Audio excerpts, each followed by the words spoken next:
All right, here we are. Here we are. We have done it. There we go. Hello, hello, hello. How are you all today? I am streaming today on Wednesday instead of my usual Tuesday slot because yesterday I said farewell to my little guy, to my little dog, Milo. You're seeing on the screen right now. It all kind of came together. I don't want to use the word hastily or fast or anything like that. It was just all of the pieces aligned so that yesterday evening was the day for it to be done. And he was happy. He was in high spirits. We filled him full of peanut butter and treats and gave him nothing but love and scratches so that when it happened, it was easy and good and yeah, he had a beautiful life. He was a beautiful little guy, and so I say farewell to him. And thank you for being here. Thank you for loving, for your support. I hope that he filled your life with happiness and joy. So I don't want to dwell on that for too long, but I have to acknowledge that it happened. Yeah, goodbye, Comrade Milo. That's right. That's right. That's right. Well, and so that's the reason I didn't stream yesterday. So I'll be streaming today. Thank you so much, Wix. Sparklord, thank you. Peanut Butter Beatrice, thank you, guys. Gabriel, good to see you. Austin, thank you. I appreciate it, guys. I really do. Hold on 1 second. I need to adjust this. This is encroaching. Too much encroachment. There we go.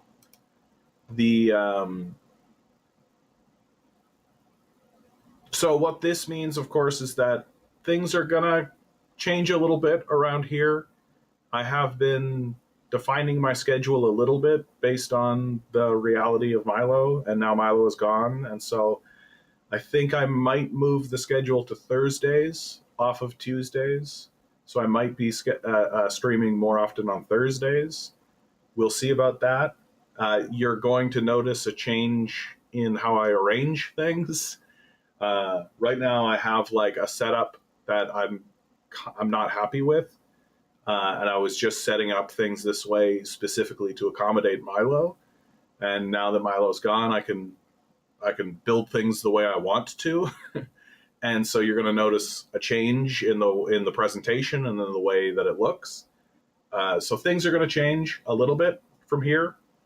But it's still going to be the same old John. You're still going to come and you're still going to ask questions and we're still going to have a back and forth and we're still going to talk to one another. So thank you all for your support. Let's get the show on the road. Let's get the show on the road. Austin asks right out the gate, what's my opinion of the Communist Party of Canada? I'm looking for an organization to join. So far, my initial impressions of them are just disorganized. I feel like they are getting their act more together. And I think that there are reasons for why they're disorganized. I don't think it's as simple as just like, what a bunch of disorganized. I think there are good reasons for that. Thank you, Asif. I appreciate it. And I mean, I feel like getting involved with an organization that are not trots at this point is a good thing to do, right? Like it's a good idea to try to seek people out and try to find some kind of reasonable thing. So I say start talking to them, right? I say do it. Like start talking to them, start getting organized with somebody, right? Connect with somebody and until they prove to you that they're just a bunch of like cultists and that they're and like don't base your opinion on like minor disagreements or anything like that. But like, as soon as you see, oh yeah, these guys are a cult, then you can bounce. But yeah, Anemone, I did that just for you. Good to see you, Anemone. You gave me sass. No, but you were right. I should make more announcements like that for sure. I should get my act together. How about that? And yeah, I feel like anytime the Communist Party of Canada releases a statement, I find myself nodding in agreement. I don't generally see anything problematic with them. I would be mainly concerned, like I just feel like they should be bigger than they are, you know, and it's sort of interesting that they're not. And I feel like they're not for reasons. Like, I don't think that they're, I feel like they went through, especially through the 90s. I know that there was a lot of fracas that happened with them. There was like an internal coup and like internal fracas that happened with them. And so, and big divides and things like that. And that they're just kind of starting to get back into it. And that world events are starting to make people, I think that world events are starting to make people filter in their direction. But of course, and I think the big thing that's going on is that there are all these like culty trots organizations that are just in the way. Like, so it's like people have to go through like this Trotsky bullshit before they can actually land on the actual Communist Party, you know? Thank you for the donation, Wix. You didn't have to do that. I appreciate it, my man. $20 donation from Wix. Thank you, bud. I appreciate it.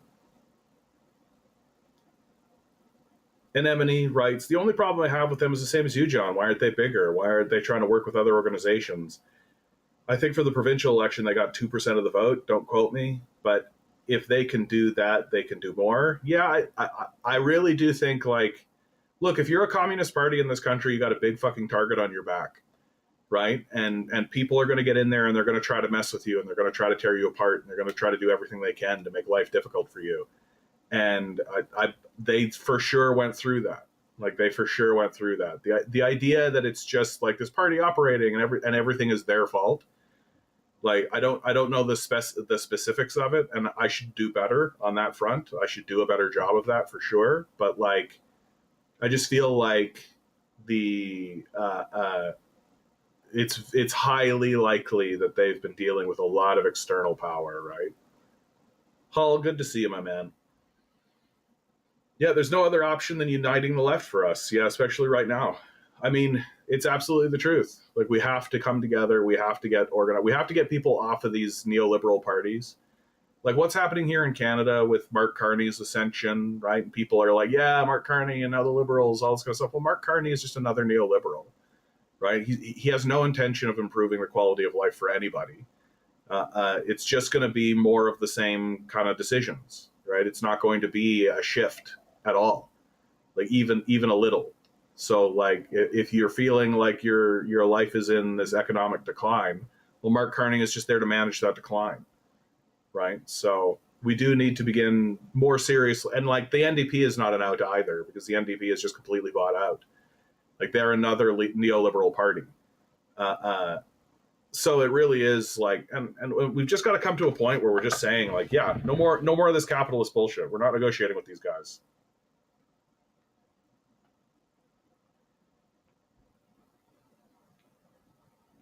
Austin writes, thank you for your analysis on that, John. I hope others see the Revolutionary Communist Party of Canada, Trots, move forward to a better party. I'm trying to move the CPC. I'm just waiting on email. Yeah, the Revolutionary Communist Party, which is an offshoot of Fight Back, which is a Trots organization. Like, look, here's the issue that I've got with Trots, man.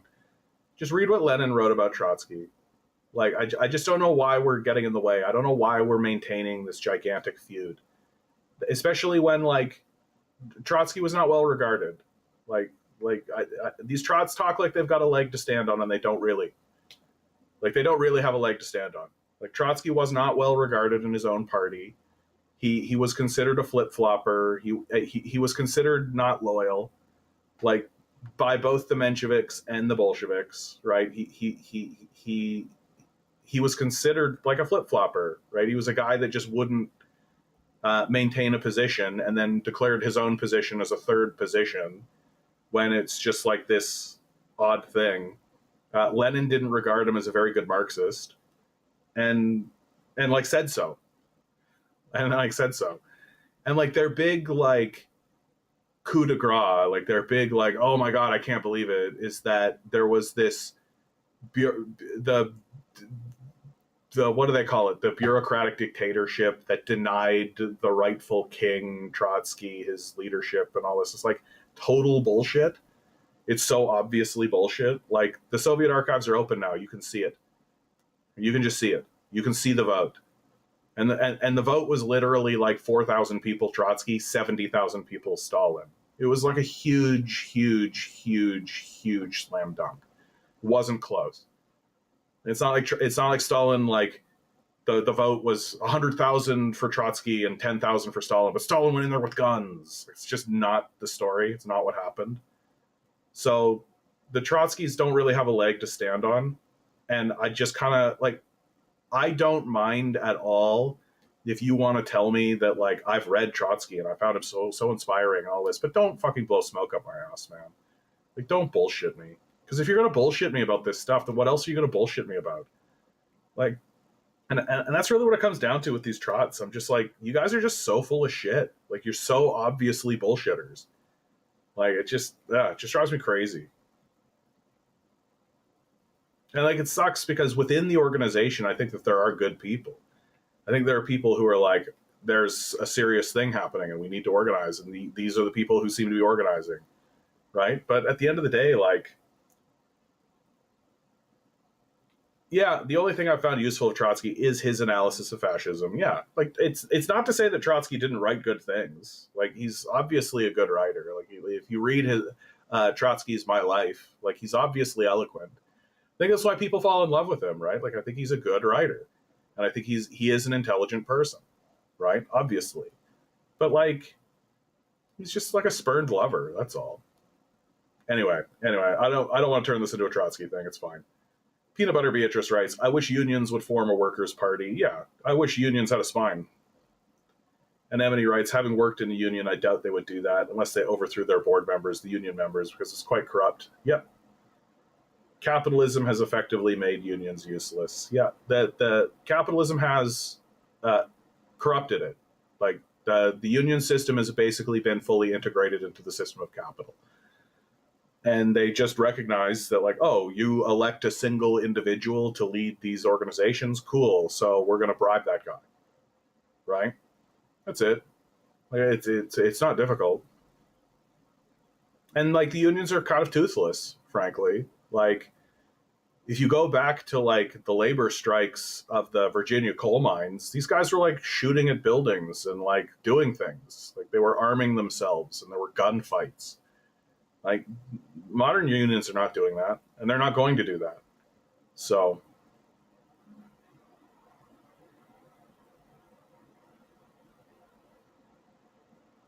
Anemone writes, when I was working there, I drew parallels to how it was run with that one book by the CIA on how to stop social movements. Yeah, way too many similarities. What's the name of that book? I'd like to take a look at that book myself.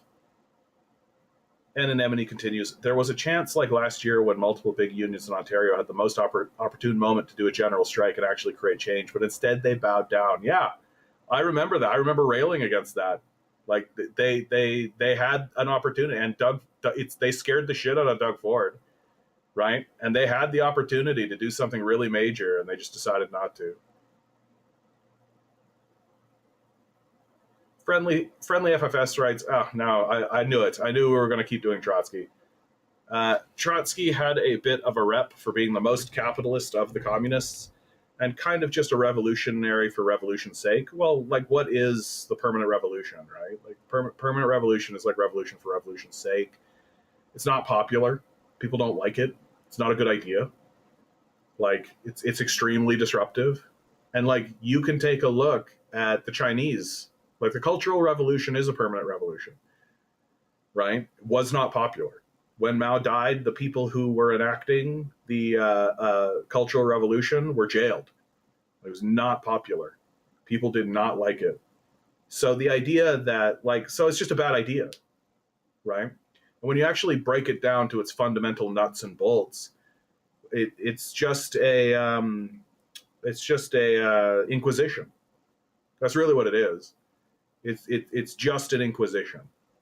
And lo and behold, and big surprise, people don't like inquisitions. They suck. they're a horrible thing to go through. Eggs D, good to see you, my man. Yeah, I'm doing great, bud. Thank you so much. Appreciate it. Yeah, and Anemone writes, they're run with so much bureaucracy, it's all by design. Yeah, of course. No, of course. Like you want to make it a Kafka-esque thing. So let's wade ourselves into the news. Do I have silly news? Oh, let's do some good news. Let's do some like really good news. This is from Bloomberg. Billionaires at Trump's swearing in have since lost $209 billion. Let's read this article, dude.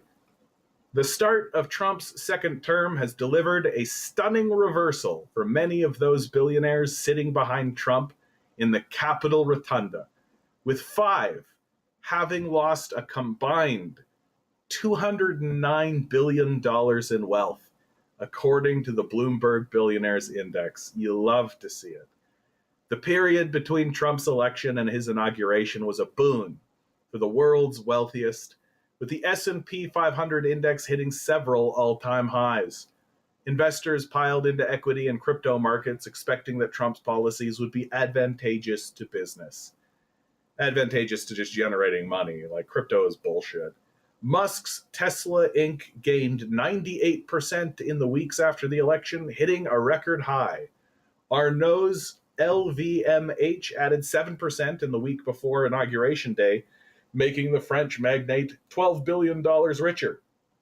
Even Zuckerberg's Meta Platforms Inc., which banned Trump from the social media platform in 2021, gained 9% before the beginning of the new term, an additional 20% in his first 4 weeks in office. But any expectations that the start of Trump's new term would continue to fuel market returns have been upended. The S&P 500 has lost 6.4% since he took office, as mass layoffs of government employees and the president's back and forth on tariffs have roiled equities, with the benchmark index tumbling 2.7 on Monday. Yeah, it's mainly Elon Musk. Who knew? Who knew that doing a Nazi salute in front of us was a good idea? Who knew that that was a bad idea? Baldy writes, hello, hello. Also streaming Wednesday going forward? No. Today is special because I didn't stream yesterday. And the reason why I didn't stream yesterday, Baldy, is because I was saying farewell to Milo. I don't want to belabor that point too heavily, but just farewell, Milo. We loved you. I may start streaming on Thursdays, so we'll see how it all shakes out. But I'm in a bit of a shakeup on this end. June, how you doing? We're going to win so much you may even get tired of winning. Yeah, love it. What a great quote. Peanut Butter Beatrice. Yeah, crypto is the real Ponzi scheme, not Social Security. Yeah, absolutely.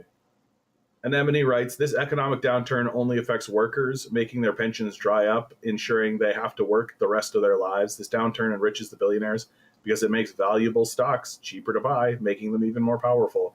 Yeah, I think that that's a fair analysis. Like, the whole thing is fucked. Like, it's just totally fucked. Like, we're seeing a transfer of wealth from the poorest to the richest, for sure. I do want to pause. Oh, well, thank you for the donation, Baldy. You didn't need to do that. Thank you, bud. I do appreciate it.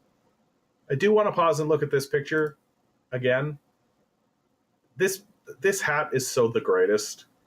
Just look at this hat that she's wearing. Melania Trump, straight up looking like she's out of an Assassin's Creed game or something.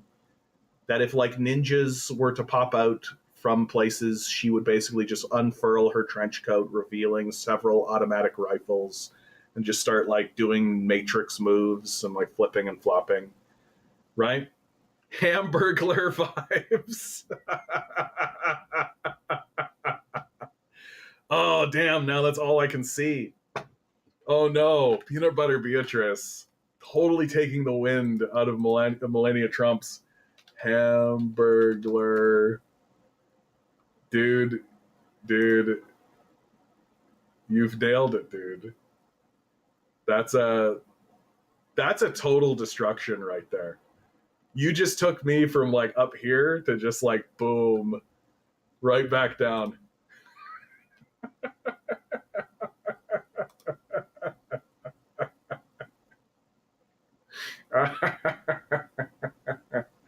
That's wonderful. That's absolutely wonderful. Yeah. So, but you know what? Billionaires losing money. I'm here for it. I'm here for it. Get wrecked. Get wrecked, billionaires. If the USA is so great, why did they make a USB? Checkmate. Checkmate. Hull writes, the rag pulls in crypto done by political figures have become the norm of the day. Yeah, like, look, has anybody else noticed that everything is a scam?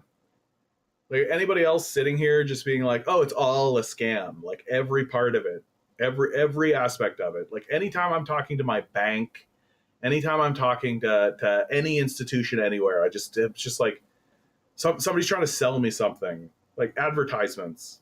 This is all a scam. Like, every part of it is a scam. And there's always like, and if somebody's standing in front of you trying to pump you up on some idea or some thought, you find out that like, oh, this guy is funded by this organization, which is funded by the CIA, and you're just like, oh, so it's a scam. Like, everything is a scam, and it's getting harder and harder to find people who are just not scamming you all the time. Yeah. And Anemone writes, it's chump change, though. There's so much fucking wealth now that it's pennies to them. Yeah, the inequality is just an absolute, is absolutely ridiculous. 1000% comes in. Doug Ford just met a bigger bully than himself. In my opinion, apparently everything was hunky-dory in Ontario. Yeah, I mean, people here in Ontario, I think, are reacting very positively to how Doug Ford has handled himself through this period of time. Like, I think that people's perception of Doug Ford is that he's standing up to the challenge. Whether that's true or not, right? That's one thing, but that's the perception of it. Yeah, you can't even apply to jobs without getting scammed. That's for sure the case. Like, and don't these jobs feel just more and more scammy? Like, everything just seems like, is this a real job? Like, is this a real thing that I'm applying for? Like, is this actually a thing? And you do any digging whatsoever, and you find out like, oh yeah, this company was sued in 2019 for malfeasance and for doing all this kind of stuff. And every business is just, it's like you're constantly holding your breath, just waiting to get laid off. Like, it's just constantly the case. Baldy writes, Mark Carney is now our prime minister. Did you watch his speech? I didn't watch his speech. If so, what are my thoughts? I'll tell you my thoughts anyway, Mark Carney. More of the same.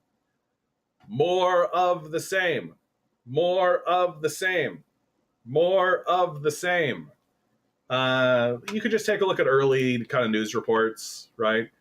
Canada's next prime minister working with Vancouver condo king on foreign investment. So what's Mark Carney doing in the Vancouver housing market?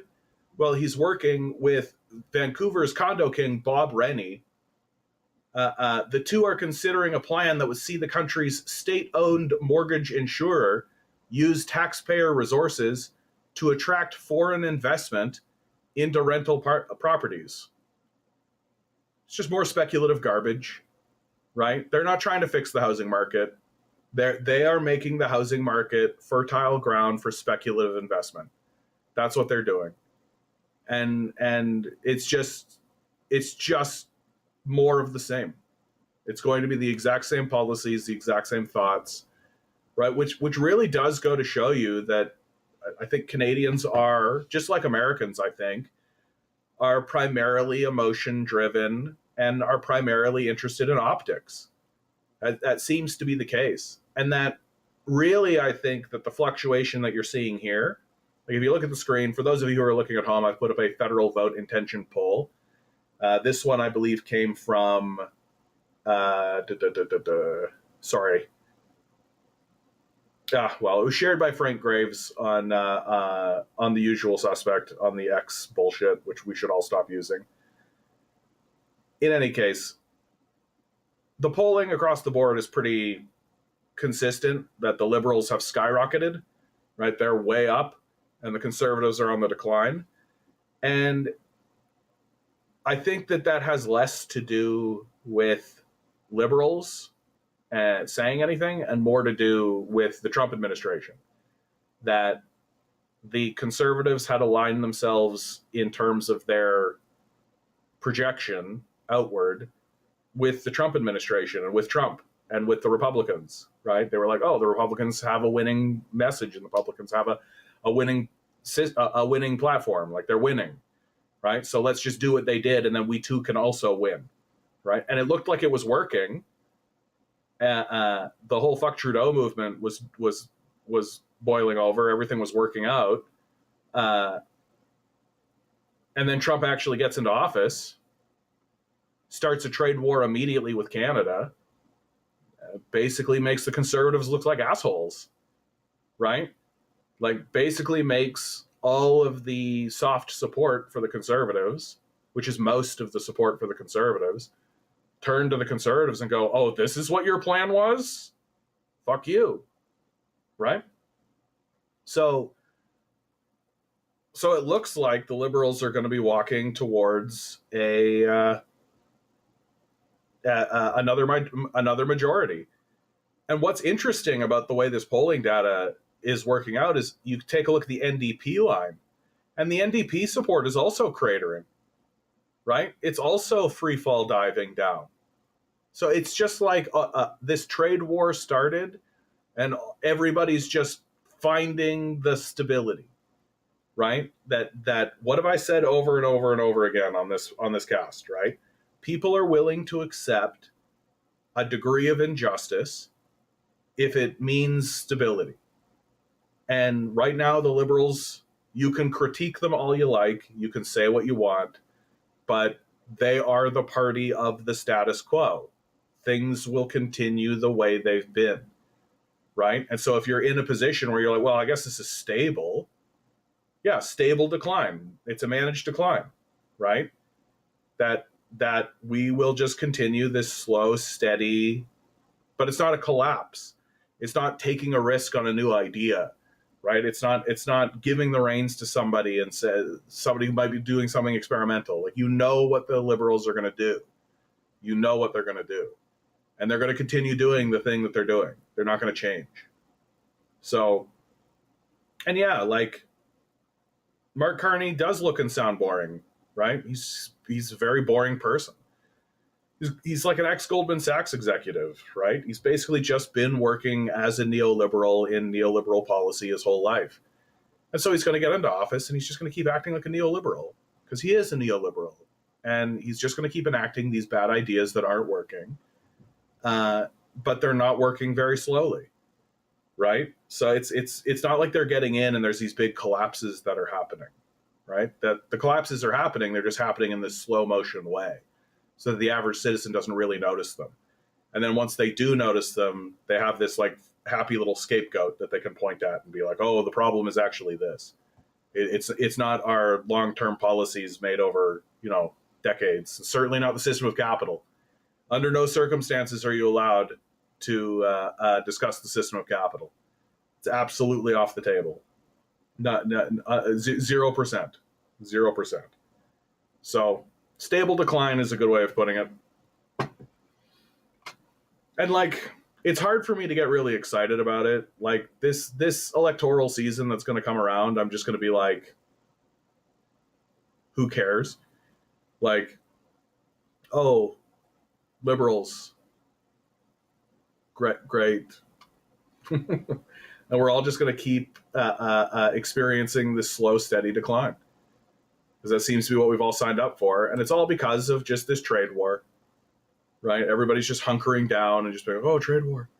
There's like a little part of me that if you want to actually try to play the 4D chess idea and pretend as though Trump is competent, there is this aspect of it that it's like, maybe they're doing this on purpose, specifically in order to consolidate power, right?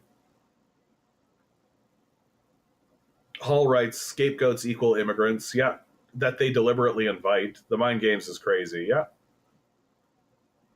Dave writes, they say that Trudeau, it's not here anymore. Things will get better. Yeah, right. Yeah, right. If you think that it's Trudeau, like if you really do think it's Trudeau, and Trudeau is the problem, then you don't really have a handle on politics, how politics works, and what it actually is, right? Like these are like houses. It's like house liberal, you know, like it's not a single individual exerting their individual will. And I think that that's another reason why we're so heavily trained into individualism. Like it just gets more and more obvious to me that people have like a hyper individualized worldview where everything needs to be put through this like very extreme narrow lens. Like you really see that with the Ukraine deal that's going on, right? Like Ukraine accepts 30-day ceasefire and U.S. talk. What it means for Russia's war. Okay, cool. So that's nice. We're getting a ceasefire, right? Probably going to lead to a larger deal, some kind of thing. But you listen to people talk about it, and everybody talks about it just like, oh, Trump is Putin's butt buddy, and it's like this very like individualized, like Trump and Putin are best buddies, when it's like huge, enormous institutional forces interacting with one another, like. But people just can't grab hold of that, and they can't grab hold of it because it's been vetted out of them. It's been just beat out of them. Nobody's actually allowed to think of collective organizations of any kind, right? Because if you actually think about collective organizations, maybe you'd think about setting one up. So you can't. You can't. Everything's just swim harder, work harder. It's you. It's only you. Buck up. Pull up your bootstraps. That kind of thinking, right? Clean up your room. Eggs D writes, it's wild how daddy can create all of the problems and somehow daddy can never be wrong. Yeah, man, I think just nationalism is a powerful force, right? People are like, people start to grumble, but as soon as the hammer comes down, especially if the hammer is coming from an external place, right? Well, then the grumbling stops. Like, if you want the most perfect analogy for it is if you watch the television show Married with Children, right? The Bundys are really mean to one another. There's a lot of like backbiting and grumbling, and they shit on one another, and everything's like really insult comedy based, right? They're always fighting with one another. But if someone else on the outside offends one of the Bundys, they all stop bickering amongst each other, and then all of that ire comes down onto that external person. And it's like that, right? It's like that. It's like, so there is this part of me that's like, the Trump administration could be doing all of this in order to consolidate power, in order to scare Canadians. Like, I have an ongoing, I don't know if I said hello to you, Renovation. Good to see you. I have this ongoing conspiracy theory that is yet to bear fruit. So I don't have like the document. I can't show you the report. But it's like an ongoing suspicion that I have that, like, why are they doing this trade war? Like, what is the bottom of this? Like, what's the point? And a big reason why I think they might be doing it is to scare Canadians into accepting things that they wouldn't accept otherwise. So like a really easy one for me to believe is pipelines, right? Like both Canada and America have been trying to get some kind of pipeline built for the longest time. And it's just constantly getting kiboshed, constantly getting sideswiped. Canadian citizen groups are in the way. Like there's just problem after problem after problem trying to get these pipelines finished up and done, right? Well, now that the Trump tariffs threat is in front of us as Canadians, there are proposals on the table for like a trans-Canada pipeline, right? So a pipe that runs from Quebec all the way to the West Coast, right? So now that the policy and now that the plan isn't let's run the pipe to America, right? This is Canadian. We're doing this for Canada. This will be for the security of Canada, the stability of Canada. There's a bunch of Canadians that are like, yeah, good idea. Canada for Canada. Let's do Canada stuff, Canada, right? Well, okay, cool. So we'll build this big giant trans-Canada pipeline that would have never been built under any other circumstance. And then once things kind of cool off, right? Once the trade war comes to an end and like Trump's out of office or something and relations begin to normalize between Canada and the United States, well, then the US just connects up. They just go click to this pipe that we built, right? And so this project that the corporate state and the oligarchs have been trying to do for decades and have just been thwarted and thwarted and thwarted. Well, now because of this trade war, it's happening all of a sudden for the security of Canada. So that's a conspiracy theory that I've got for sure. That's a speculative conspiracy theory that I'm looking at and going like, yeah, there's some good old fashioned like crisis capitalism, right? There's some shock doctrine thinking right there. That they're creating a shock so that they can get a project through that they haven't been able to get through otherwise. So if in 5 years we're all talking about a pipeline and how did this pipeline get built? Oh my God, didn't we have blah, blah, blah, blah, blah. I'll just be sitting here just being like, hey, remember me? Remember how I was saying for the longest time? Shock doctrine capitalism works. The shock doctrine is effective. That's why they do it. That's why it's important for us to create groups and solidarity groups and conciliatory groups and consolidation groups so that we'll be less we'll be shock resistant. We'll be less susceptible to their shocks. Baldy writes, I think the problem with Canada is that we're just a resource country. We don't make anything here. Yeah, I mean, and for the longest time, that was fine, right? Like free trade agreements and all this. And there was just no reason for us to build that kind of internal productive capacity because we could just ship it down to the states where they have all the factories. And there are a lot of situations where like there's a factory that works through like 1 million units of something, and then Canada comes along and is like, can you add 10,000? It's like, yeah, we can do that. And so it just, you know, we're just like 10% of their overall production. But this whole trade war does have Canada thinking on that, and has people thinking like, yeah, maybe we should have control of our own productive capacity. What do you think? Dave writes, you're absolutely right. You don't hear about the so-called Greenpeace people complaining about it. Well, and even if they are, right? Even if they are complaining about it, like the news cycle isn't platforming them, right? Like this trade war is the perfect cover for the media, right? The media can basically just be like, oh, well, we were reporting on the trade war and there was all this trade war stuff. And that's what people wanted to see. And everybody was so concerned about. So we didn't have, you know, the space to write about this other stuff. Like, have you noticed that climate change is just not a conversation anymore? Like, it's over. Like, we don't talk about it. It's just off. It's just out of the media now. It's completely out of the media. Nobody gives a fuck about it at all. Like now we're just getting like ancillary news reports on page 52 of a wildfire, right? Oh well, there was a flood, I guess. Yeah, you know, what are you gonna do? No, that's just natural stuff. It happens.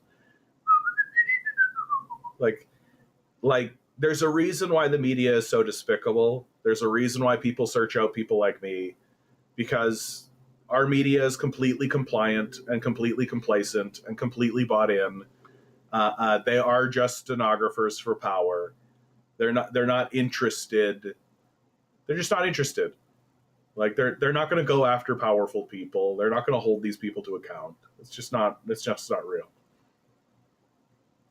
Baldy writes, Canada does have really crappy oil compared to Venezuela. It's just a tap. Yeah. I mean, there's a reason why Trump has said in public that we should just go after Venezuela.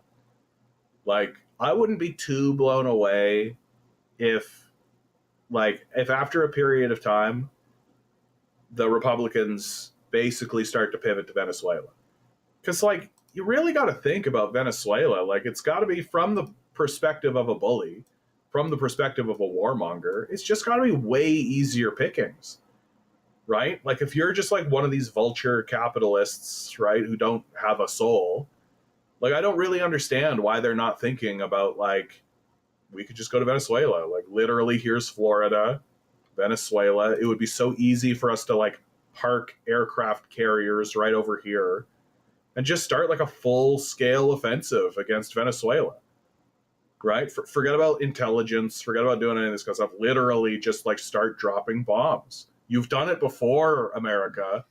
You've done it before. Like we all know that you're fucking psychopathic. Like it's we're really just waiting for an administration to get in that's just like, yeah, we're going in there for their oil. We don't care. Fuck you. Like that's really what we're waiting for.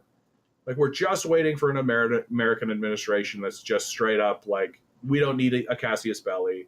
We don't need to justify this. What are you going to do? Like that's what we're waiting for, right?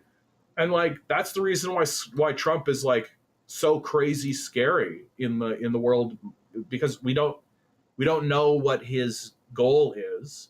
We don't know what his agenda is. He's acting erratically and creating a lot of instability and uncertainty around him. And then like we look at him and think, yeah, like he could just decide to do that, couldn't he? He could just decide like, yeah, we're just going to go into Venezuela. We're just going to go in there. What are you going to do? You going to stop us? No? Okay. Well, then we're going to do it. Jesus. Okay. June writes, John, about 3 or 4 years ago, you said that if Canada and the US were to go to war, you hoped that Trudeau would just surrender. Do you still stand by that? I don't recall what this conversation at all, June. So I can't stand by something I don't remember. Simple as that. I don't remember the conversation. I don't remember what I said. So yeah, I can't really comment on it. My feeling about it would be that Canada would not surrender. Like even if the Prime Minister declared a surrender, I don't think Canadians would.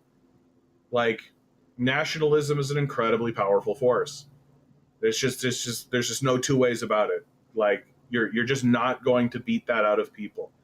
And that if Trudeau did try to issue a surrender, then Canadians would get rid of him and follow somebody who would fight. Like I think that's just the truth. Like a Trudeau surrender would be the end of his political career, and people would just be like, okay, cool, you're not the leader of Canada. Who's the leader? You're fighting? Okay, you. I think that's how that would go. And also I just like the United States invading Canada would not go well for them. Like the United States can't beat the Houthis, right? Like the United States is not going to win a conventional war against Canada. They're just not. Like they don't. The Canadians are better equipped. Like we know what our plan is, right? Like we've studied other conventional wars, and I think the United States would be like. I don't think that they would really get what they were getting themselves into. You know, just kind of like how Iraq went. You know, like I think the Americans thought they were going to go in there, liberate them, mission accomplished. Just turned into a fucking quagmire. They couldn't get anywhere. They couldn't get anything done. Like, and it was just like a disaster for them.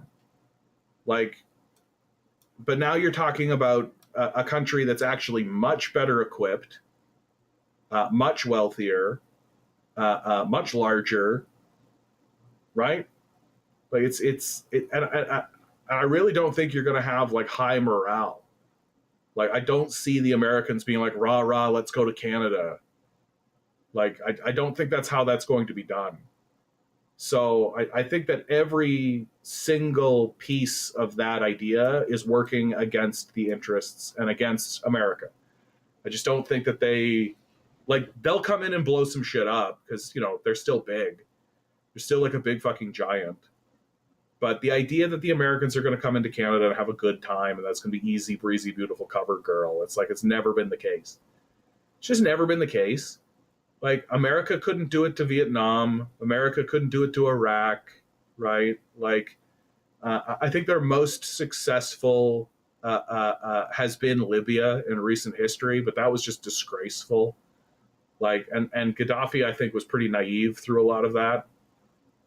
So, and you think about, like, man, dude, if America actually invaded Canada, like, the trade war is bad enough. But if America actually, like, boots on the ground, send troops, let's go, war into Canada, that's essentially the end of diplomacy with them, right? Like, that is essentially the end of engagement with the United States in any serious way, right? Like, if I'm Africa, Latin America, the Middle East, China, Russia, Europe, yeah, we're not doing business anymore.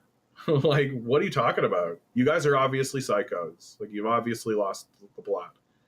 Like, how do you organize with people like this?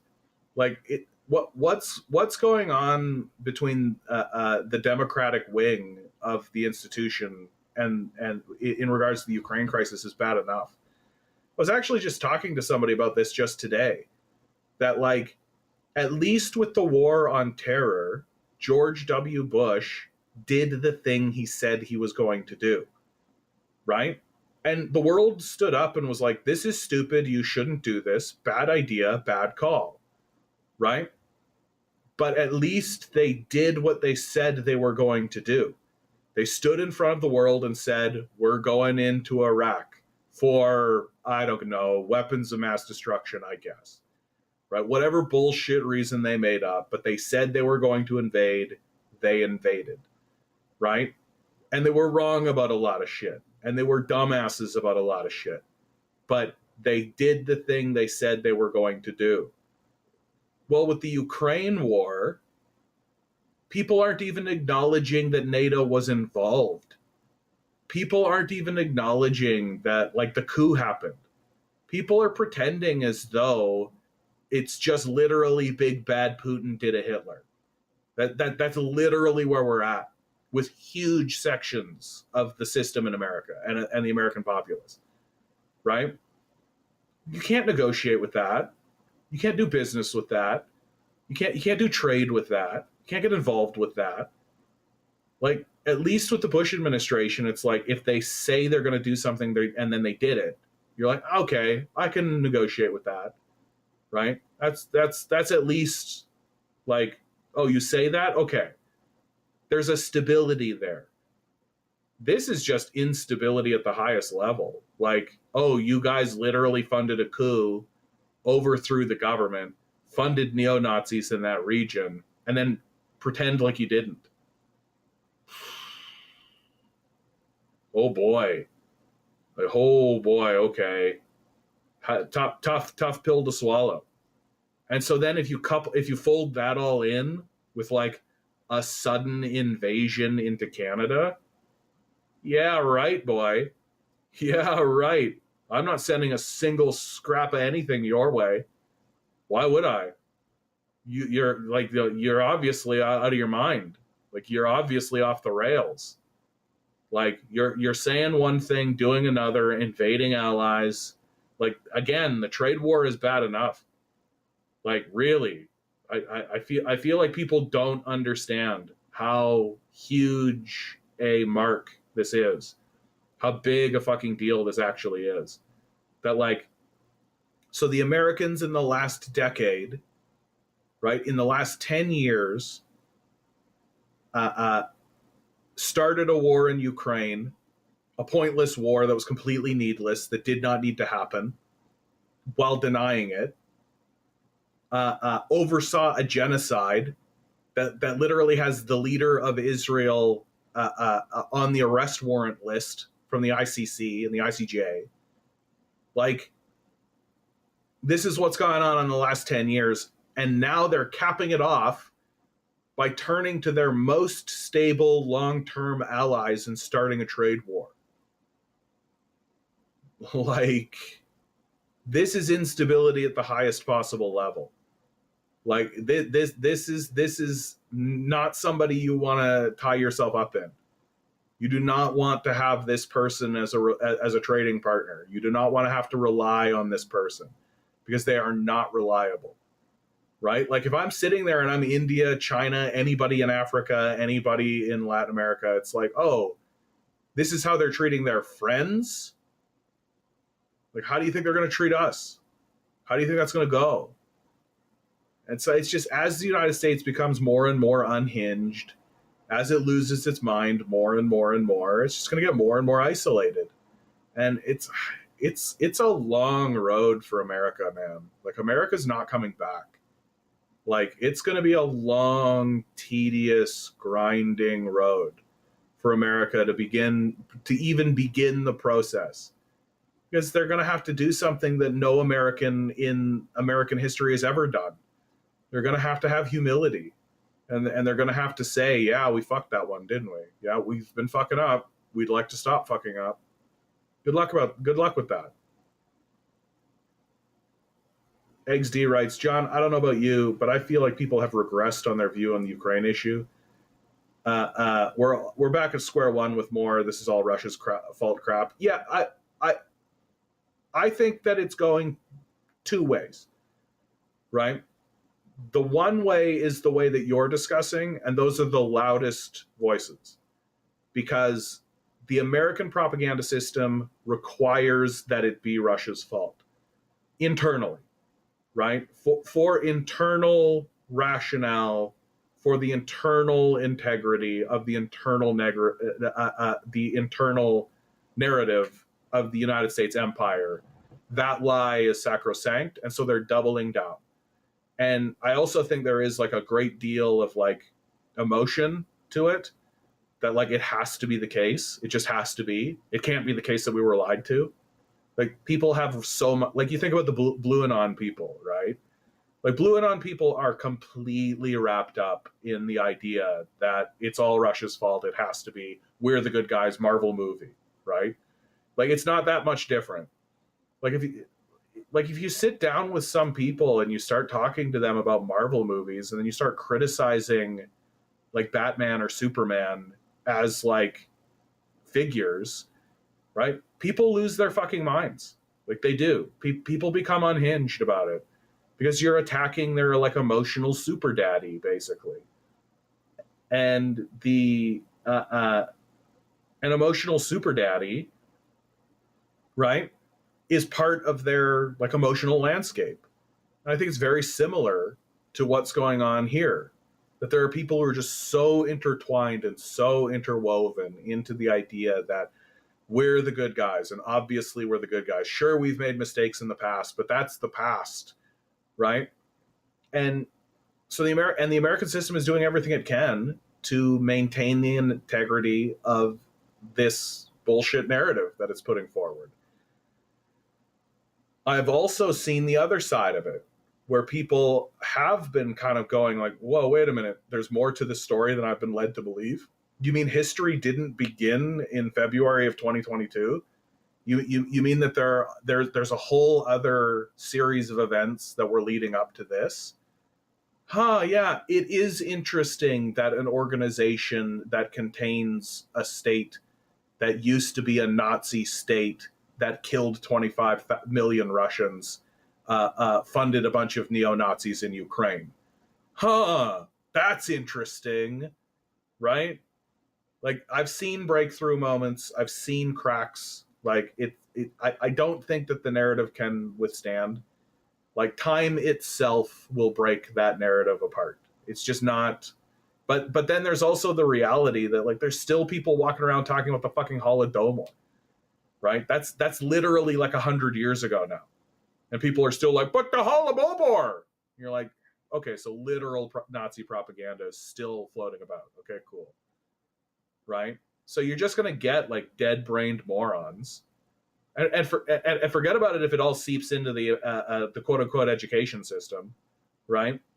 Like if the quote unquote education system starts to vomit out this shit as if that's real, then it's going to be like the longest dredging. Like, okay, everybody knows Putin did a Hitler.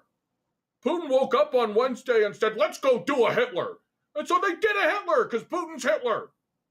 And that's the extent. And you're like, okay, cool. What's Putin's first name?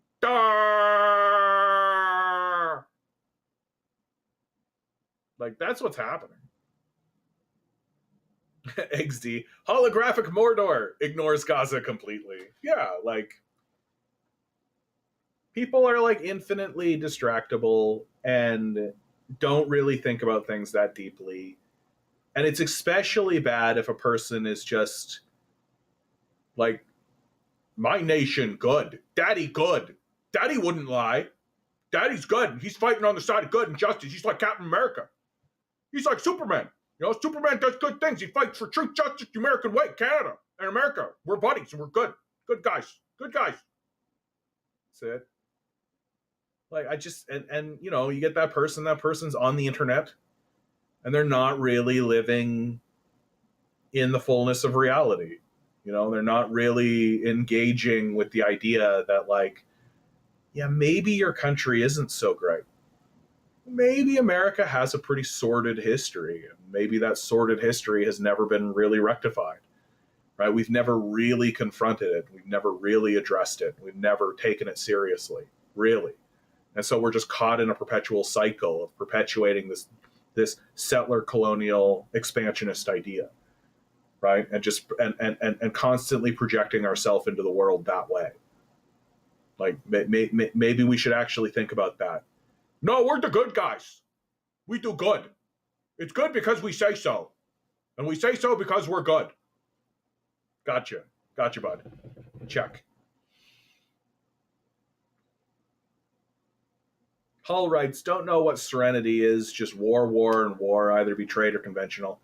Fascism feeds off conflicts. Yeah, I mean, look, if this system actually finally did say, like, if the system of capital actually said, let's give peace a chance, that would be the end of capitalism. Because the very next thing that would happen is that the people would, like, settle into a peace, and then they would look around each other and they would go, why do we have owners? Who's this boss? What are you talking about? Like, what perpetuates a lot of this conflict forward is the need to distract people. And a really great way to distract people is to terrorize them. That's all. Just make them deal with external bullshit so that they can't possibly deal with the shit that's right in front of them. Baldy writes, I've been seeing people on Twitter telling Canadians that why they are calling out Trump's 25% tariff but not China's 100% tariffs. Is this true? Because this is news to me. So I think what you're saying is that Canadians are calling out Trump's 25% tariffs on us, but we're not calling out China's 100% tariffs on America. Like, because you're fucking around and finding out. Like, stop acting like psychos. Like, it's not hard. Why is China slapping tariffs on you? Because America slaps tariffs on China. Like, America is literally wading into the world like this, swinging as hard as possible, and then crying when people stand up to them. Like, I just think that, like, Americans are so bought into the idea that everybody should just do what they say and just love them for it. Like, if I had to pick a moment in cinematic history that I feel perfectly encapsulates the mindset of the average American, it is absolutely Jack Skellington from the Tim Burton Presents film Nightmare Before Christmas. So I suspect most of you are familiar with this film, but the plot of the film is essentially that Jack Skellington, who is the king of Halloween Town, discovers a portal to Christmas Town, and then decides that the best thing for him to do He becomes entranced and obsessed with Christmas, and he wants to capture that joy of Christmas. And so he decides he's going to go to Christmas Town. He's going to kidnap Santa Claus. He's going to give Santa Claus to his hench people. And his hench people go give Santa Claus to this Oogie Boogie monster, which is literally a sackcloth full of worms and bugs, like a real monster. And then Jack puts on the outfit of Santa Claus and basically goes into Christmas Town giving out Christmas gifts, but he doesn't understand what Christmas is. And so all of his gifts suck. They're absolutely terrible. Everybody has a miserable time in Christmas Town because he's a Halloween guy. So he's scaring the shit out of everybody, traumatizing children, causing all kinds of problems while dancing and singing and being all whimsical and fun about it. Until finally the people of Christmas Town shoot his sleigh out of the sky with rockets, and Jack plummets back down to Earth and then sings a little story about how he's sad nobody liked what he did. But then he goes, oh, well, I tried.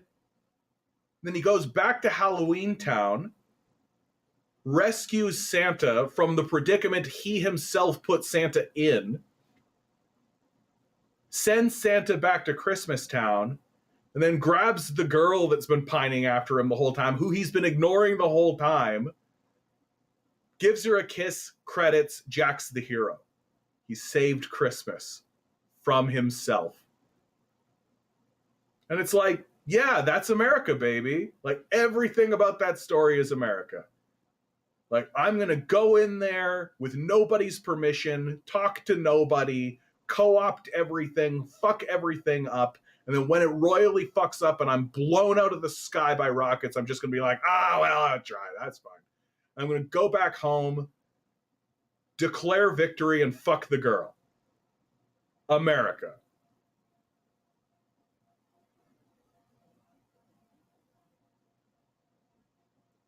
I love it, man. I love that movie, by the way. It's a great movie. Night Before Christmas, absolutely classic. But it's like, it is the most perfect and pristine analogy of America and the American ethos that has ever been filmed. Because it's just like literally ignorantly stumbling into a world you know nothing about, fucking around, and then expecting everybody to love you for it.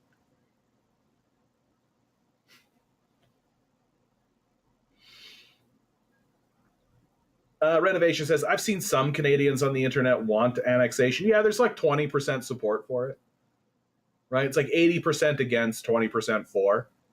And like, that tracks, right? Like, you're talking to a guy that actually genuinely believes that about 20 to 30% of the society is psychopathic. Just straight up detached from reality, no empathy, lizard brain, literally like, I will kill someone and skin them and eat them if I have to. No problem. There is no ethics there. Like just straight up like going through life as if everything is just food to be consumed, right? Power is what's important. Might makes right. Absolutely. I think 20 to 30% of the populace is just like that. And that we should build institutional power specifically to protect ourselves from those people. And incidentally, I think that is just a truism across humanity. I think that humans are just like that. That 20 to 30% of the people who spawn in are going to be like that. And that you can mitigate, you can push it down, you can create institutional power, right? You'll never, ever prevent it from happening. It's coming in.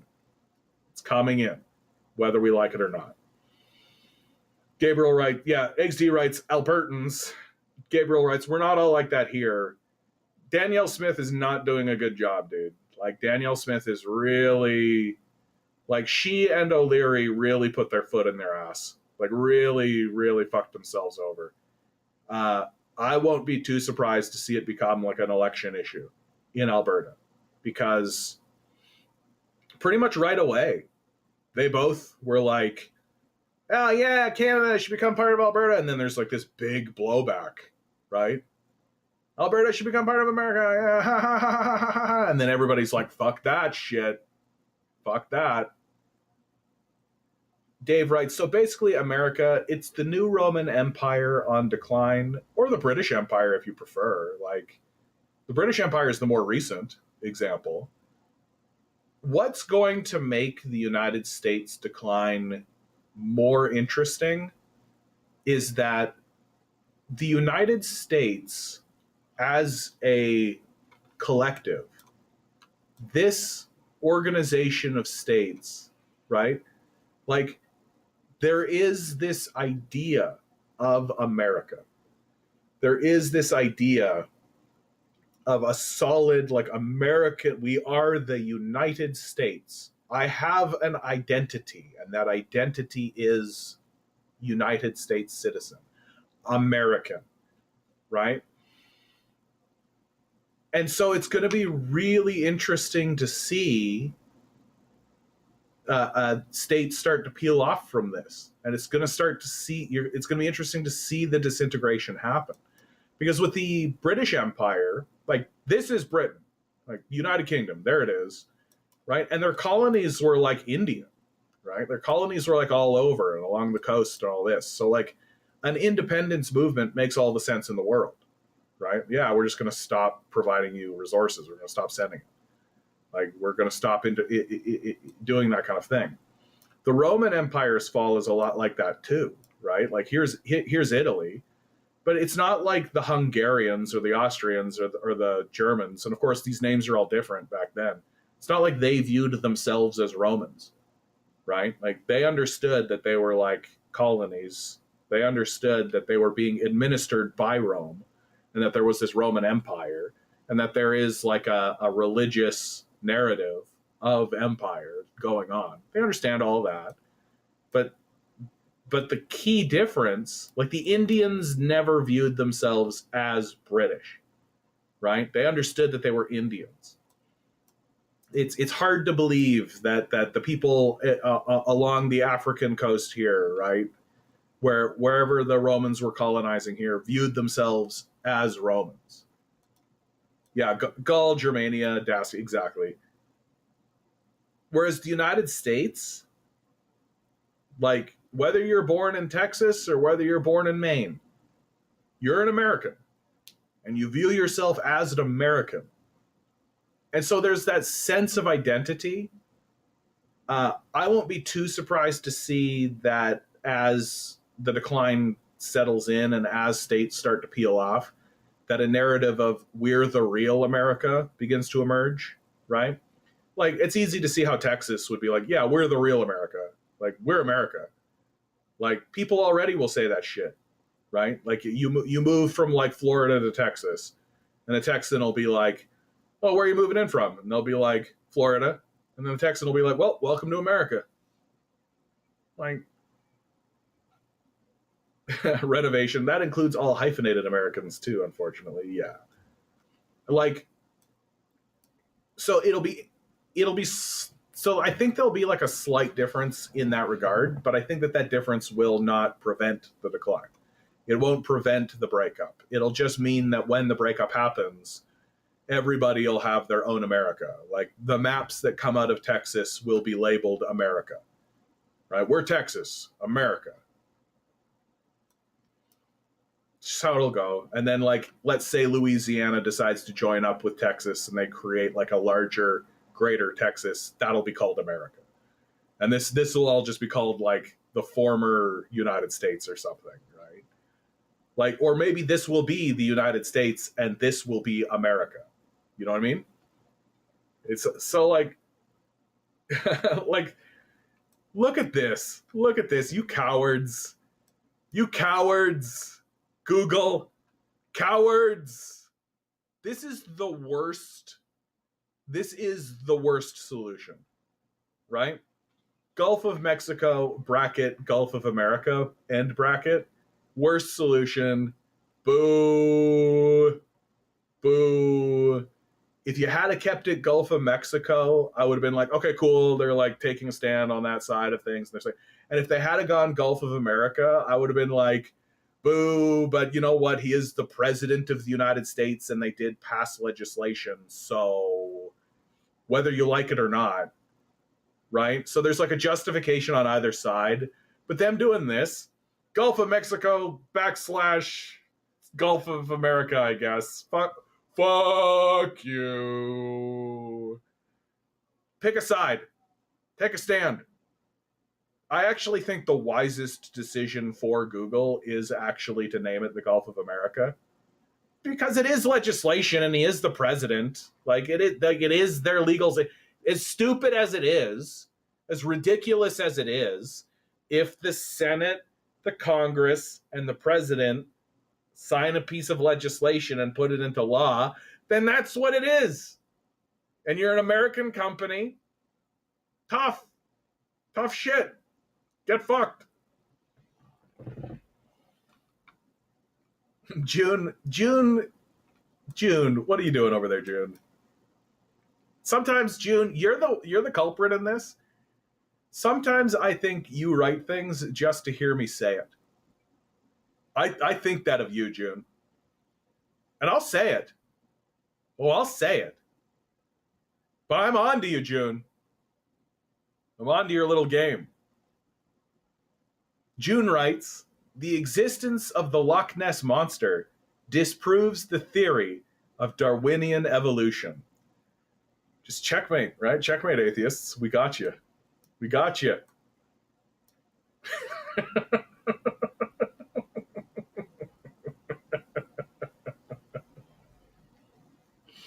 I feel like somebody out there is like making a clip compilation of me saying these ridiculous things and then out of context.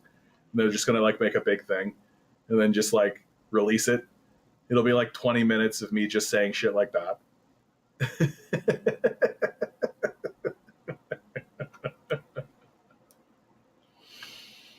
It would be cool if the Loch Ness Monster existed, eh? I'd be so down for that. If all of a sudden they were like, found her, there she is, got her, here's the footage, I'd be like, oh, rad. How come it took this long? And they're like, there's this underwater cavern system that we couldn't find the caves because they were too deep underwater. And so now we've got like a submersible submarine that can actually go into those depths. And then we went into the cave system and we found them. They're real. I'd be like, oh, fuck, yeah, dude. Jeez. We gotta do more of that. We gotta get under the ocean for sure. We're so entranced by outer space, and I'm like, bruh, like, we don't know anything about the ocean. Like, we know nothing about the ocean. Think of all the crazy shit that actually exists in the ocean. Like, think about the crazy shit that you know about the ocean, right? Just like really, like the angler fish is in somebody's brain for sure, right? There's like the angler fish. There's like the X-ray fish. There's the big giant whales and the enormous squid that are down there. Right? There's all the glow in the dark shit that's down there. Octopus, right?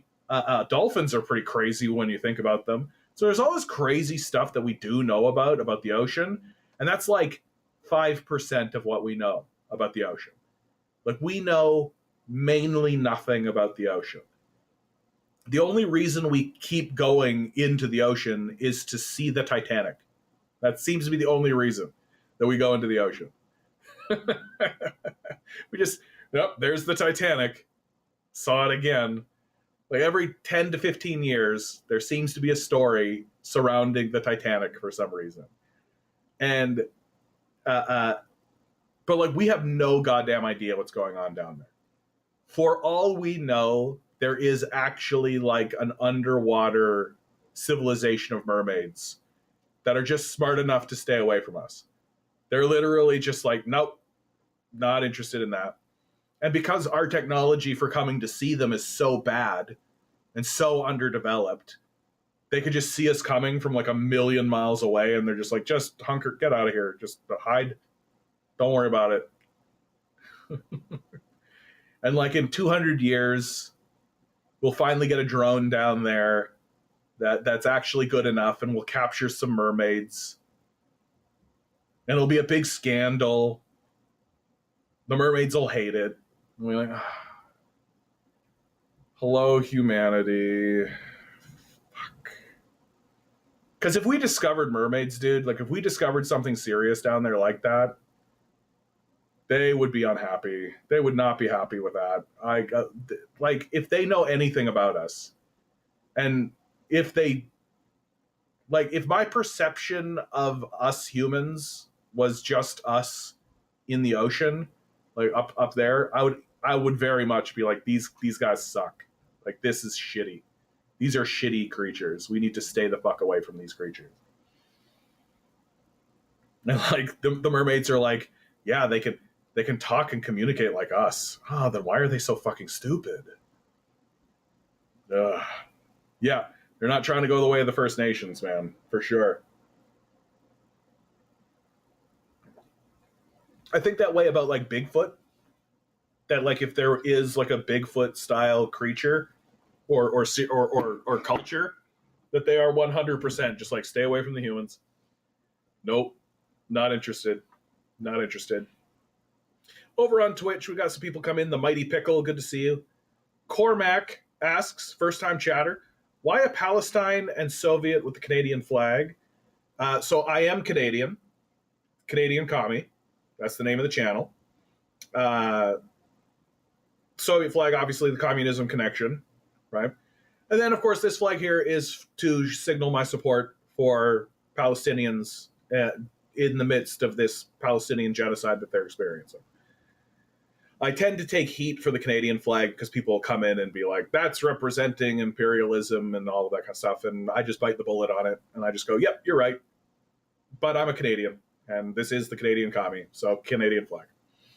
Makes all the sense in the world. Hope that answers your question, bud. Glad to have you here.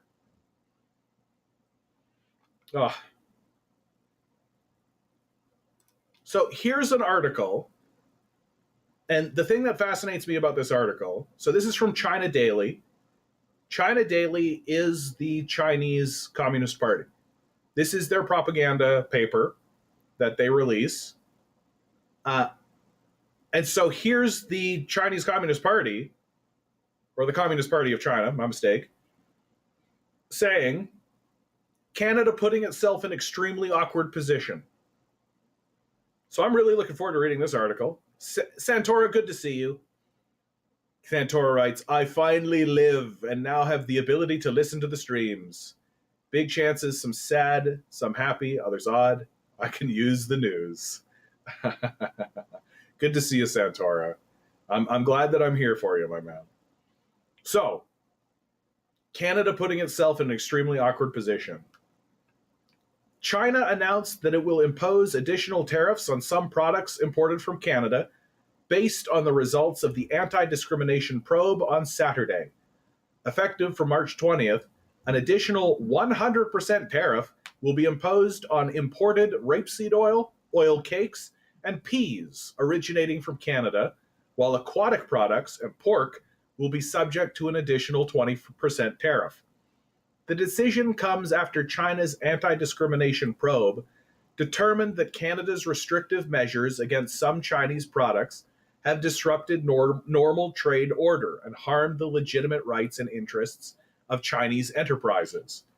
Earlier, without any investigation, Canada imposed unilateral restrictions on Chinese-made electric vehicles and steel, aluminum, and other products imported from China. So it was the Canadian side that seized the initiative to undermine China-Canada economic trade relations. Cormac over on Twitch writes, where's the Sudanese flag at, though? I only have so much space. That's the truth, my man. Both Ottawa's 100% duties on Chinese-made EVs and 25% duties on Chinese steel and aluminum started in October last year, following the call of the then U.S. administration to form a united front against China. Yet the incumbent Donald Trump administration has discarded its predecessor's Canada policy and started levying punitive tariffs on Canada last week, along with China and Mexico. Although it suspended the duties on Canada and Mexico later, it only seeks to maximize the U.S. gains in future extortion. Dude, using the word extortion is like, that's strong. China's countermeasures, which unusually came about 5 months after Canada's irrational moves, show Beijing's restraint and hope that Ottawa will reassess its trade policies towards China, as the US under the new administration doesn't regard Canada an ally as before, but as another target for extortion. Most of the Canadian imports Beijing selected this time for its retaliatory tariffs are agricultural produce and seafood that constitute a big part of Canada's exports to China, one of its largest trading partners.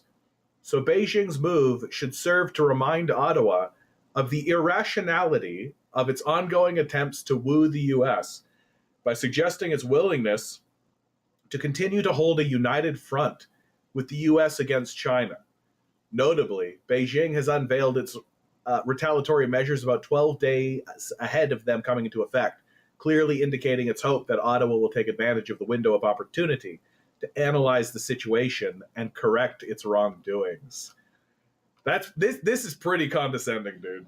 Straight up. Like, I'm relatively pro-China. Good Riddance does a tier 1 subscription on Twitch. I don't know what that means. I don't actually know that much about these platforms. I wish I did. Maybe I should spend more time getting on that. Like, I'm somebody who's relatively like pro China. Like, I root for China. I look to the success of China. I hope that China is successful, right? I don't believe in the idea that China's success comes at our expense, right? The only reason anybody should think that way is if you think that China should be our property and that China should work for us. And that if you assume that the goal of China is to enslave us, because that's always been our goal, right? So we just assume that because we think that way, everybody thinks that way, right? I think that way, therefore it's all of human nature is that way. Okay, cool, bud. But even I can say, like, this article's pretty condescending. Like, it's pretty clear that China is, like, not happy. Like, China has also released statements that I could bring up where they're talking about, like, mutual respect and mutual trade, and they're trying to improve relations with Canada, right? Like, China understands the awkward position that Canada is in, right? Canada, this article says it's putting itself in an extremely awkward position. I would argue that Canada is just in an extremely awkward position, right? Like, we can't not deal with the Americans, right? Like, we simply are not allowed to not deal with the Americans. We have to deal with them. Like, whether we like it or not, we got to talk to these guys. There's no escaping them. It's just, that's the geography of it. Like, China's got a whole ocean between us, right? There's a whole friggin' ocean. And certainly they want to make sure that America is over there and, like, they're taken care of. And sure, America's got, like, bases here and, like, they've got to negotiate on that kind of level. But boy, howdy, dude. There's no relationship quite like this, right? And so if the United States starts walking around with a club, right? Oh, Cormac. So Cormac writes, Uyghurs might have something to say about that. Cormac, I'm going to challenge your worldview, okay? I'm going to challenge your worldview on this Uyghur narrative. I'm going to really say to you, do you think it's at all possible that Western forces created a narrative surrounding a Muslim population in China in order to turn public opinion against China? That really, ask yourself, where did you hear about this? Who did you hear it from? And what evidence do you have of it happening?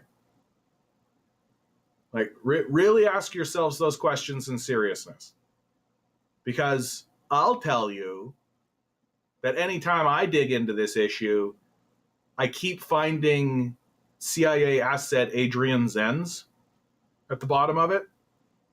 And I keep finding that he literally did the most bullshitty possible report and it just keeps getting dragged up over and over and over again as if it's like this real thing that's actually happening, when it's literally just this asshole CIA agent who has actually said in public, I have been sent by God to destroy China. Like, and oh, it's sort of beyond the pale, by the way, that I'm supposed to buy into the idea that Americans care about Muslims. That's really what gives it like a really tough, that's a real tough pill to swallow, right? That all of the sudden, when the conversation is about China, I'm really supposed to actually buy into the idea that any American anywhere actually gives a fuck about Muslims. You guys blew the shit out of Iraq, blew the shit out of Afghanistan. You've got major intellectuals in your country like Sam Harris, Richard Dawkins, when he was alive, Christopher Hitchens, even shitty comedians like Bill Maher talking about how Islam is a problem and a curse, right? It's just like openly spoken about in American public life. You're literally blowing up countries, doing a real genocide and an actual genocide against Muslims in Palestine. So bad that even your internal justice organizations have declared it a genocide and have issued arrest warrants for Benjamin Netanyahu. Like, and now you're genuinely standing in front of me and genuinely trying to pitch the idea that when it comes to China, well, we really care about Muslims, actually. Nah, I don't think so, bro. I don't think so for a single moment. So it's the most disingenuous pitch you could possibly make. And then when I dig into it, it gets more and more and more disingenuous. So here's the real story, the actual goings on of what's happening with the Uyghurs. So that's the Xinjiang province, right? That's where the Uyghurs are. That's where all this is. Oh, did you know that about 5-6 years ago, China discovered enormous thorium deposits in Xinjiang? There's so much thorium in Xinjiang that China is going to be able to power thorium reactors forever. So China just basically found infinite energy in Xinjiang, and all of a sudden now we're supposed to be talking about Uyghurs that are where? Xinjiang. Oh, interesting how that works. So see this little corridor right here? Again, right? Xinjiang. There it is. See this little corridor right here? This is what's called the Wakhan Corridor. It's the Wakhan National Park. Right? See this country here? That's Afghanistan. Right? So America has been waging a war against the Muslim population of Afghanistan for 20 plus years. It ended fairly recently under the Biden administration, right? So wars create refugee crises. Wars create refugee crises. Refugees flee. Where are they fleeing to? Right? They're fleeing through the Wakhan corridor into Xinjiang. So you've got Muslim people, right? So imagine you're like a Muslim 10-year-old. You're just a 10-year-old kid, and all you've ever known is warfare, and you're fleeing from your home into the mountains of Xinjiang. Well, there's an organization operating in Xinjiang called the Eastern Turkmenistan Independence Movement. They were formerly a terrorist organization in America, but the Americans suddenly and shockingly declassified them as a terrorist organization right about the same time all that thorium was discovered.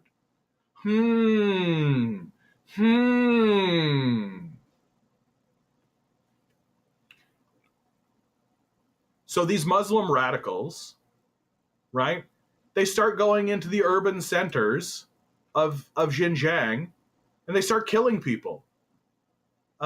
there's a very famous one where they went into the transit system with machetes. 10 men went into the transit system with machetes and literally killed and beheaded 100 people.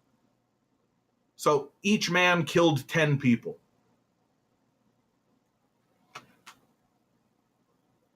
So what does China do in response? They crack down. Security measures, right? The BBC did a really great document, and moreover, right? So they have detention centers, right?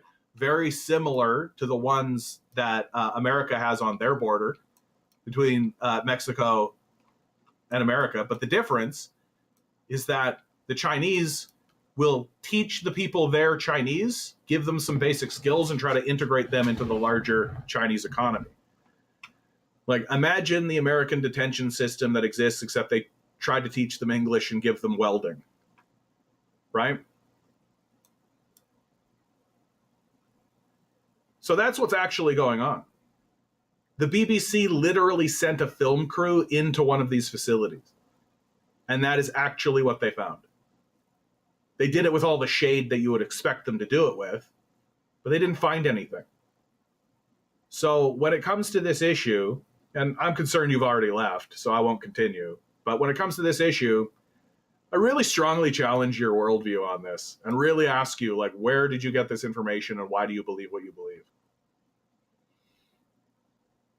Good Riddance writes, I'm supposed to pretend like China is the one genociding Muslims with no evidence after the West has been doing that my entire life. Yeah, pathetic. Well, it's sort of odd. Like, it's just said no evidence is presented whatsoever. And when you do ask for evidence, you get like the top of buildings, like a satellite image of like a building top. Like, this is convincing. Meanwhile, you just like look at any article that exists about the Palestinian genocide and you're like bombed out cities, children with no arms. Like, oh, okay, one of these things is not quite the other. Jefferson, good to see you, my man.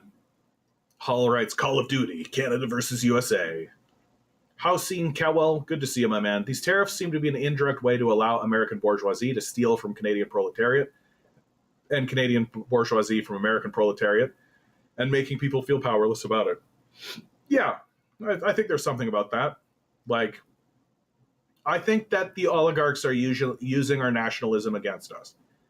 I think they're whipping up our nationalist sentiments in order to get us to accept conditions we wouldn't otherwise accept. I think it's pretty basic shock doctrine stuff. I acknowledge that I'm getting a little into conspiracy theory with that, but I suspect that in a couple of years' time, I'm going to be completely vindicated. That people are going to be like, oh yeah, well, that trade war was happening. They did this big thing over here that nobody talked about. And I'm going to be like, yep, there it is. Like, there's the thing, right? So my feeling, I've said it earlier, but my feeling is that they're going to build a pipeline, and it'll be like a trans-Canadian pipeline. We're going to push the Americans out of this pipeline. We're going to get a pipeline across Canada, a Canadian pipeline for Canadians, so that we can secure the prosperity of a Canadian. And all the Canadians will be like, ha, ha, ha, ha, the thing that we've been fighting against for 20 years. We're building the thing that we've been fighting against for 20 years. Ha, ha, ha, ha, ha. And we'll build this goddamn Canadian pipeline, and it'll end up like in Montreal. And then the Americans will be like, okay, cool, pipeline went to Montreal, cool, connect. And that'll be the end of that.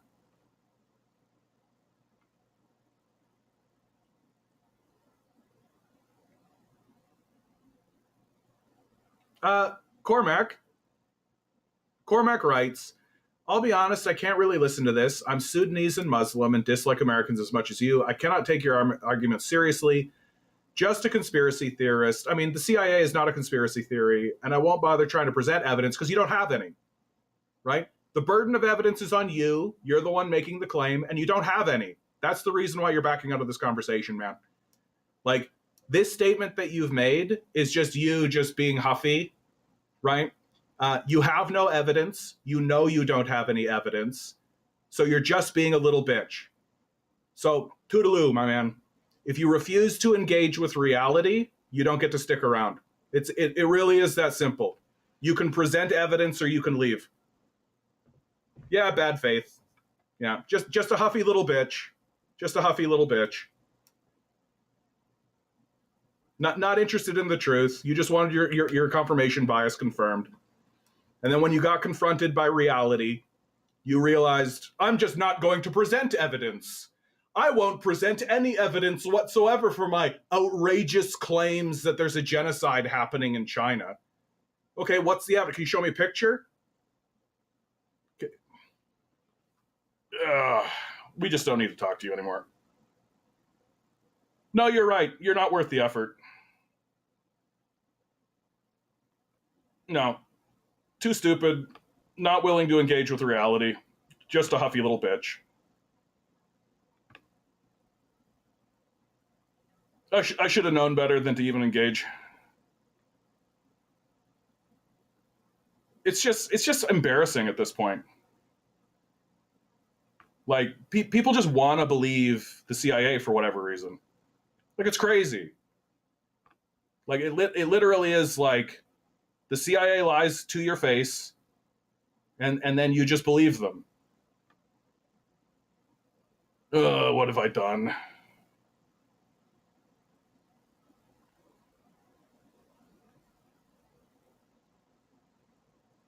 Yeah, and I'll acknowledge that I'm being like a little dramatic, but you know what? My dog just died, so I feel like I'm being dramatic. Oh my God, how do I get back to... Sorry guys, 1 second. Sorry guys, 1 second. I'm just, for some reason, my stupid Twitch stream thing is just this guy for some reason. And I don't know how to figure it out. So I'm just going to see if this does it.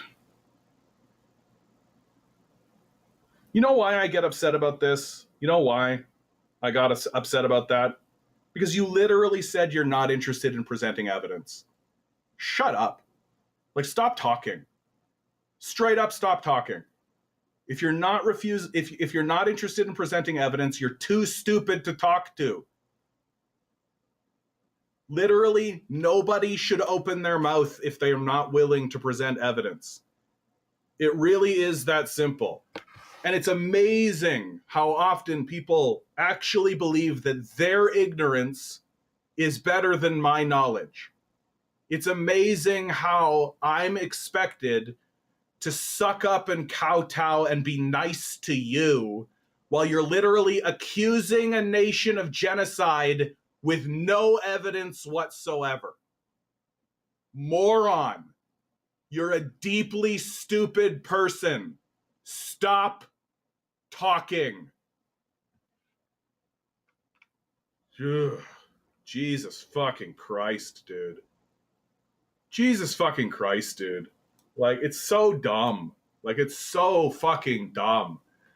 I promised myself, I literally did. I promised myself before I recorded, like, John, you got to start being nicer to these people. You got to find softer language. You got to find a nicer way to say this shit to these people, right? If you're going to be talking to these people and if you're going to be engaging with these people, you got to be nicer about it. You got to be more accommodating with it.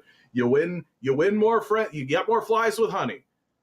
You get more flies with honey. Yeah, but then you got all these flies. I don't want flies.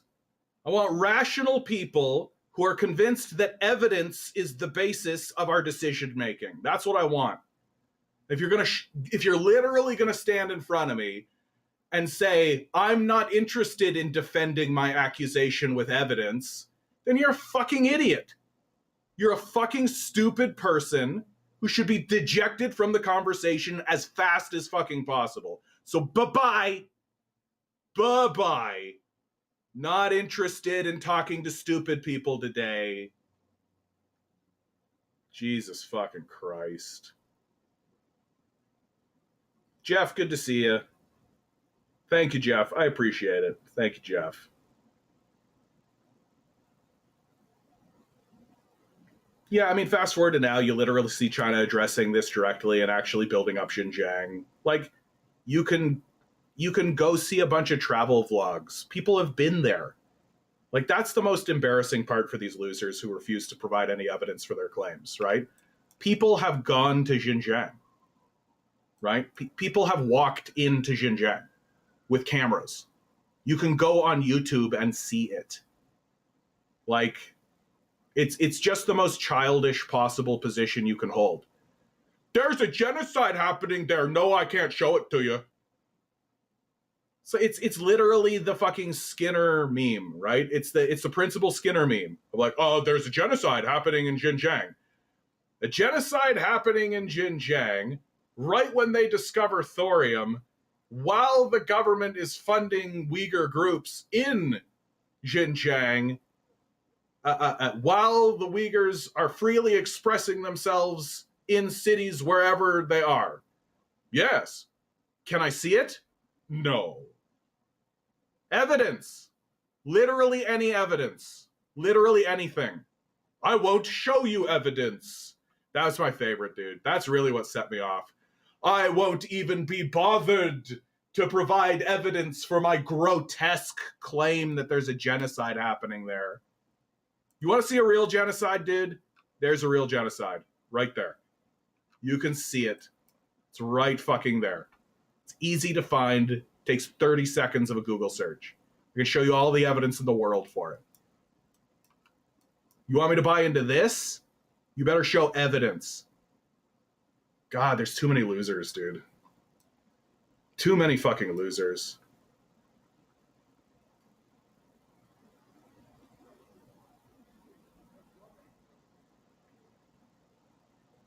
Santora writes, emotionally detach yourself and act like a computer for a bit. It helps pick kinder words, but also makes it easier to be ruthlessly direct and cold.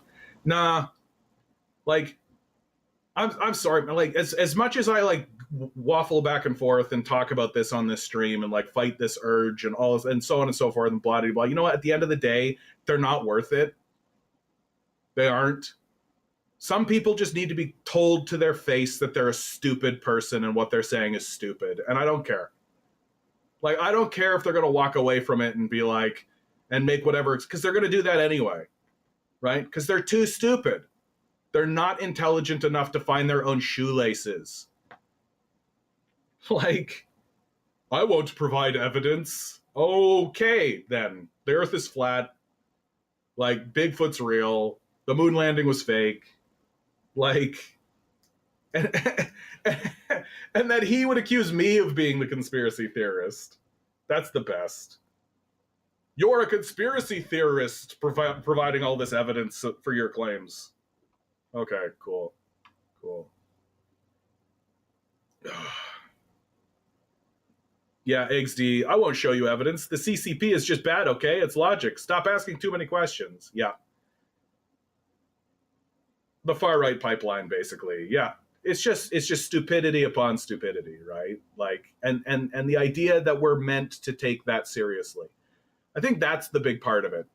Like, that's a big part of it. It's just like, we are meant to actually think that this is serious and that these people are actually serious, and that we're the ones that are out of step and we're the ones that are rude for asking to see evidence and expecting to see evidence. Like, it's embarrassing. It doesn't get more embarrassing. Like, these guys are literally saying that China is killing millions of people. And yet, I'm the barbarian. Got it. Got it. Yeah, XD. Uyghur genocide is real. Source, I'm Sudanese American. Yeah, what are you talking about? And that's even more grotesque, right? Using his ethnicity as a defense. Right? Evidence, evidence, evidence, evidence, evidence. You're too stupid to realize that you even need to provide evidence. You're too stupid to talk to. Ben Shapiro said so. Got you, buddy. Like, Jesus Christ of Latter-day Saints. There's a reason why the West is in decline. There's a reason why the West is in decline. Gullible, gullible, gullible rubes who are too stupid to realize that you should have evidence basing your claims. Renovation writes, there's lots of Muslims in my community in the West brainwashed by Western propaganda. Yeah, the West is in a major decline, right? And I just feel like we're watching, like, this whole interaction is just another nail in the coffin and just another sign. Like, literally, like, the most outrageous possible claim that can be made about a country, right? Is there a more outrageous accusation that you can make about another country than they're committing a genocide? I don't think so, right? It's the largest, most outrageous accusation that you can make. And people are making that accusation with no evidence and no desire to show evidence for it. Yikes. Yikes, yikes, yikes, yikes, yikes, yikes. And the moment they hear a counter narrative, I won't even entertain it. Like they're a fucking debutante at a ball or something. There's a reason the West is in decline. And it's just, we're bought into this religious mode of thinking. Like we're hyper emotional, highly religious people who don't think that evidence counts for anything. We don't care to know anything about anything.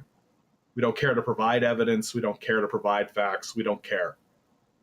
What we care about is maintaining the status quo and being on the in group. Well, the in group is Donald Trump. And it's corrosive and it's in decline and it's falling apart. It's obviously falling apart, and it's so clear that that's the case. I don't know why anybody, anywhere, at any moment would read any newspaper with anything but the highest mode of skepticism. I don't know how you pick up the New York Times or the Wall Street Journal or the Washington Post, and the first thing you think isn't, these guys are trying to con me. These guys are obviously trying to lie to me. So we're reading what the liars have to say. Okay, so here's a lie, obviously a lie. I don't know how you're reading these papers with anything other than that at this point. All these organizations have ever done my entire life is lie. That's all they've ever done. Ugh. XD writes, Muslims tend to have a strong solidarity with one another. You will find many who believe the Uyghur genocide at face value, especially if the accusation is against a communist, atheist, pork-eating people like the Chinese. Yeah, but okay, cool. Have solidarity, right? But like, base your thinking in evidence, please. Yeah, war is delightful to those who have not experienced it. Erasmus.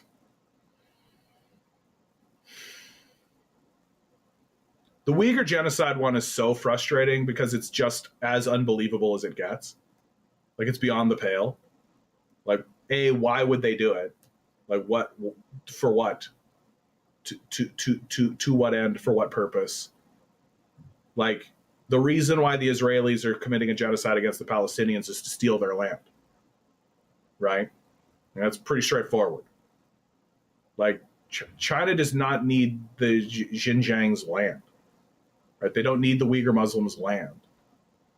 Like, and why do they keep funneling money into Uyghur communities? Like, why is it that every single time I take a look at Xinjiang, I just see dancing Uyghurs? And people, like, celebrating. Like, I just don't see this genocide. Like, where is it? Is it a super secret hidden genocide? Like, nah, man.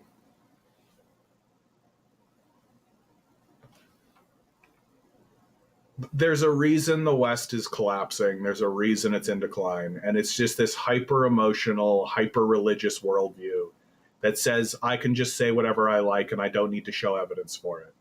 You should just believe me because I'm Sudanese. Okay, bud.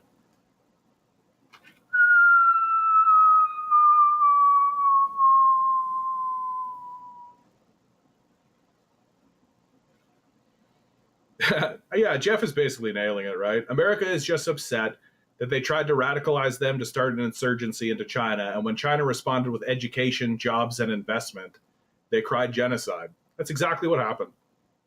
That's exactly what happened. Like, and what's even more embarrassing is it's like the most common narrative ever. Like, America funds insurgency groups in literally every country. in literally every country. But they do it in China and suddenly it's a conspiracy theory. Sure, bud.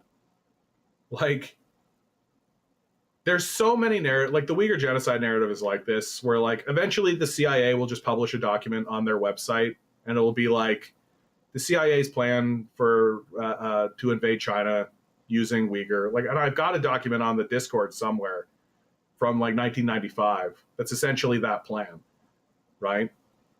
Where it's straight up like the State Department being like, yeah, creating a false narrative by using a Uyghur genocide, like straight up the document.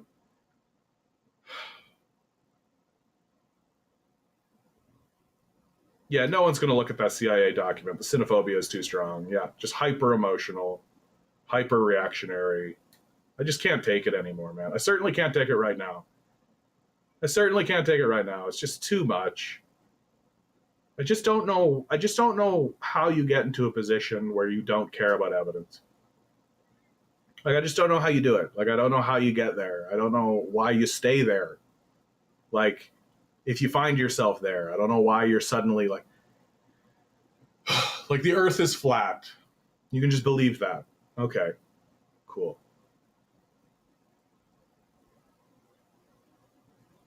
Because if we don't have evidence, what do we have? If we don't have like the actual facts, what do you have? Right? If you can't show a document, if you can't show a picture, if you can't show an interview, if you can't make a position, if you can't show something, what do you actually have? And if you're just basing your worldview on whatever anybody says, then Jesus Christ.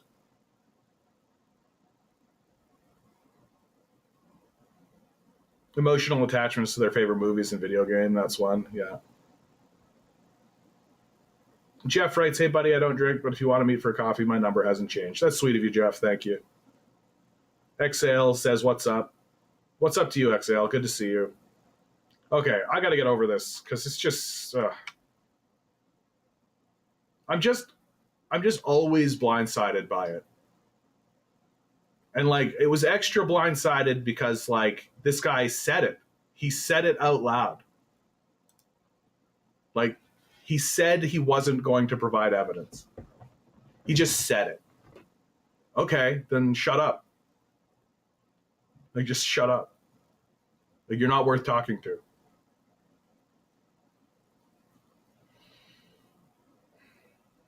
Exhale writes, good to see you, mad at what's happening in the world. No, just somebody who literally, like, came in, challenged a position, and then said he wasn't going to provide evidence for his claims. It's like, okay, cool, bye.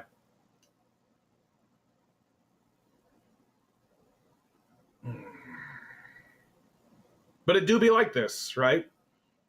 You got the MAGA hats sitting here. I love the First Amendment, freedom of speech. Congress shall make no law respecting an establishment of religion or prohibiting the free exercise thereof, or abridging the freedom of speech, or of the press, or of the right of the people peaceably to assemble and to petition the government for a redress of grievances. The First Amendment.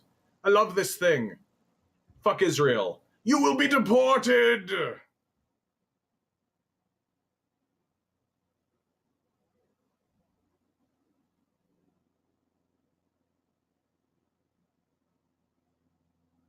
It's just like when you see, like, when you think of it in the abstract, right? When you think of the decline of America in the abstract, it seems manageable, right? It seems manageable more or less. Like, you're sitting here and you're like, yeah, okay, like, it's going to decay and things will fall apart. But then you actually, like, talk to the people who are actually, like, making the decline happen, right? And you're like, oh, fuck. Like, there's a reason why it's happening, right? There's a reason why it's happening. Like, people are actually way, way, way, way dumber than I think they are. They're way more bought in to just the dumbest shit you've ever heard in your life. Like Like, you can literally accuse a country of murdering millions of people with no evidence and expect that to fly.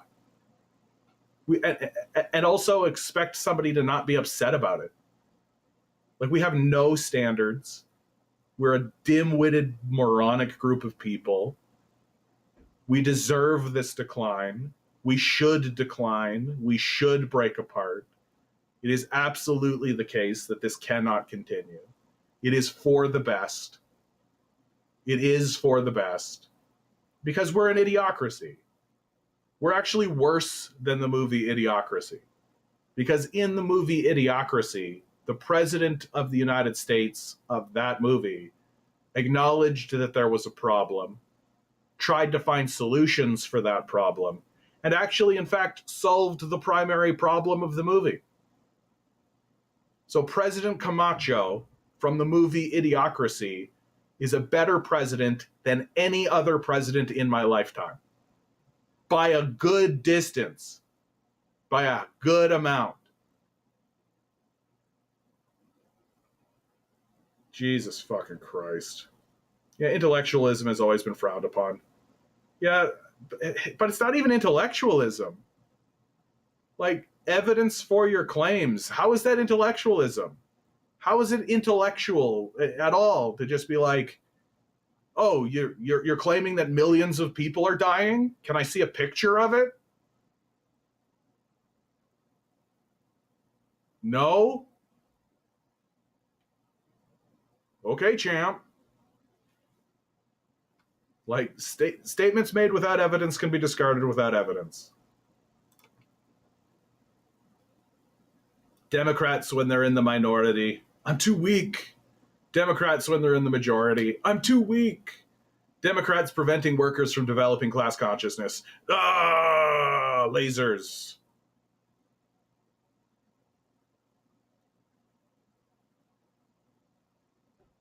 Hall writes intellectual as in exactly using evidence, as in movement against religion. It's just like, I don't know, dude. I know that I'm banging on about this, guys, but like, maybe it is because I'm just in this emotional space. Like, maybe it is that I'm just in this like emotional space about my dog, and I don't want to blame that. And like, I'm dealing with the emotions and just being confronted by that level of just dumbassery, just straight up like, I don't need evidence. Okay, champ. Oh, here's a fantastic like dystopian moment. Here's a great dystopian moment for you. You want to feel like some hyper dystopia? Yeah. For those of you who are just listening in, so there's an app. It's a snapshot of an app. And there's a picture of a normal looking fellow with glasses, little heart beside him. Underneath it says in bold text, Rodney has passed away. Want his PTO? He accrued 115 days.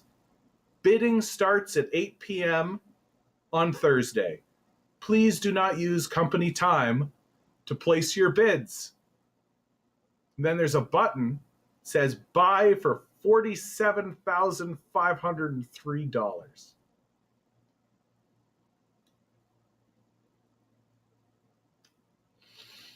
Holy shit. That's some mainline dystopia right there. That's some straight up like, that is some just venomous, hollow, reptilian bullshit right there. What's a PTO? PTO, I don't remember what it stands for, but it's basically just time off, right? You could take extra days off.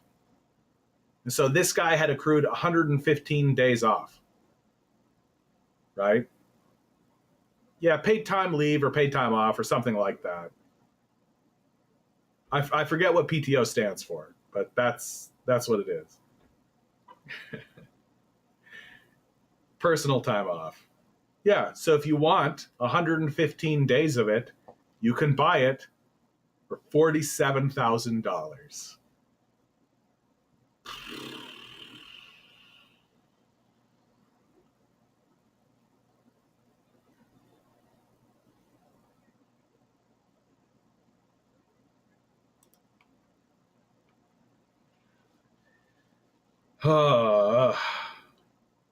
It's so wild watching this decline happen in real time, man. It really is. Like, it's a strange, unusual thing that, like, I find myself in this position where I hit the stream button and people actually listen in. That's incredible. I love that you guys are here. I love that you listen in. I love that you tolerate me. I love that, like, that I'm not alone in this ridiculous journey. It's quite a thing. And, like, there's always this little part of me, like I try to be nice to the people who are in my life and around me for the most part. And I try to, like, accommodate this sort of hopefulness that people kind of have, that, oh, it'll all be for the good and it'll all work itself out and everything will be positive. And it's just like, no, it won't. Like, no, it won't. Like, we are in a major, major decline. And the people who are in power are accelerating the decline. And they're attempting to make the decline happen faster. And a big thing with the Trump administration, like, the narrative that they're running with internally, and that I've seen, like, Bloomberg and, like, people actually argue for, is that if we weaken our dollar against our allies, right? If we incentivize foreign investment, which is basically just having rich corporatists reinvest back into America, right? We can attract manufacturing back to America. And so while there'll be pain in the short term, in the long term, it means that we'll get a return of manufacturing to our country, which isn't going to happen, right? It's just not going to happen. Like, and it's this economic thinking that's very, like, Rube Goldberg kind of like if this happens, this will happen, then this will happen, then this will happen, right? Whereas there's countries like China that are basically just like, oh, we need more factories, build more factories. Here's the money, build it. And, like, we're still relying on this, like, chaotic system of free marketeering. And the people who are in power actually genuinely believe that they can manipulate it and control it, and it'll respond in a way that they want it to, right? They think that they can navigate these chaotic waters successfully, and they don't realize that they're the ones being manipulated, that all they're doing is accelerating a decline, that the manufacturing is not going to come back, that the country is just going to continue downward into a depression, that's going to make the Great Depression look like baby's first depression. Like, and I think the thing that makes this one so scary, like, I've listened to several people who experienced the Great Depression talk about the Great Depression, and the thing that was interesting, like, Noam Chomsky talked about it, and what he said about it is, like, yeah, it was bad, and there was, like, lean times, but there still was this sense that people were working to try to resolve it. There was always this kind of sense amongst the average citizen and amongst the political class that we're working to resolve this. We don't quite understand what's happening, and so but we're all in it together, and we're all going to make it work. That does not exist. There is absolutely none of that happening here in America and in the West generally. That even if people are willing to accept and acknowledge that there's a decline at all, right? You got to wade through the weeds of the personal, it's your fault individualism narrative, right? You got to cut through that dumb bullshit. That's obviously phony, fake shit. before you can even get to like, oh yeah, there's large systemic issues that are leading us to major systemic collapse. And once you actually get through to even that, then basically you just rudder up against the shore of psychopathy. Just the fact that these rich people are psychos, that they don't actually care about us at all, and that they're hoovering up all this money and then abandoning us. Like, that it's not going to be so much a Great Depression as it is going to be a Great Abandonment. That, like, a Great Depression kind of carries with it the sense that, like, it's this unintentional thing. We don't quite understand it. We're working through it. We'll figure it out, right? That, sure, we're depressed, but we're going to bounce. This is a victimization. Like, this is literally a class of people inflicting themselves upon us and then abandoning us as fast as possible. Like, so I don't know what name is going to come out of all this, but I know what I would call it. This is the Great Abandonment.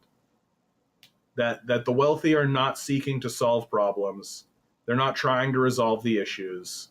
If they are trying to resolve the issues, they're doing it in a way that exclusively protects themselves and their power and their privilege, which means that all of their solutions will fail because their power and privilege is the problem.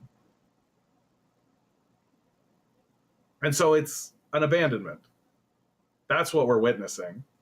We're not witnessing the Great Depression 2, Electric Boogaloo, or whatever fucking name they give it. We're witnessing the Great Abandonment.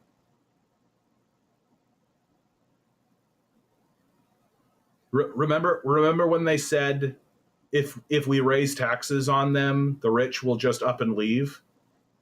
Well, it turns out the rich were just going to up and leave anyway.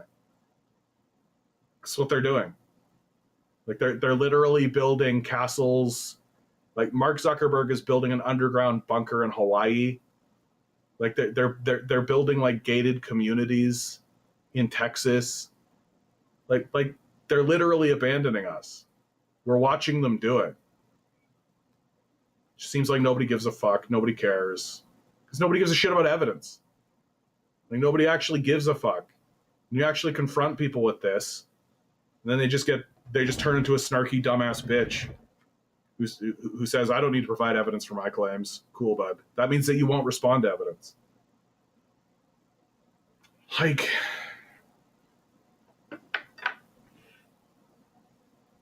Like a society that refuses to respond to evidence is just a society that's just in this major decline and cannot get out of it.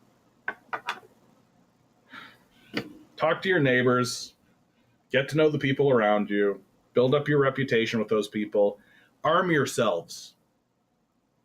I just finished my safety course here in Canada. I'm waiting for my paperwork. I know the weapon that I'm going to pick up. And no, I am not being hyperbolic with that. Housein Cowell says, we can avoid decline by canceling capitalism. I don't think so, dude. Like, I think the decline is... I think decline is way too serious at this point. Like, the rot underneath the superstructure of everything. The left is just so badly organized and so thoroughly destroyed. I'm trying to stay away from saying badly organized because that kind of implies that it's the left's fault. But the truth is that it was destroyed on purpose with intention. That, like, the fascists in America certainly won. Like, Malcolm X and Martin Luther King were assassinated. Like, the leftmost president was literally assassinated. Like, we saw them destroy the Black Panthers. We saw them destroy the Civil Rights Movement. We saw them destroy the Communist Movement.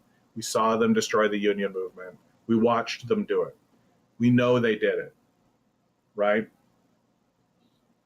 So we find ourselves in a position, and a big thing that's happened throughout my lifetime is that we were funneled into dead ends. Like, just vote. exert power with your vote. It's up to you. Vote, right? Make sure you go out and vote, right? And we were all conned into this idea that if we all went and voted, that we would actually have something happen that actually would matter to our day-to-day lives. And it was all a fraud. Like it was very obviously and very straightforwardly a complete and total fraud. The people who are in power are not interested in helping anybody but themselves. They are all careerists and opportunists. There's not a single person who's actually genuine, is actually genuinely interested in helping anybody. That's just fucking bullshit. And it's obviously bullshit. And so the entire system is just in this free fall collapse because of it, because it's no longer capable of responding rationally to the needs of the people. And there is no institution that's at all interested. They're not even interested in trying. It's scam after fraud after scam after fraud after scam after fraud. That if somebody is knocking on your door and saying, hey, vote for me, it's because they're a fucking con artist. Pretty nakedly. And that what we're experiencing is just this complete and total wholesale abandonment of the people and of the populace. And we're basically being told to fend for ourselves. That's essentially the narrative that they're not saying out loud, but that's all that's left, is to just fend for yourself. And so the way to fend for yourself is to start actually building coalitions with your neighbors and locally, because the system of capital is going to start collapsing, and you're going to see larger and larger and larger signs of that abandonment as it happens faster and faster and faster. And it's going to happen faster and faster and faster. Like you're just going to have big sweeping events occur right in front of you, and you're just going to be shocked at it. Like we're talking about literally like the Walmart that you've been going to for 20 years just folding and leaving. And just basically being like, yep, we're done. Bye. No longer profitable. And you're like, okay, cool. Where do I get my groceries? There's a place open an hour away from you. Get going. The gas price just doubled. Yep. Off you go. Like this is the shit that we're looking at. And the reason why it's going down this way is because the people who are in power at no point ever even gave one fuck about you. Democrat, Republican, conservative, liberal, NDP, Green, doesn't matter. Because they're all con artists. We just voted for the best one. That's it. It's a system of con artists. That means that the con artist that won was the best con artist. It's a society of salesmen. I don't know what we expected. And so canceling capitalism, nah, brah. Like that's going to expedite the decline like you would not believe. Like the decline is coming. It's coming swiftly. And moreover,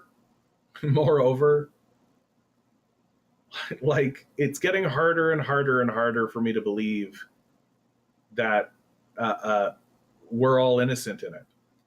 It's just getting harder and harder and harder and harder for me to believe that the proletariat is the victim of capital.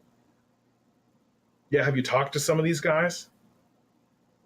Like, have you actually talked to some of these guys? Like, I understand that there are large propaganda systems, but you also have your eyes, right? Like you also have like the ability to see things and add one and one together, right? But like if you see 60% of people are living paycheck to paycheck, if you see massive income inequality, And if you see a homeless person on the street and your thought is just get a job,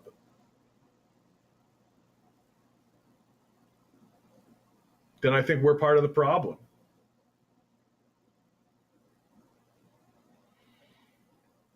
EC94 over on Twitch, why does he think, he being Trump here, think Canada would want to become a US state? I understand his reason for wanting Canada to be a US state, but what's in it for Canadians? So, EC, I don't think that Trump actually is trying to annex Canada in seriousness.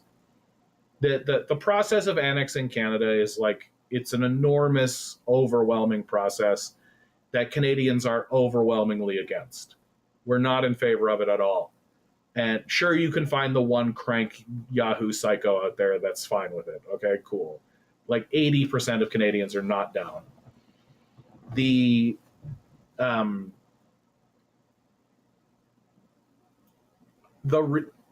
reason why I think, and I admit I'm getting into a bit of conspiratorial territory here, but it's just the pieces all fit. And so I'm sure that in like a year's time, I'm going to like hold up a document and be like, told you. I think that they're basically just doing basic shock doctrine shit where they're trying to terrorize the Canadian people and subsequently the American people.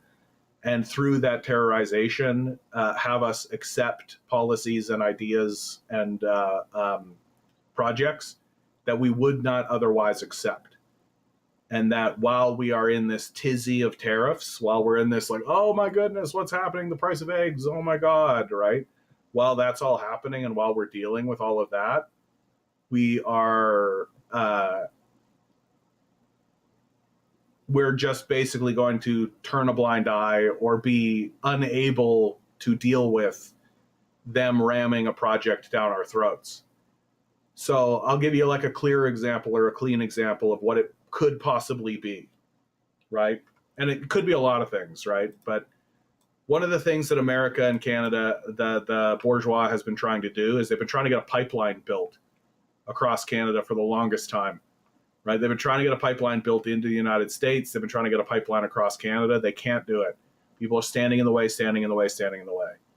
Well, if we have a big tariff war and whip up everybody's national pride, you can stand up in front of everybody and be like, we need a pipeline for Canadian security and for Canadian economic security. And people will be like, Right, so they'll build the pipeline across Canada, call it the Trans-Canada Pipeline or something. And then they'll have it come down here near Ottawa or Toronto or Montreal or something. And then they'll just connect it up here, right? Easy click. And it'll be like the type of project the Canadians have been against for decades. The entire Trudeau administration, we've been fighting against it. Trump does a trade war. Everybody's attention's looking over here. They build the pipeline. So that's more or less my opinion about why this trade war is actually happening. It's because the people who are in power are oligarchs who don't actually give a shit about America or Canada or the nation. They don't care about any of that. They care about their own wealth, their own money, their own institutions, and their own power. Like, they don't give a fuck at all about the idea of America. It doesn't matter to them. And so if they have to terrorize us in order to get things done, they will. Like, they're literally committing a genocide against these people. What makes you think they won't do that to us? Like, it's just like, so I don't think it's about like a negotiation. I don't even think it's about an annexation. I don't think it's about that at all. I think it's just about terrorizing people so you can get your way.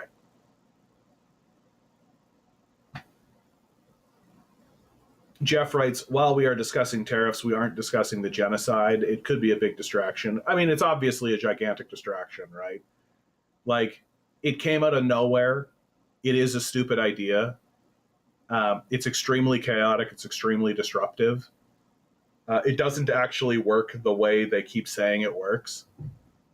And moreover, it's only harmful for America. Like, that's the big thing. EC says, thank you for the answer. My pleasure, bud. Stick around, keep asking questions. You seem like a nice guy. Certainly better than the last one. Yeah, Hussein writes. Thing is, they even lost money. Musk lost a lot with Tesla. So is he stupid or what? Yeah, Musk is deeply stupid. Like I really do think that like I really do think Elon Musk is easily the stupidest person in the room. That he's just cosplaying as a smart guy. Like I think he found out when he was young that if he just pretended to be intelligent and said intelligent sounding things, that the people around him would just kind of go along with it. And because he is the son of a billionaire, right, an apartheid billionaire no less, uh, people are willing to give him like so much rope, right? Like the guy is the very definition of white privilege. Like when we talk about white privilege, we're talking about Elon Musk. That this it doesn't matter what this guy does. Everybody is just completely willing to give him the benefit of the doubt all the way down the line. And it also connects into the reality that America worships money, that we're in a money worship society, that we've killed God and replaced him with money. And because Elon Musk is worth the most money, he's the closest to God. And so you have to listen to everything he says as if it's coming from the mouth of God. And I don't think I'm being hyperbolic about this. I think that's what's happening. Because once you desanctify it, and once you just listen to what he says, he's the stupidest person in the room every single time. Like he's so unbelievably stupid. And he's just cosplaying as a smart person. And you know how I know Elon Musk is as stupid as he is? Because you know who he is. Like, that's the stupidest idea I've ever heard of in my life. I want to be the richest guy in the room, and I want everybody to know my name and face, and here's my address. Here's the place I am when I'm the most vulnerable I could possibly be. This is the room I sleep in. Like, this guy's stupid. This guy's a deeply stupid person. And just like look at the way he's handling his multiple wives. Like look at the way people talk about him who have met him. Look at the way his biographer talks about him. Like everybody who actually interacts with this guy, who doesn't have a stake in him, who isn't like trying to make money off of him, walks away going, this guy's stupid. This guy's cruel. This guy is not intellectual. Yeah, Cowell's got it, right? If he wasn't stupid, he would at least send somebody else to do the dirty job and stay invisible, right? Like, when it comes time to break in to the treasury and rob the treasury, which he did, he sends people who are like directly connected with him, who are like going in there being like, I'm here with the Department of Governmental Efficiency run by Elon Musk. Elon Musk's Department of Government Efficiency. I'm in here as private citizens to steal stuff from the treasury. Like this guy's stupid. That's stupid. Right? Like it is idiocracy. Like straight up. Like it's the kind of thing that you would expect in the movie Idiocracy. Like, why don't we just go to the treasury and we'll take the records, and then we'll say that there's fraud because we found it in the records that we stole from the treasury. Oh, that's a good idea. Yeah, that's a good idea. Yeah, we're Department of Government Efficiency, Doge.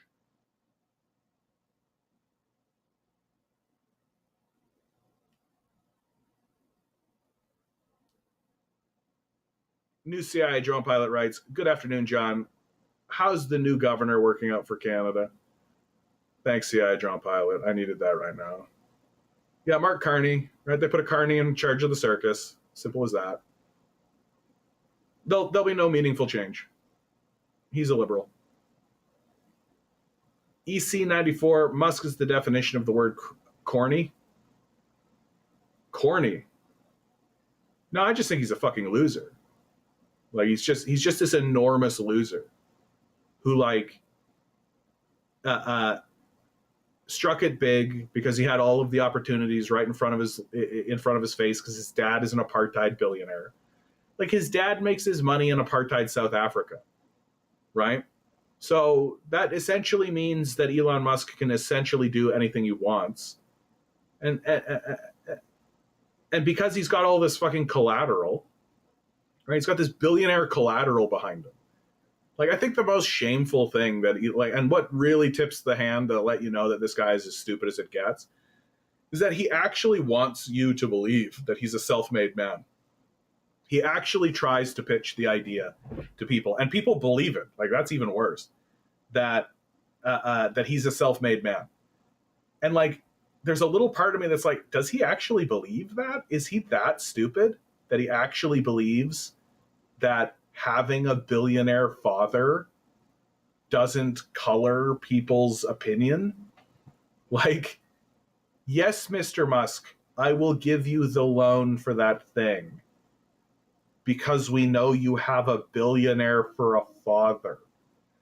Well, Mr. Musk, I see that you want a $2 million loan to invest in digital penis pumps. I see here that your business plan is written on crayon.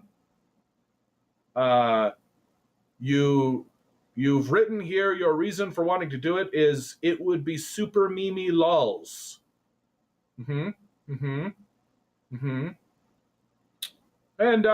your father is Errol Musk, you say? Of the South African apartheid Errol Musks? Well, everything seems to be in order here. I'll just drop the paperwork. Good luck with your electronic penis pump. I am sorry. Digital penis pump idea. Yes, quite. I'm sure it will be very successful, Mr. Musk. Well, goodbye. Like, are you actually so dim-witted and so incapable and so unaware of yourself and of the world around you that you genuinely believe that your billionaire father had absolutely nothing to do with your success? If you want to call what Elon Musk is doing success, like, the guy is literally getting in the way of everything. That instead of actually having NASA do the things that he's doing, he's doing what NASA did, but worse. Instead of actually having like a government organization actually create an electric grid and an electric car, he's doing it and he's losing. Like, China is kicking the shit out of Tesla. Like, it isn't close. We're having to literally put 100% tariff on Chinese EVs to keep them out of the market so that Elon Musk's shit cars can compete. And meanwhile, he's doing things like making a cyber truck, this gaudy, god-awful shitbox that explodes. Like, Elon Musk is doing things like going to California, convincing them not to invest in a high-speed rail system so that he can dig a tunnel that's barely big enough for one of his cars to go through slowly. Like, it's just a series of embarrassments. It's just a series of stupid decisions and stupid ideas that he's just bluffing his way through because he's never actually experienced somebody standing in front of him saying, that sounds like a really fucking stupid idea. And the reason why nobody has actually said to him, that sounds like a really fucking stupid idea, is because they know that if the whole thing falls apart and he falls on his face and it's a catastrophe, his daddy is a billionaire. He just has infinite collateral to do whatever he likes. And now the game has gone on for so long. Like this cosplaying, like, we're going to go to Mars. We're going to go to Mars. I'm sure we'll be in Mars by 2020. I'm sure it'll be 2025. I'm sure it'll be 2030. I'm sure it'll be 2035. I'm sure. You notice how it just keeps getting pushed back 5 years? You notice how it just keeps getting pushed back? Just keeps getting pushed back, keeps getting pushed back, keeps getting pushed back. Right? Because he's bullshitting, and he's obviously bullshitting. And he's an obvious bullshitter. And he's always been an obvious bullshitter. And then he goes on fucking Joe Rogan. And Joe Rogan just like acts as an apologist for this fucking dumbass. Right? It's amazing that when it comes to trans people, Joe Rogan is like laser sighted. Right? If there's a trans person in the conversation, it's like nuance and laser sight. We got to really hyper focus on this issue. But when it comes time to actually scrutinize the richest American, he just smokes a doob and is like, "Hey, bro, you didn't mean to do that Nazi salute, did you?" And Elon Musk's response is literally like, "Haha, yeah, well, man, you know, I'm not a Nazi. Not Nazis support coups like I do. And Nazis commit genocides, you know, like the one I support. Haha, we're just bros." Like, watching Joe Rogan become a Nazi collaborator is just wild. It's just wild to watch it happen.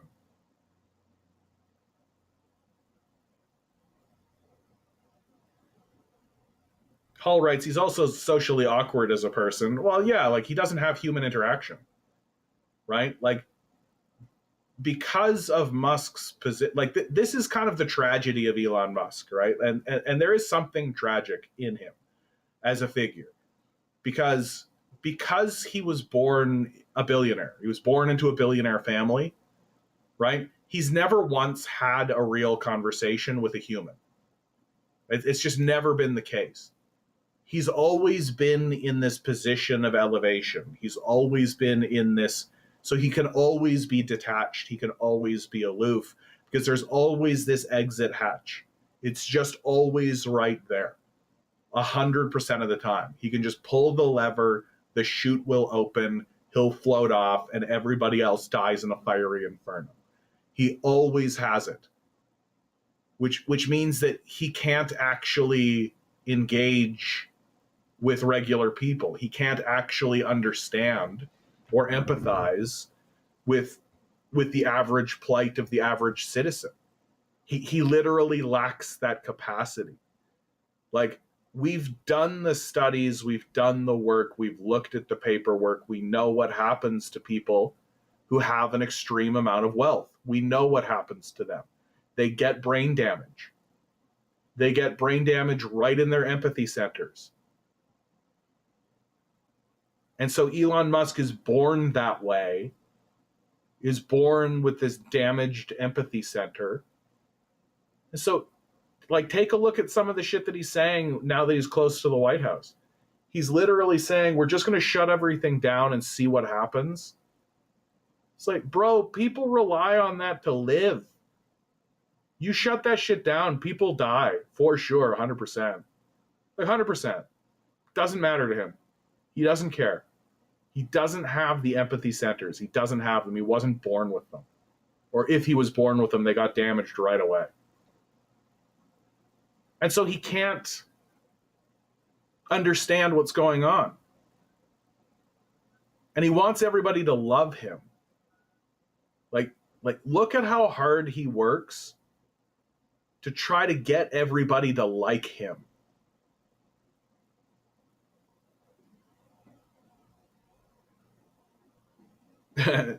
Isaac writes, Elon still has people to wipe his diaper. Yeah.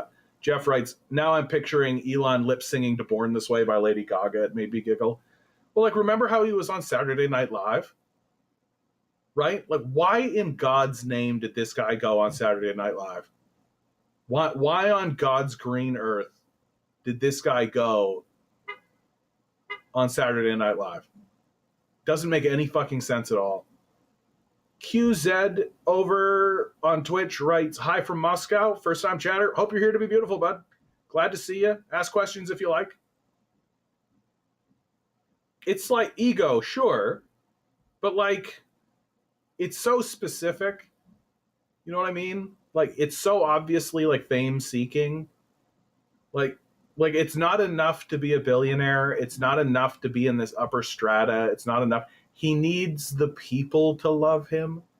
He needs the plebs to love him, right? He needs to be regarded as the next Thomas Edison or Nikola Tesla or Tony Stark, right? He needs to be seen as being this super genius. And if you watch the Saturday Night Live special that he was in, it's all over it. Like, it's covering it. He obviously wants to be perceived as an intelligent person, and he isn't. Like, he's not an intelligent person. He just cosplays as one. Dude, the Nazi salute was like, that was it for me. Like, that was it for me, dude. Like, I'm not playing with this shit anymore.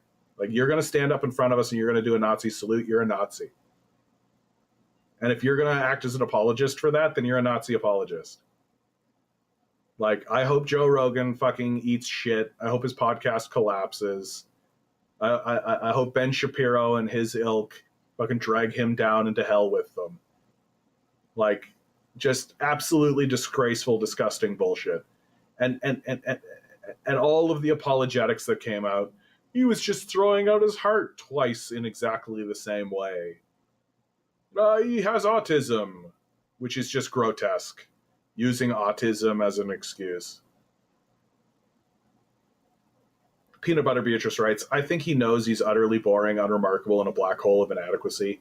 No one likes him as he is. That's also why he hates people who are actually talented and creative. Just my theory.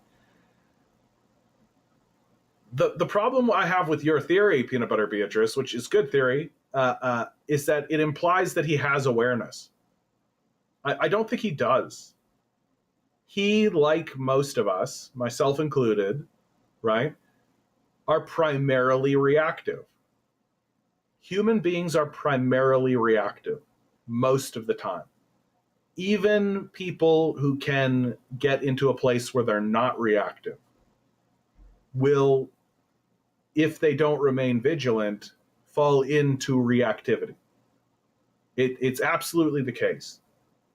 And Radio Halifax, good to see you, my man.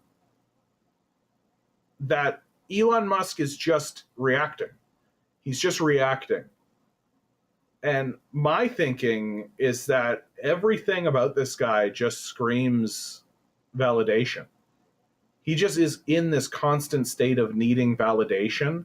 He needs to be seen as a valid person. He just needs his dad to hug him and tell him he's proud of him. But when you listen to Elon Musk is exactly what you expect of an apartheid billionaire. He's just a cruel, detached, unempathetic, psychopathic narcissist, like, obviously, who says very cruel things about his son. So, like, Elon Musk is just like he just wants daddy to love him. And so instead of, like, sending his ire towards his father, right? Or instead of, growing up and just being like, well, that's not going to happen, so, I'm going to live my life. He's just constantly on this quest of, like, trying to earn his daddy's praise. And because his dad is a psychopath, incapable of feeling, he's never going to get it. And so he's just got to constantly get bigger and bigger and bigger and bigger, right? Like, hey, Dad, I created an internet bank, right? Okay. Hey, Dad, I got a government subsidy to make electric cars. That's nice, son. Okay, we're gonna make a space program, and I'm gonna go to Mars. Wow, you know, and it's never gonna be good enough, right? It's never going to be enough, and so he's got to just keep going bigger and bigger and bigger and bigger, because certainly there must be something that he can do, so that he'll turn to his dad, and his dad will go, "Wow, son, you did it. I'm proud of you. I love you. Good job." Which is all he wants. And he's never going to get it. And instead of accepting that, and accepting who his father is, and accepting that his goal is unattainable, which all of that would require legitimate self-analysis. It would require him to legitimately sit down and legitimately be like, okay, cool. Who am I? What is this place? Where am I? Who is my father? What is the environment I'm in? What are the conditions that I'm in? Right? Instead of doing any of that self-analysis, self-reflection, the tear down and the build back up, instead of doing any of that, right? He's just on this treadmill. Maybe if I become the president of the United States of America. Oh, well, you're not actually a native-born American citizen. You can't become the president of America. Oh, but what if I give the president a lot of money and then we create a department of government efficiency?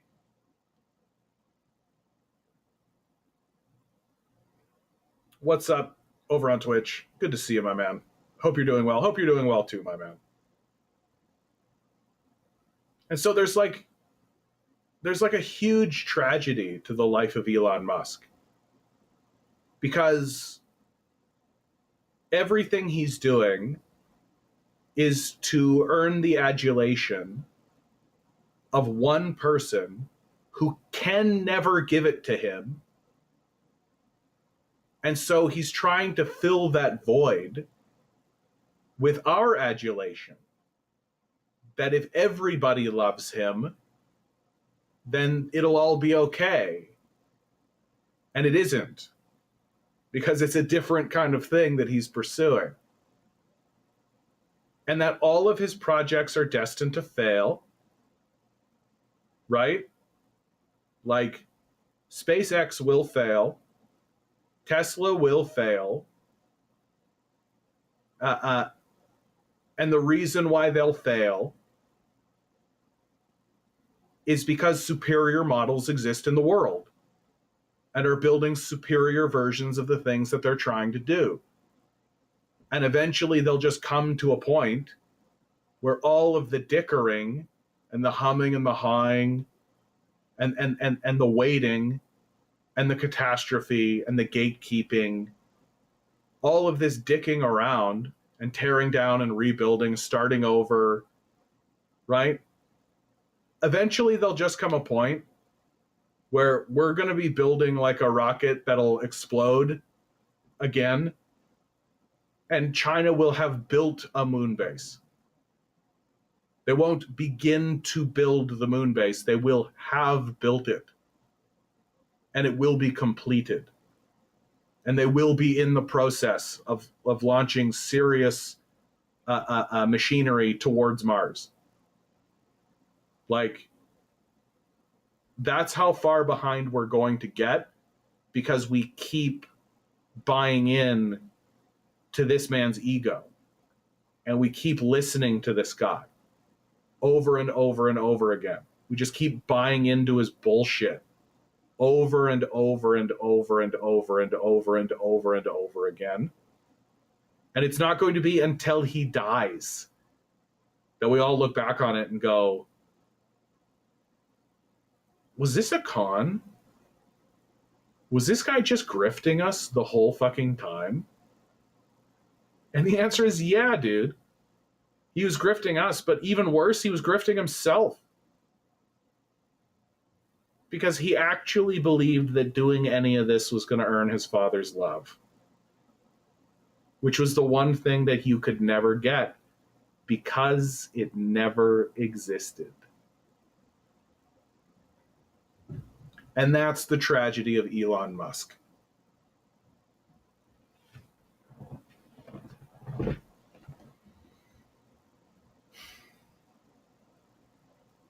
God damn. Good opportunity to say like, share, subscribe. Hit those bells. Hit those whistles. If you would like to join the Discord, please be sure to donate to my Patreon. Patreon.com/TheCanadianCommie.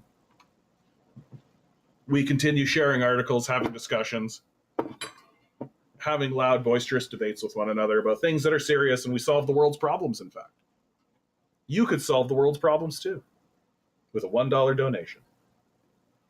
And if you find it in your heart, reach into the envelope below and put the address you see on the screen and send $1 to Jesus Christ.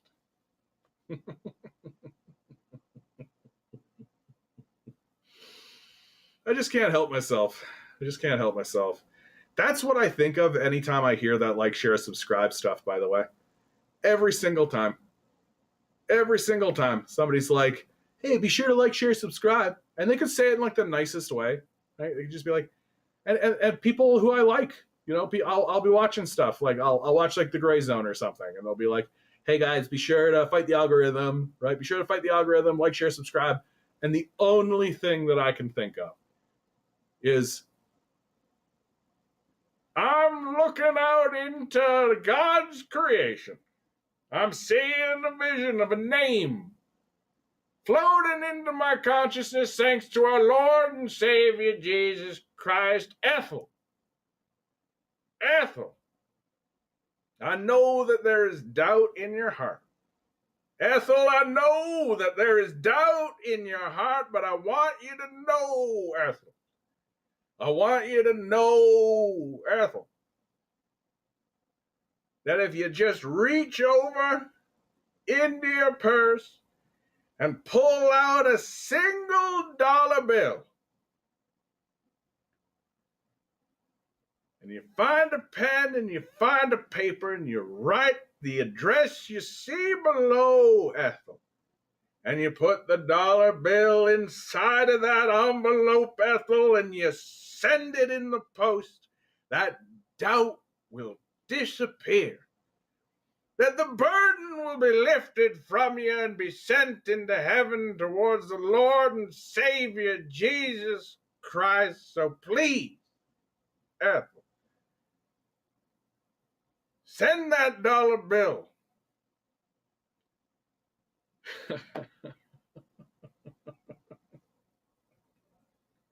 Those guys are real. Like, those guys are real, and it worked. Like, that's the craziest part. Right? Like, I'm actually dead convinced that if I didn't have a conscience, like if I was just in this for money, and that's the character that I played, like if I was doing this, but I was just doing like hokey Jesus Christianity shit. Well, now let's turn to the gospel. Boys and girls out there in the world, we're going to listen. Here we go. Today we're going to open up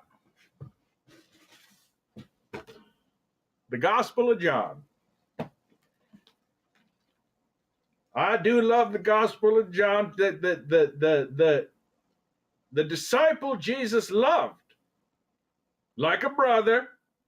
The disciple Jesus loved. Turn to your gospel, ladies and gentlemen.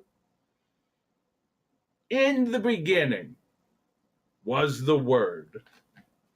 I could make $1 million, right? I could make $1 million, and we do music. We'd have music, right? This little light of mine, I'm gonna let it shine. This little light of mine, I'm gonna let it shine. This little light of mine, I'm gonna let it shine, let it shine, let it shine, let it shine. I'd make $1 million. I'm sure of it. Oh, it's so It's so sad. It's so sad. Like, can't we just talk about like reality? Can't we just have a discussion about what's actually going on and like the nature of our existence in a real kind of way? No, it's all got to be fairy tales. It's all got to be Jesus Christ. God knows the falling of a sparrow and the depth of a pocket.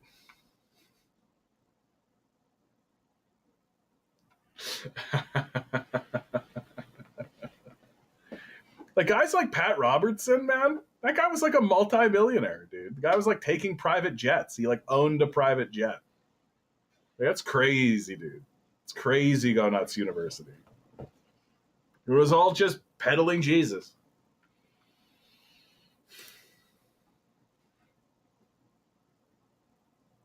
Here's a hilarious story. Here's a hilarious story. From the Wall Street Journal. U.S. foreign aid halt is making scrutiny of China even harder. Fantastic. Fantastic. If you'll recall, right, the Trump administration paused all payment to U.S. aid, right? And this is one of the signs that tells me that these guys don't have any idea how anything works, right? Like, it you talk to regular people out in the world and they're so desperate to try to make sense of Trump that it's got to make sense what he's doing, right? Like, it's got to make sense what he's doing. And they don't want to buy into the idea that maybe they're just stupid. Like, maybe they think it works one way, but it actually works another way. Like, maybe it is the case that they're just wrong. Like, they've been wrong about everything else. Yeah, womp womp. And like, how does this not just help China? Or more specifically, if it doesn't help China, it definitely hurts America, right? Like I, as I have said several times over and over, I'm relatively positive about China. I'm I'm fascinated by their history and their culture. I'm fascinated by their people. I'm fascinated by their governmental system. Their accomplishments are undeniable, and I hope and pray that they continue to develop and grow peacefully. And I hope that they manage to avoid catastrophe for themselves. So I'm really rooting for China, right? So even me, as somebody who's sitting here being like, boy, howdy, I hope China does well. Even I'm sitting here being like, but we should be seeing what they're doing, right? Like, I'm not against the idea of intelligence gathering, right? I'm not against the idea of having people over there looking around, right? That's kind of what pisses me off the most about how America does intelligence, is that it's done aggressively. It's done with this idea of like, how do we overthrow this? How do we thwart it? How do we get an advantage over this? How do we find a crack in it? How do we put a Manchurian candidate in there? Like, how do we weaken them? There's always this like the concept of intelligence always has this like terrorist mindset. Like, how do we terrorize these people and get them to do what we want? That kind of element. Whereas when I think of intelligence gathering, it's just like, yeah, we should just like know what's going on over there, shouldn't we? Like, we should just straight up like, and like, we should know what's going on over there so that we can have good diplomatic relations with them, so that we can see where they're putting their money, and we can say like, hey, this is cool what you're doing. right? Like, I'm not opposed to looking over the fence of what's going on in your neighbor's yard, right? Just kind of checking in, making sure everything's going okay. All that seems reasonable to me. But like, what the Trump administration is doing is just blinding itself. It's just making it so we don't even look over there. And I was really listening to, I listened to a great speech that was given by Jeffrey Sachs. And Jeffrey Sachs, who is a professor at Columbia University, he's also like the director of something or other. I'm blanking on it, but it doesn't matter.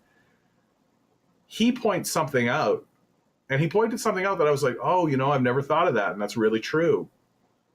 Is that Garden State, good to see you.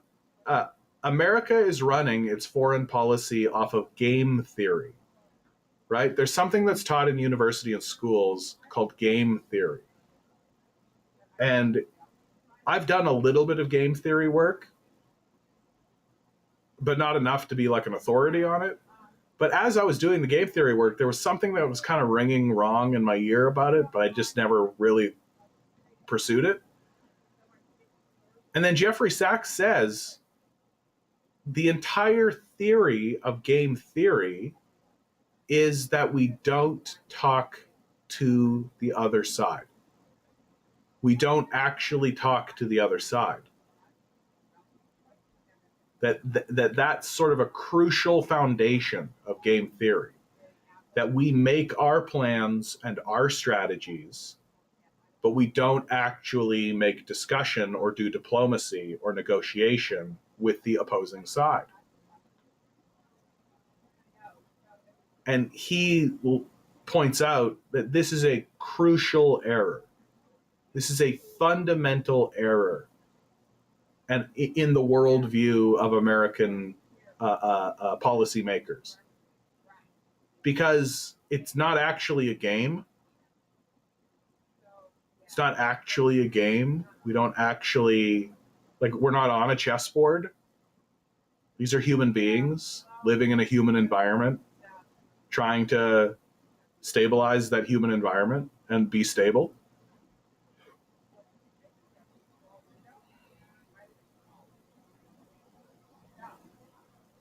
As Richard Wolff, this is from Garden State, as Richard Wolff says, it'd be a good idea to learn about our competitive countries, especially if they own nuclear weapons. Well, and to just talk to them. And like, we used to talk to them, right? Like, very famously, through the Cuban Missile Crisis, JFK and Khrushchev were talking to one another. Like, how do you de-escalate? How do you get to a peace treaty? How do you come to a conclusion over a crisis unless you're willing to actually talk to the other side? And they're not talking by policy, because game theory says that you shouldn't. It's astounding. It's an astounding idea that we should literally forego and do away with diplomacy. That we shouldn't do diplomacy. It's an incredible idea. And one that I hadn't actually thought that much about. That I knew that what we were doing was not really diplomacy, but I didn't quite realize that it was by design and by policy. That we shouldn't talk to these guys, that we shouldn't talk to these guys on a matter of principle.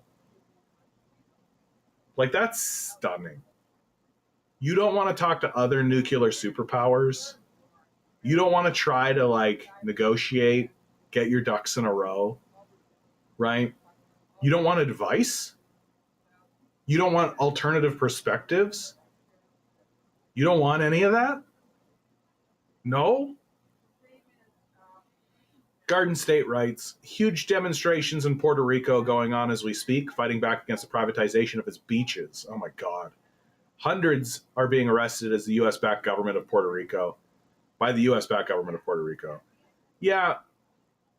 Imagine trying to privatize the beaches. Holy shit. Here in America, we've got similar police actions taking place. striking Starbucks workers.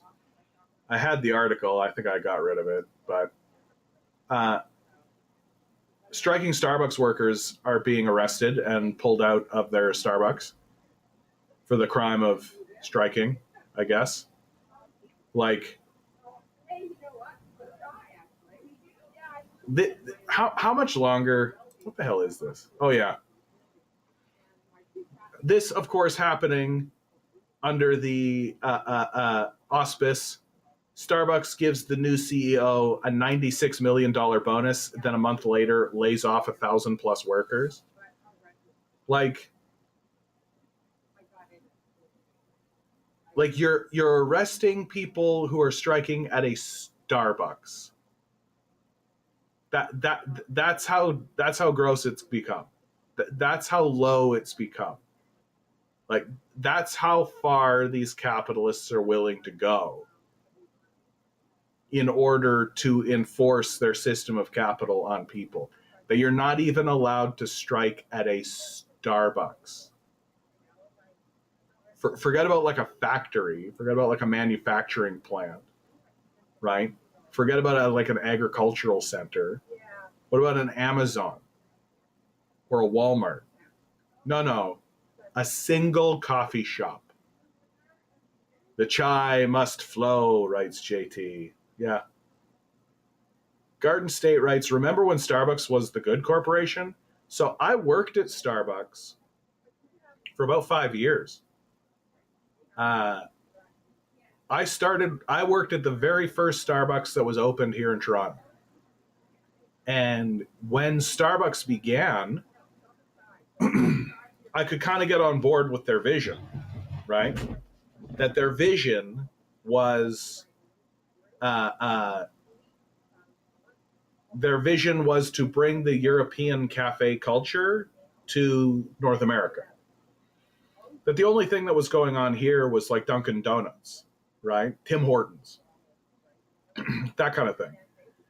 And Howard Schultz was like, the cafe culture that exists in Europe is so much classier and so much better, so much more high class, high quality. And so let's bring that here. And I would say for a little while, it was real. It was true.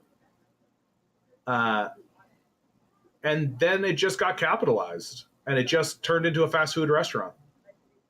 And that's when I left. I left Starbucks when it made the transition away from being an actual cafe into being a fast food restaurant.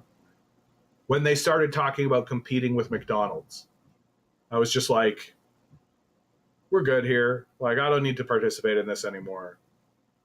And yeah, Starbucks used to be a decent paying job. It used to offer benefits. It was I think it was the first corporation to acknowledge the existence of mental work, and that mental work could actually take a toll, like emotional work, emotional labor.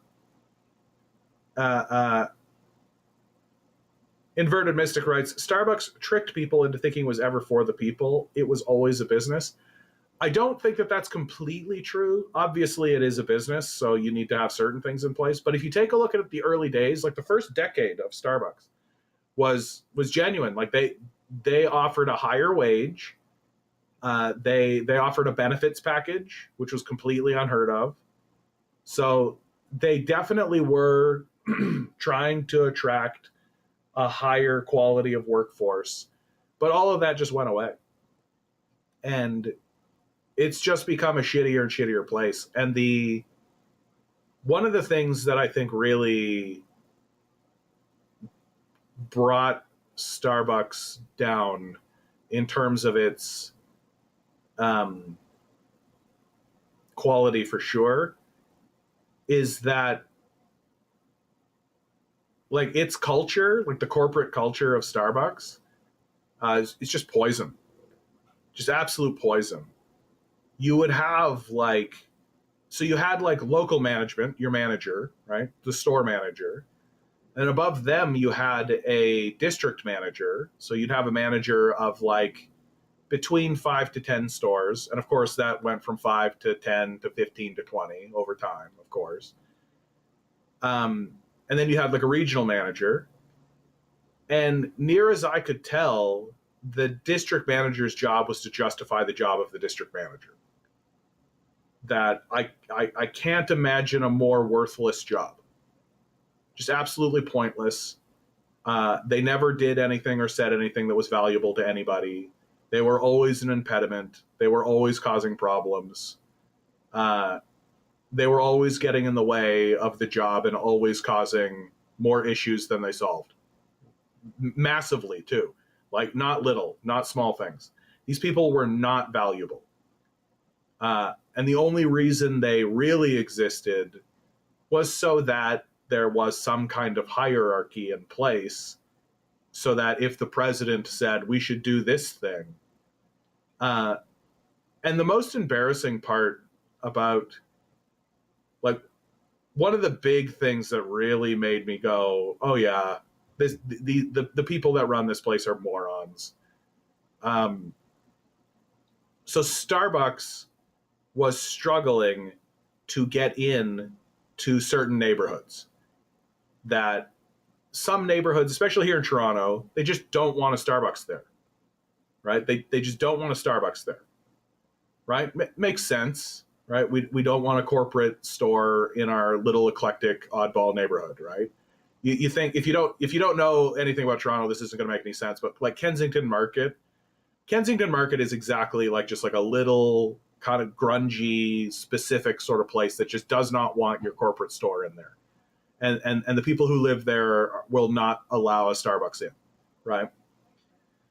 And so Starbucks was finding that this was happening, not just in select places, that it was happening more and more often. And so they came up with a new strategy. And the strategy they came up with was, we should put Starbucks in establishing neighborhoods. So places that aren't that populated and aren't that full yet, but that will become populated in the future, right? Here's the negative side of that. We anticipate these places will not make a lot of money initially, right? We anticipate that these stores will be in the negative initially until the place builds up, and then we can start making a lot of money. And that by the time the place is full and booming and there's lots of people and so therefore lots of business, we'll have been there the entire time. And so they can't say we can't be there. And I thought, that's an interesting strategy. That's a decent strategy. I can see how that would play out. Okay, cool. And so Starbucks Canada posts losses for 1 year. For the first year in its history, posts losses. Now, forget about the fact that the CEO is overpaid, and forget about the fact that there's all these district managers and regional managers that are pointless and that do nothing and are overpaid. Forget about any of that. You actually like created a plan that said we're initially going to lose money for bigger gains in the future.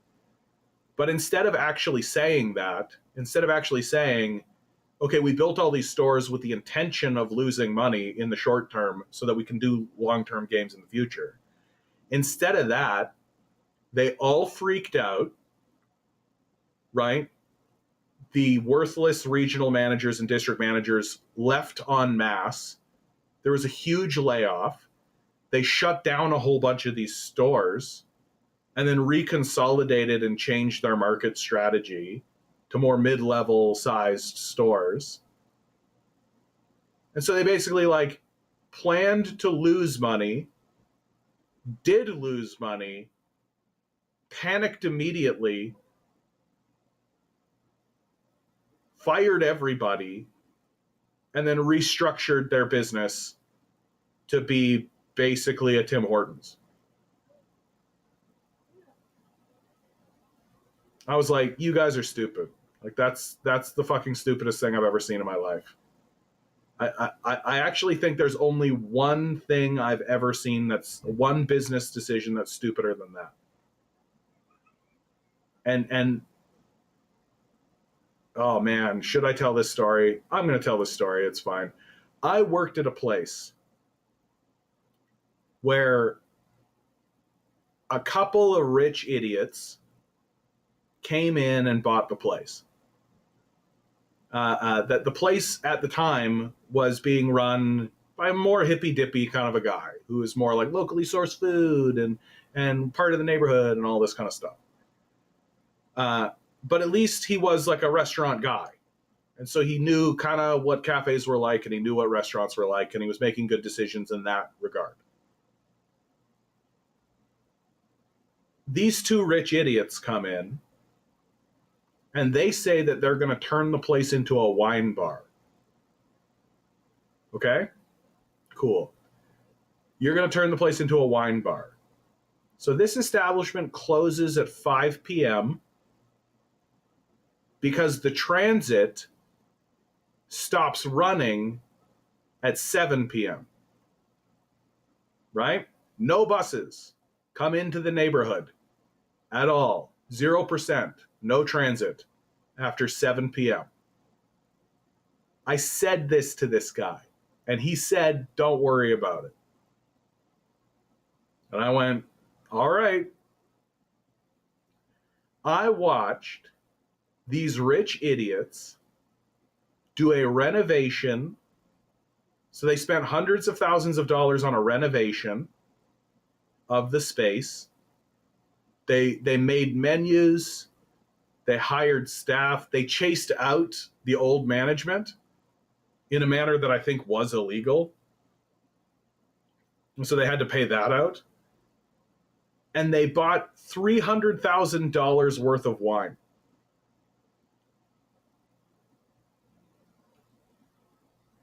Guess what happened? Oh, yeah. And in the middle of all of that, they tried to make a deal with like a pastry company, right? They brought these pastry guys in, and they were like, oh, yeah, we're going to make a partnership, and we're going to be the first restaurant to sell. Like, they only sell in-house, but now we're going to be the second one. And there's going to be a pastry sell, all that kind of stuff. And they never did like a PARS. They never did an assessment. They just, like, at one point, we were literally walking around giving it away because it was between that or throwing it out. And then one day the pastries didn't come. And we were like, oh, the pastries didn't come. And so we contacted the store, and the guy said, oh, yeah, you've got to come and get it. And we said, we don't have anybody to come and get it. And they're like, okay, well, you got to hire like a delivery person to do that. And we were like, so you want us to like hire someone and a car and the whole thing to come and get these pastries every day? And they were like, yeah. And like, that was the end of it. That was the end of it. So Sulanai writes over on Twitch, my guess, it was a modest success. It was an instantaneous failure. It was a colossal, overwhelming, complete and total collapsing failure. The worst business failure that I have ever seen, I've ever witnessed firsthand. That I can only think of one other business that was a larger failure, but I didn't get to witness it firsthand. And that was a store opened on the street that I was living on, as they do, right? Up and down these stores come. And the idea behind this store, it was called Spuds. It was called Spuds. And the idea is that you would go in and order a baked potato, right? And then you would dress the baked potato however you wanted with all the toppings, like Subway style. But the issue was they didn't have indoor seating, that it was all takeaway. But a baked potato isn't takeaway food. Like, it's sit down and eat food. And so the business failed immediately. Like, it folded. Like, I went in there one time and tried it out and was like trying to be positive about the experience and like, okay, interesting, a new eclectic idea. You can't walk and eat a potato. You got to sit down and eat a potato. Fork and knife, right? You're not going to like pick up a potato. Like maybe if it had been like potato wedges or some kind of like fries or something, but it was a baked potato. And that was the whole model, the whole business model. And I just love the idea of this person walking into a bank and saying to the bank, I've got an idea for a business and I need a business loan and here's my business plan and this is the what I expect to see and this is what I'm going to do. And the person at the bank being like, baked potatoes, eh? Approved. Like, if you need any evidence at all that banks are there just to take your money and do nothing else of value, it's Spuds. That a bank listened to this woman talk about this idea and they thought, sure, yeah, we can take your collateral. For sure.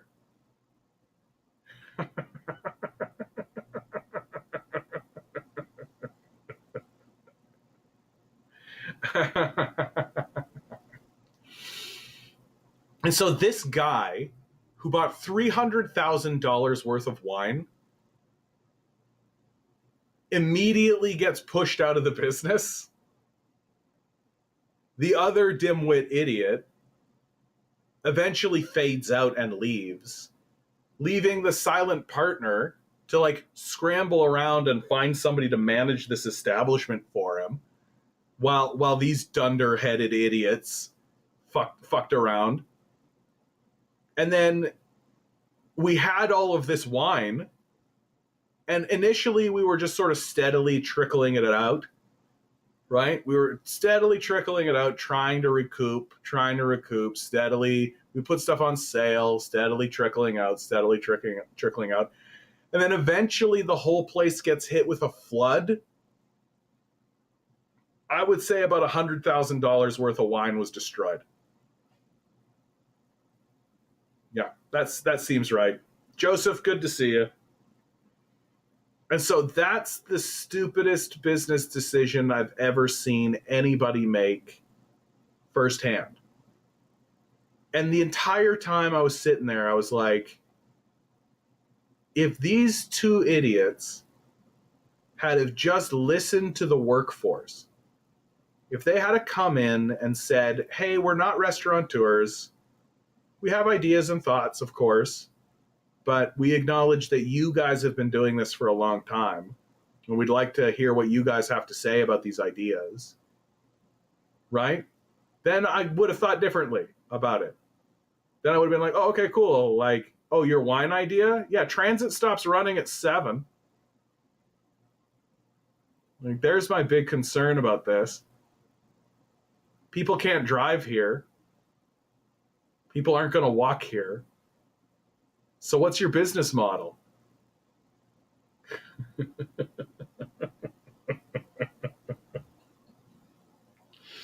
Yeah, they spent about $500,000 for that. Like,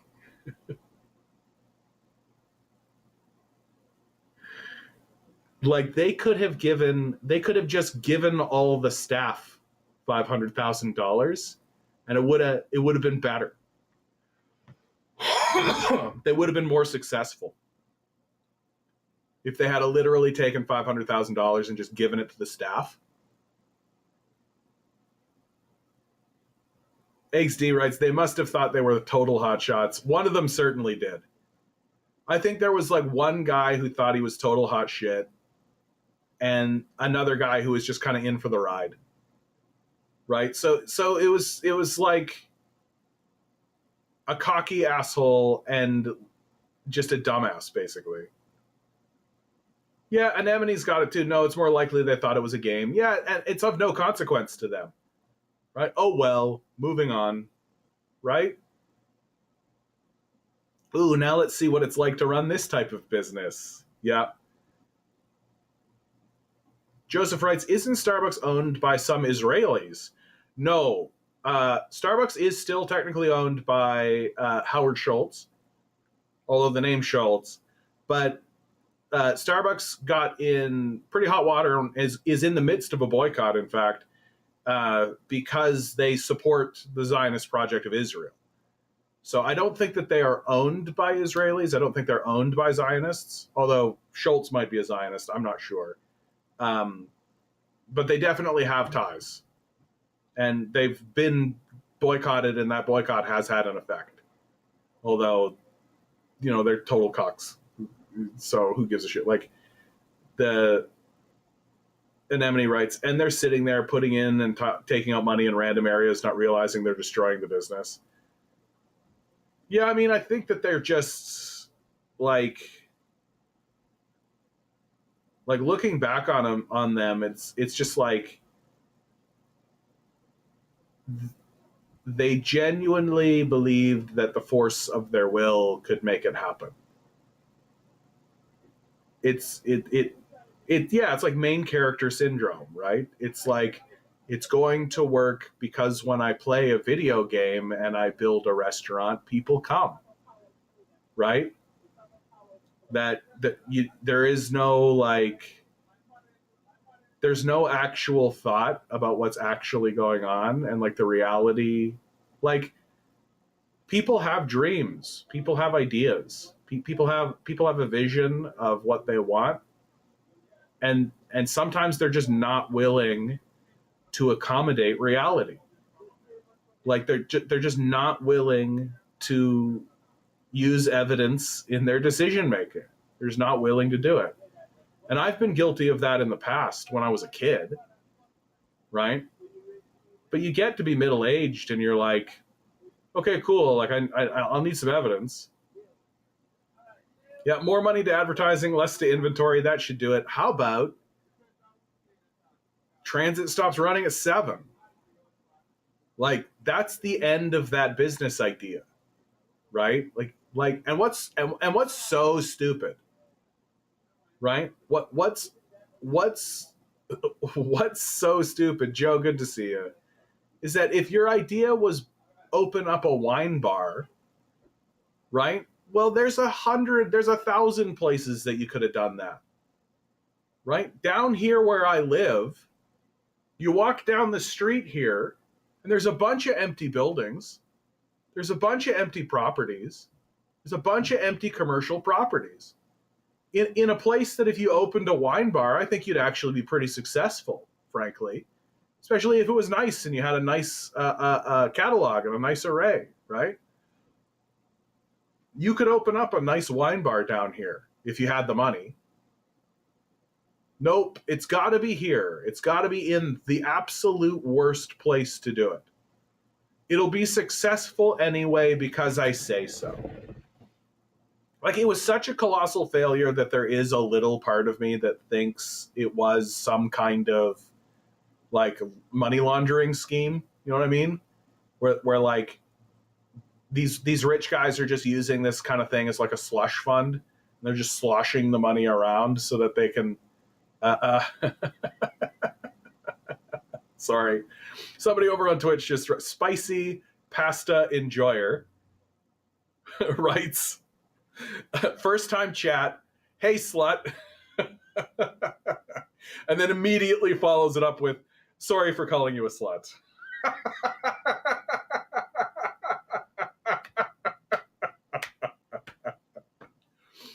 Well, if that's not the most endearing thing that I've seen all day.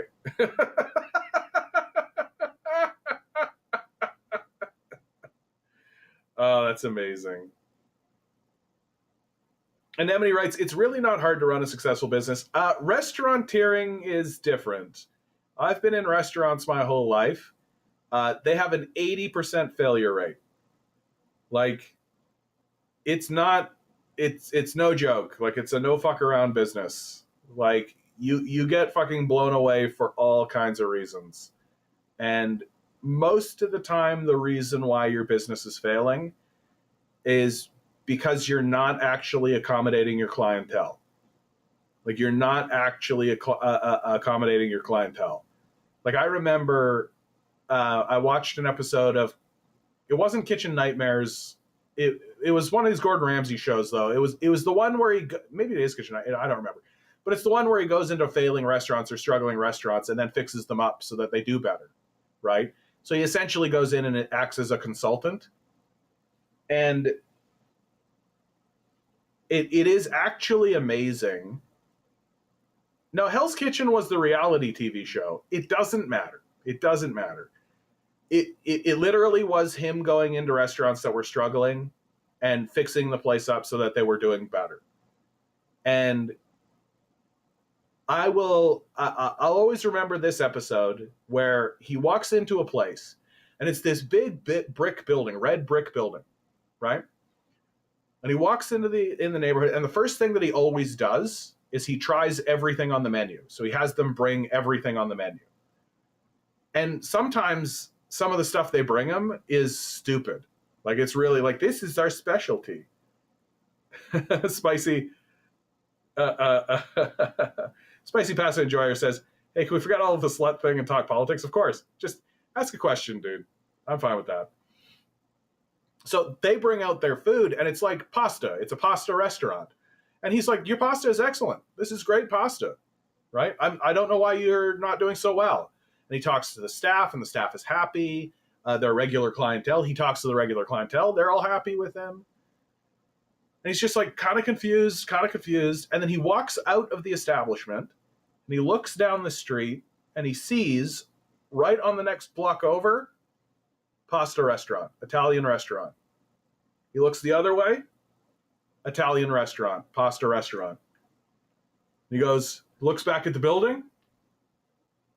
He walks inside and he goes, you are no longer an Italian pasta restaurant. You are a steak restaurant. You are serving steak now. And he got all the pushback, and he got all the, but this is my dream, and this is my vision, and this is, I came over from Italy, and these are my family this is my family recipes, and I fight. It literally fight all the way up until the opening day when they started serving steaks, and the place just goes and explodes. Because the reality of the restaurant industry is that they don't give a fuck what your dreams are. Nobody gives a fuck what your dreams are. Provide a service they can't get. And in that case, it was a steak.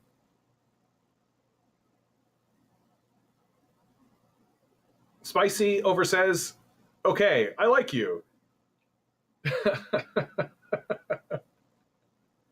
What is your opinion on Russian SMO? Also, are Russians fighting with washing machines? What?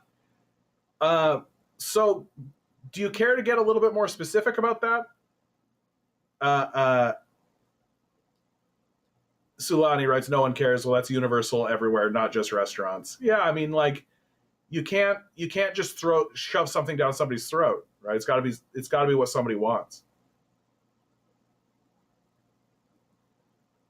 Yeah, XD, I remember this one from Hotel Nightmare where this yuppie tried to make a sports car themed hotel with shitty food service and crappy designs. Yeah, there's no accounting for bad taste, yeah? Like, do you want to talk about the Russia-Ukrainian war? Is that what you're interested in? Or is your concern about just Russia generally, the relationship between Russia and China? Do you want to talk about Putin? Like, Russia's a big place. There's a lot going on. And the relationship, like, I can share with you the big news about what's going on, which is that Ukraine accepts a 30-day ceasefire in U.S. talks, right? The U.S. has resumed military aid and intelligence sharing to the Ukraine under a ceasefire deal, awaiting Putin's approval. So my gut tells me that this ceasefire deal will be declined because it's, like, Russia has kind of been painted into a corner. Okay, so you're at 2014. Why Russia took Crimea? What a great question, dude. What a great question. That's a great place to start. So let's get to the place. Here's Ukraine. Here's Crimea. Right? There's big bad Russia. Right? And so there's a significant event that happens in Ukraine that nobody discusses in the West. And it's a very significant geopolitical moment. Yeah, evil Russian bear, exactly. In 2014, there was a protest movement that happened in Ukraine. It was called the Euromaidan protests, right? Under the cover of these protests, the Euromaidan protests, NATO, the United States, planned and organized and executed a coup. Okay? We have Victoria Nuland, who was then the Secretary of State, in a phone conversation, planning the coup. We have John McCain in Kiev promoting the coup.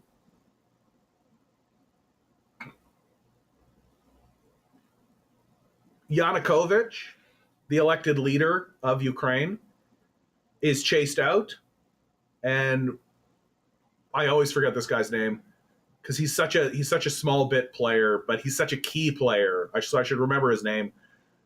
Papamabov,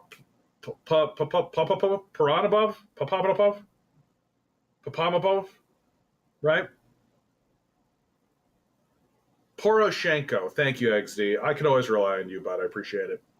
Poroshenko. Look at you, spicy pasta enjoyer. You know all about it. And so they install Poroshenko. So this coup sparks a whole bunch of events all at once.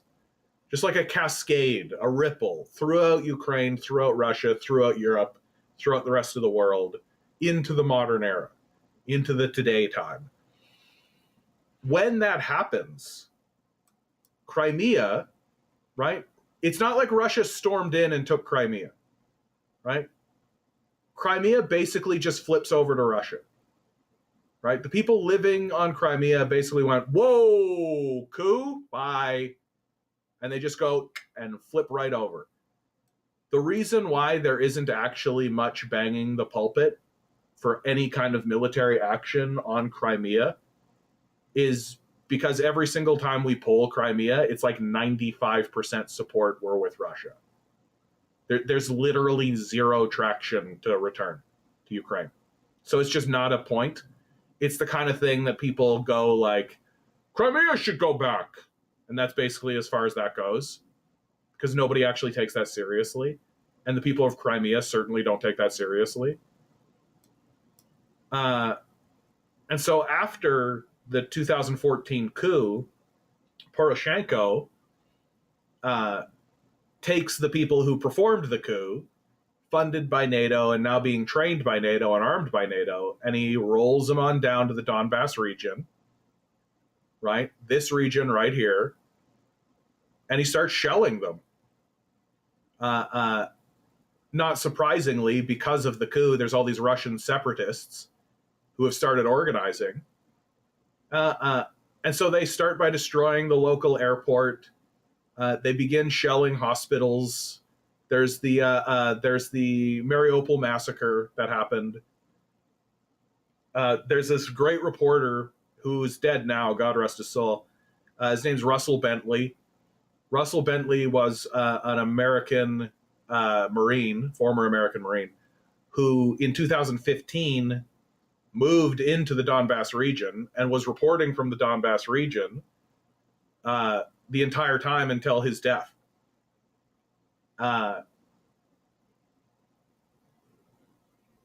Yeah. And YouTube scrubbed all his content when the war started. So much for your free speech. But you can still find his interviews and you can still see him around and you can still find some of his stuff. I highly advise looking up Russell Bentley because he really was like eyes on the ground, telling it how he saw it. Russell Bentley was like a true American hero. Like what a guy. I don't necessarily agree with all his politics. Spicy says, I have those audio files. Look at you, Spicy. Did you ask these questions just to feel me out, Spicy? Is that what you're doing? You're just feeling me out? You're just over there being like, I'm going to see if this guy's cool or not. Well, guess what, Spicy? I'm fucking cool. I'm the coolest guy on the internet. Tell your friends. Tell your wives. You're goddamn right. I've got the best takes on the internet. You know why I've got the best takes on the internet? Because I've rooted them in facts and evidence. Not Ben Shapiro, like facts and logic, but like actual things you can see with your eyes.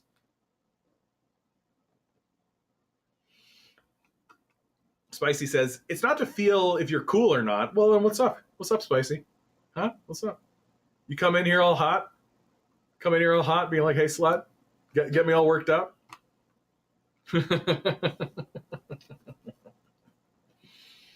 Yeah, Crimea is like also like 90% native Russian. Well, and the Donbass region is very significant. Like, it really pays to remember that Ukraine has been independent for less time than it was part of Russia.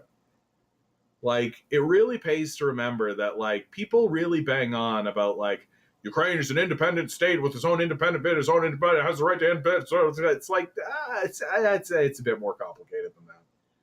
It's a bit more complicated than that. The history between Ukraine and Russia is long. There's been lots of events that have happened. There's like recurring things that occur.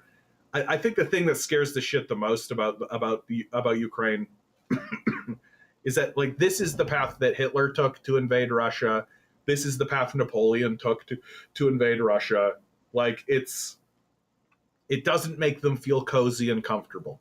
It doesn't make them feel nice to see America coup a government here. It doesn't make them feel rosy. They're not happy about it.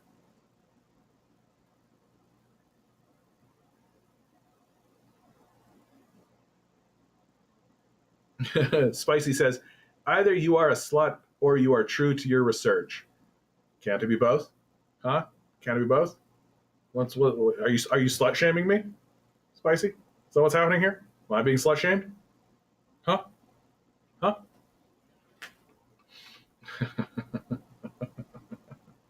We have fun. We have fun. Isaac writes, John McCain is on the 7th floor of the hotel celebrating the protests taking place down his hotel, and then he goes down to talk to U.S. agitators. Yeah. XZ writes, Donetsk for 8 years was absolute hell. They only just recently finally moved the front lines away from them. Yeah, dude, the Donbass war is a serious conflict that took place. Like, the fact that the Donbass war is just not in the dialogue at all is evil. Like, it's just demonic. Like, there was a war in the Donbass for 8 years where the Ukrainian government was obviously the aggressor, very clearly the aggressor, and we're just supposed to ignore it. Like, we're just totally supposed to ignore it. Spicy writes, I'm from Lithuania. I do everything in my power to make my country not start World War III. Dude, you're in Lithuania? Lithuania! Dude, you're in Lithuania, eh? What a...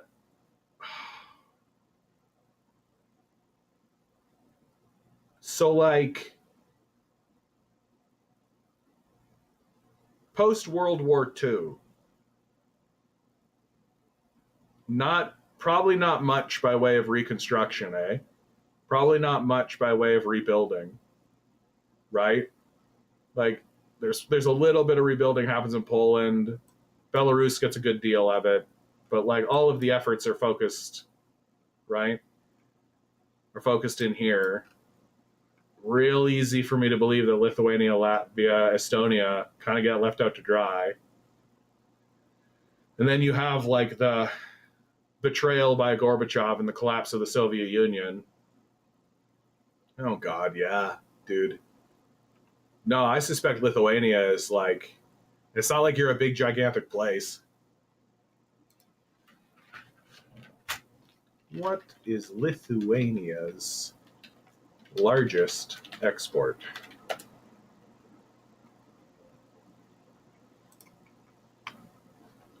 Let me try to guess. I like this game. This is one of my favorite games. So Lithuania, a lot of hilly territory. It's gonna be coal, eh? Like it's going to be coal, or it's going to be like something like potash or something, right? Like it's going to be like that. Get out of here. All right, let's take a look. From 2002 to 2003, the total value of exports fell 8.3%. Ouch, dude. 8.3% decline, eh? Okay. Come on, give me the list. Here we go. Mineral fuels, including oil, 6.3 billion, which is 14.7% of your total exports. Vehicles, furniture, electrical machinery. So you got some manufacturing, but like total economy, like total exports rather of the top 10, pretty small scale stuff we're looking at here.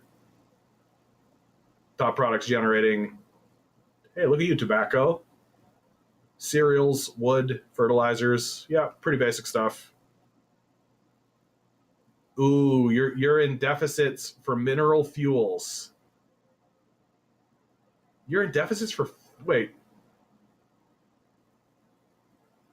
Both are exports from that result in negative net export or product trade balance deficits. Okay, so you're trading at a deficit. Oh, God. Lithuania. Lithuania, Wikipedia.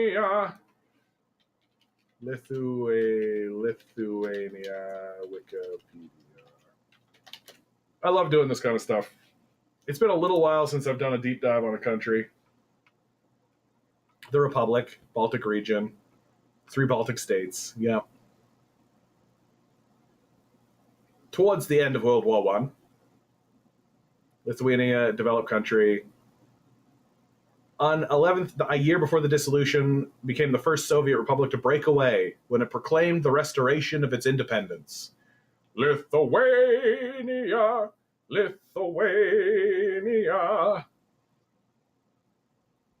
Okay, hold on.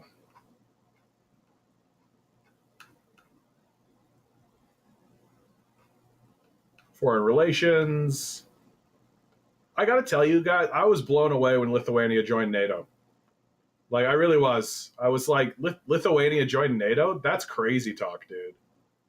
Like, the Baltic states are not like that crazy important in terms of their military. Like, you can't really get troops through this region, right? Like, it's just too mountainous, right? It's too difficult. The terrain is too difficult. There's too many choke points. And I feel like Russia has like control of certain areas, like Kaliningrad, like that kind of thing. So getting into Russia this way is problematic and difficult, right? Like it's the same story with like Finland. It's you would think that like this entrance through like the Baltic Sea would be a big problem for Moscow. But the truth is that everything's going to come through here, dude. Like, look at it. Flat, straight, right? Easy, clean. Everything's going to come through here for sure. Yeah, your leaders are EU-controlled zealots. Oh, yeah, dude. That's the only reason anybody in your situation, like, you guys should be independent. Like, there's no reason why Lithuania. Yeah, this is sort of what I expect. This is a similar.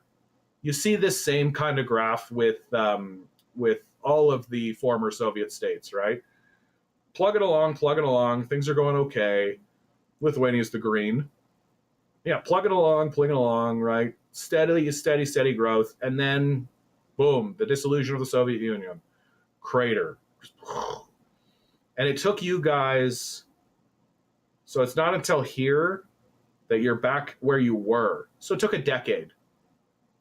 It took a decade for you guys to sort of recover economically, to get back to where you once were. And then you start seeing some nice growth here. And then what's this?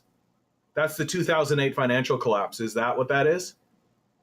I didn't think that places like Lithuania, I didn't think the Baltic states would be that affected by the 2008 financial collapse. But and then you're back on track. right? Then you're back on track.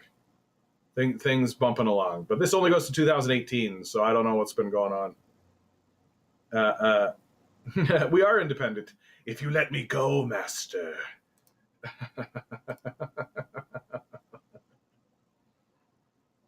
Lithuania has an open and mixed economy that is classified as a high-income economy by the World Bank. I bet dollars to donuts that the income inequality in Lithuania is pretty extreme, right? That's what I assume. That, like, yeah, you guys are probably doing pretty well economically, but there's like 5 rich guys and everybody else is kind of poor. That's more or less what I expect to see. Because that's just the commonality across the entire world, right? Yeah.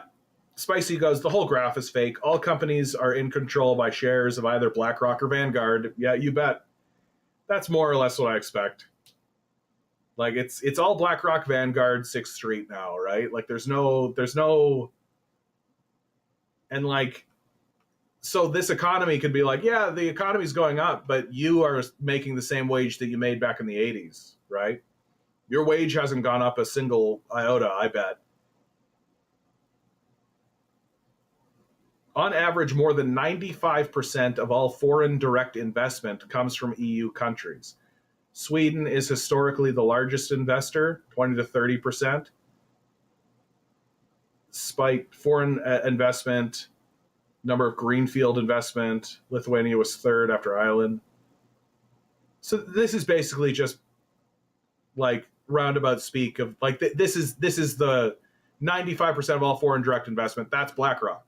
Like, that's what that is. Sure, they're doing it through Sweden, right? Sure, they're going through their subsidiaries and their shell corporations and all that. But at the end of the day, the bottom of that line is BlackRock, right?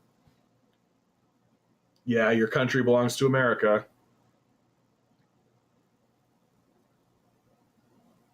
Lithuania has a flat tax. Personal income tax of 15%, corporate tax 15%, among the lowest in the EU.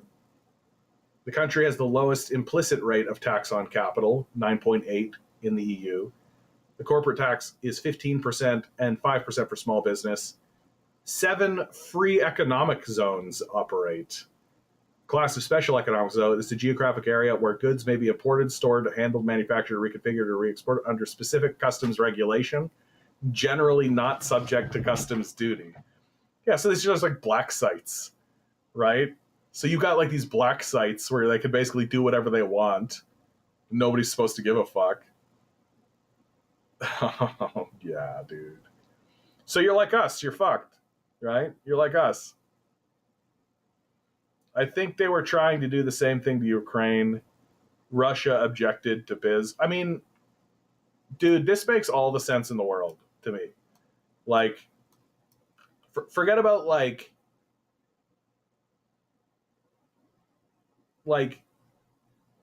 having NATO roll up into Ukraine and try to take Ukraine over and get Ukraine into NATO has got to be the scariest shit imaginable for Russia. That's just got to be the scariest shit imaginable. I can't imagine anything scarier for them. Like, you just take a look at the basic history of World War II moving forward, and you're just like, yeah, like, NATO includes in its membership former Nazi country, Germany. Remember how Germany used to be Nazis? Remember Adolf Hitler? Remember the Nazis? Has everybody forgotten about these Nazis that definitely existed and were a real thing? Well, they rolled into Poland, right? They pushed the Soviets back through Ukraine. This was their route. This is how they came in. Like, the Germans killed 20 million Soviets, 20 million Russians. Well, you think they're just going to forget? And then after the war, after the Soviets pushed them all back, right, they meet in Berlin, right? The Soviets have control of Eastern Germany. Well, after the Soviets leave, Germany is reinstated for some reason. Germany's still allowed to be a country for some reason. I don't know why they're allowed to be a country. Like, I don't know why this is not a country and this is not a country and this is not a country. Doesn't make any goddamn sense to me at all that Germany's still allowed to be a country. But okay. So they killed 20 million people, still a country for some reason. And not only still a country, when a military alliance is formed up against the Soviet Union explicitly, Germany gets to be part of it. And then they take former Nazis, people like Adolf Hausinger, and they install them in positions of power within NATO. Like, big red flag, right? If you're Russian. And the Russians say, okay, cool. Like, you can have that. That's fine. But if you don't come over here.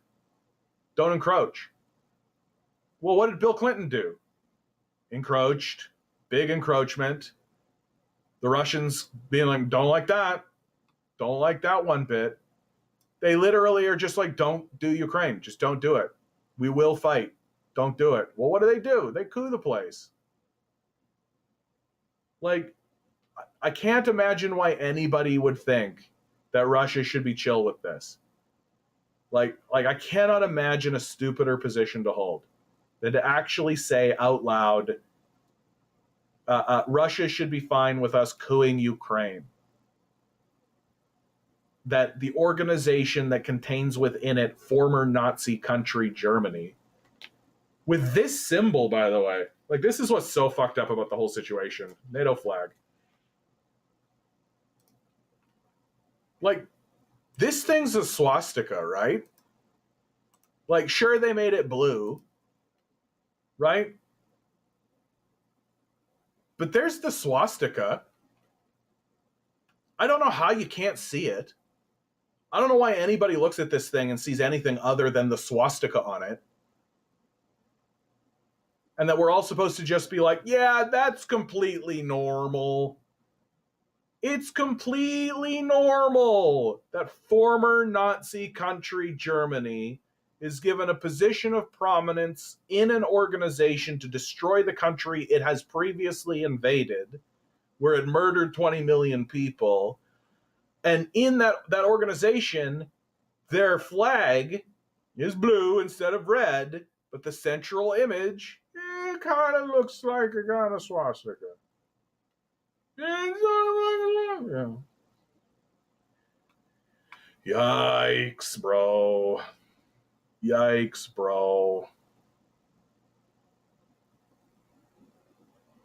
Spicy says, we are small compared to Ukraine. Russia either had to make a move or get squashed. Yeah. What I'm worried about is what the fascistic ideology kind of reflects when it comes to Israel. Is that the fascistic idea kind of reflects when it comes to Israel? No, I mean, look, you can sort of make the argument that NATO is not like a Nazi level organization, although they've done some really, like, the destruction of Libya is a good one. I would say the coup of Ukraine is a good one, but like the destruction of Libya is straight up Nazi level shit. But like, what's going on in Israel? Like, Zionism is Nazism. Like, it is a 1-to-1. Like, the only difference is that instead of it being Aryan supremacy, it's Israeli supremacy. That really is the only difference. Replace the Jews with the Palestinians. You have exactly the same. It's exactly the same. Like, it's the same ideology. It's the same mode of thinking. It's the same process. It's the abused becoming the abuser to a certain degree. But the truth is that many of the leaders of Israel are not even Jewish, right? Like, they're not, like Benjamin. Is it a bunch of these guys are not? Hold on. Netanyahu is not Jewish. Is that right? Born to secular Jewish. Okay, it's a bunch of people in his cabinet.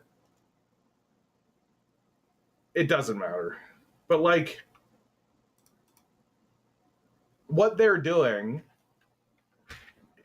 is what always happens to abusers, right? It's what always happens to the abused, right? Like, if you got a bully in school who's like beating kids up at school, chances are really good that they're getting beat up at home, right? It's like a truism at this point, a tautology almost. And Israel is not different. That Israel, like the Israelites, the Jews, experienced the Holocaust, and here they are enacting a Holocaust, repeated Holocausts, like the Nakba, and now this genocide on the Gaza Strip. And they have plans to do more. Like, they're not going to stop, right? Like, they're not going to stop. They're not going to be like, okay, cool, genocide over. Like, once they're done ethnically cleansing Gaza and the West Bank, by the way, they're not just going to stop, right? They're going to continue. They're going to expand, and they're going to extend themselves into Syria, into Lebanon, into Jordan. They've already done Syria, right? They couped the government. No, they didn't coup the government. They literally overthrew the government in Syria. And we've seen documents about how the disorder and the disarray in Syria is good for Israel. Like, so say the Israelis.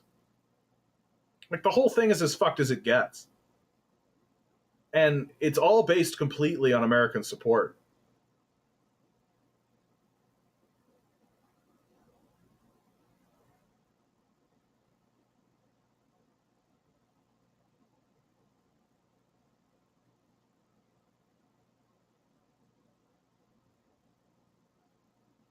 Yeah, Spicy. Spicy's writing, like, I have to constantly restrain myself to not cause harm. Yeah, I mean,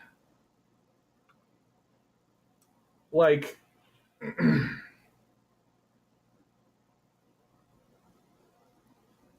like, shit's fucked, eh? Like, shit's fucked. And everybody knows it. When that Luigi Mangione thing happened, right?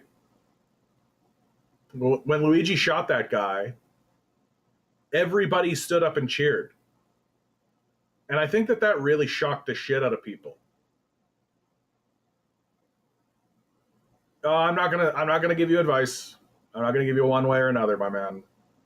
That's your struggle. You're struggling with that.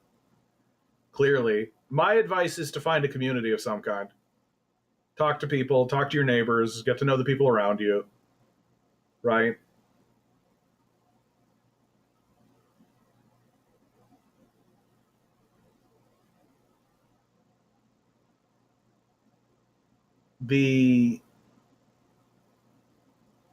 That Luigi Mangione situation has scared the shit out of the ruling class, for sure. Like, and you're seeing it manifest in all kinds of things. Like when Hassan Piker was banned momentarily because he made a joke about killing somebody. It's like they're watching and they're listening and they're paying attention. They're waiting for the next Luigi. Like, they know it's coming. They know that more and more people are going to start to put it together. Like, they know that, like, take a look at how many school shootings there are in America, right? If 10% of the school shootings become political shootings, that's enormous. Like, that's enormous. Like, here, how many school shootings in 2024?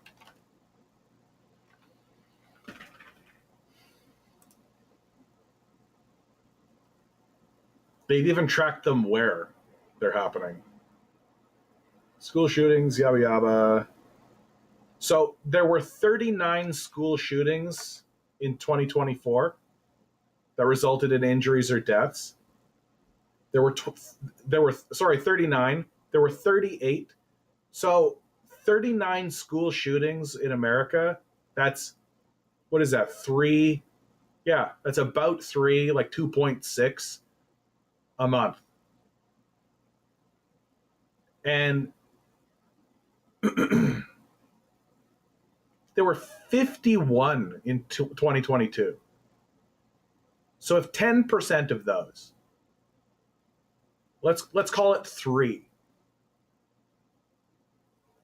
right? If 3 of those shooters decide that their target is actually a politician and not a kid, oh boy. Oh boy.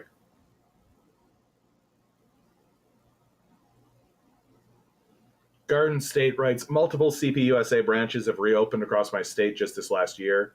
Communist Party USA, for those don't know what CPUSA is. Yeah, I think people are feeling it. And I'll tell you to try to organize. Like try to get out there, try to talk to these people, try to see what's going on. Right? Make sure it's not a cult, right? Because sometimes it's a cult, right? Like legitimately there are organizations that exist in order to basically funnel money away from real revolutionary energy under the guise of revolutionary energy, but they're not actually interested, right? That should a revolution break out, they would just run. JT writes, how many were even tried in The Hague? A handful. They literally got away with it. A figurative slap on the wrist. Oh, yeah. That was actually widely talked about at the trials. Right? There's actually a great movie about the Nuremberg trials. It's like a reenactment, right? It's a black and white film. I think it is called just the Nuremberg trial, if I'm not mistaken. And in it, there's literally speeches where it's like, where's the industrialists? Where are the people who funded this? Why is, and this was like the defense attorney. Why is it that it's only this guy? Why is it all coming down to this guy? If we're going to put this war on trial, where are all of these other people? And it had me going like, yeah, where are these other people? Yeah, what's up? Like this guy was trying to make the point of like, this is clearly or just scapegoating this guy, and so he shouldn't be punished while all of these other people go free. And I'm like, yeah, he shouldn't be punished while all these other guys go free. You're goddamn right. We should go get these guys.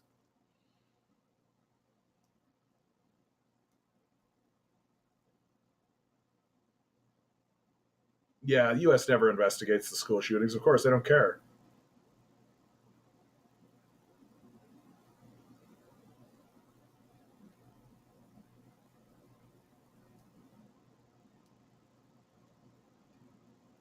Do you know about RevCom USA? People say they're a cult, but I don't see it. No, I don't know anything about them, so I can't comment. Like, and so let me be like really clear what I mean between like what's a cult and what isn't, right? Like, uh, your organization needs to be able to respond rationally to evidence. Like that's really what's important, right? If we've learned anything about today's stream, it's that evidence is what carries the day. If your organization is not responding to evidence or refuses to respond to evidence or refuses to hear certain evidence out, they're a cult. Like Trotsky cults are cults. Like if you walk into an organization and they're talking about Trotsky, that's a cult for sure. And how do I know? Because they're not responding to evidence. Like at this stage in the game, there shouldn't be anybody talking about Trotsky. It just shouldn't be a thing. Like he should be a side character in the conversation if he's brought up at all. That's where he should be. Yeah, like we don't talk about Kotsky, right? We're not talking about we're not talking about like Sergei Zemenov or something. Like we don't talk about these guys that were there and existed. No, it's only Trotsky. Why? Right? Because the West grabbed a hold of him because he was anti-Soviet. That's why. And he created this whole narrative that was anti-Soviet. It's like, oh, here's a guy that ran from the Soviet Union, and here's all the crimes that they did. Right? He's like airing this laundry, but then you actually investigate it, and you're like, oh, he's just full of shit. He's just a fucking liar. Oh. And how do we know? Because we have the Soviet archives. Because we can look at the Soviet archives. And we just be like, oh, yeah. Trotsky was a bit player that nobody cared about. He lost significantly. He lost badly. His theories were rejected. His ideas were rejected. Nobody liked him. Right? And then but the capitalists loved him, so we should follow him? What are you fucking talking about? Like, Lenin didn't like this guy. What are we doing here? What is this? So if you walk in the door and they're talking Trotsky, turn around and walk out. Cult.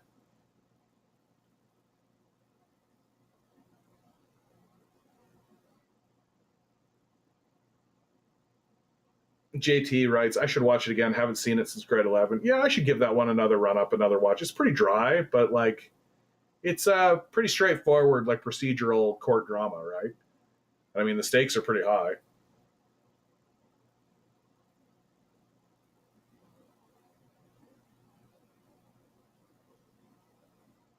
Spicy writes, you do know about the SMO? I don't know what the SMO is. And you're super strict on the dates, so that's why I love you. Okay, I don't know what the SMO is, but thank you. SMO says super macho. Oh, special military operation. Oh, yeah. I mean, it's an invasion. I think it's fair to call it just an invasion. Like, I think he tried to soften it with special military operation, but like, let's be real. Like, it is an invasion, and there's no reason not to call it an invasion. I do think that Russia was sort of hopeful that it would have been like, we came in and then they got all spooked, and so we made a deal. I think that's what they were hoping it was going to be, but I think Boris Johnson fucked that all over for everybody. Like, if it was just Zelensky, I think Zelensky would have cut a deal. But Boris Johnson, the rapacious lunatic that he is. Spicy writes, Trotsky was anti-communist. Obviously, communists love him, or capitalists love him, yeah. Most Trotskyists become far-right wingers. Well, like, it's really weird, man. Like, it's just really weird that people keep getting sucked into this shit. Like, and good people, intelligent people, right? But like, and I can understand why, like, in 1995, you might buy into this stuff, because we don't have much information about what really happens in the Soviet Union, right? Putin opens the Soviet archives, right? He opens them. You can just walk in there, and liberals do. And liberals walk out. And there's a bunch of narratives that opening the Soviet archive massacres and kills to the ground. Just absolutely, like, barbarously smashed to the ground, you're dead. One of them is the Holodomor. The Holodomor dies with the opening of the Soviet archive. Like, it just does not survive. If you're still walking around believing the Holodomor, then you believe Nazi propaganda. Full stop. And then the second one is Trotsky and his narrative. Trotsky's narrative dies at the opening of the Soviet archive. That you read the things that Lenin wrote about him, you see the proposal of the leadership proposal between him and Stalin. You see the way the votes went, and you're just like, oh, Trotsky's full of shit. Like, he's just full of shit. He's a liar. And that's the end of it. It's over. Right? Evidence carries the day. And what Trotsky says is not evidence. Right? It's the claim. Well, the claim doesn't hold up to scrutiny. And if your leader is a fucking liar, and we have hard evidence to show that he is, then guess what? You're not in a political movement anymore. You're in a cult.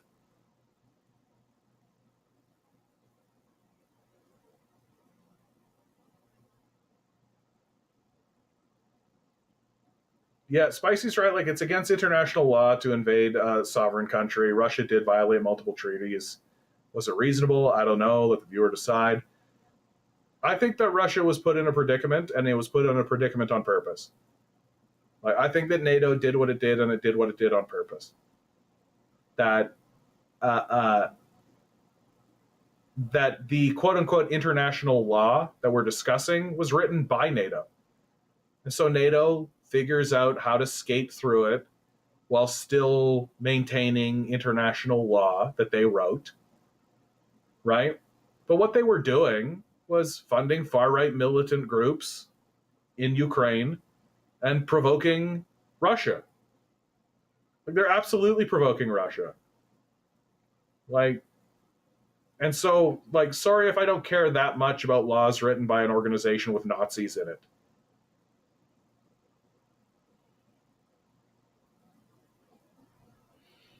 XD writes, I really don't care what you call yourself, ML, Trot, anarchist, but if your leftism aligns you with Western imperial interests, bye-bye. Yeah. Like, yeah. Look, it comes down to, like, are you responding to evidence? If you're responding to evidence, let's move forward. If you're not responding to evidence, then I can't actually organize with you. And it really is that simple. Like, if you're not willing to have your views changed because you saw evidence, damn, that sucks. Jefferson Thompson, here in Brazil, the Trot Party is basically a family-run scam. Yeah, they never elect anyone, not even city level. They're allied with the far-right libertarians. Hell, they're angry Brazil banned Rumble.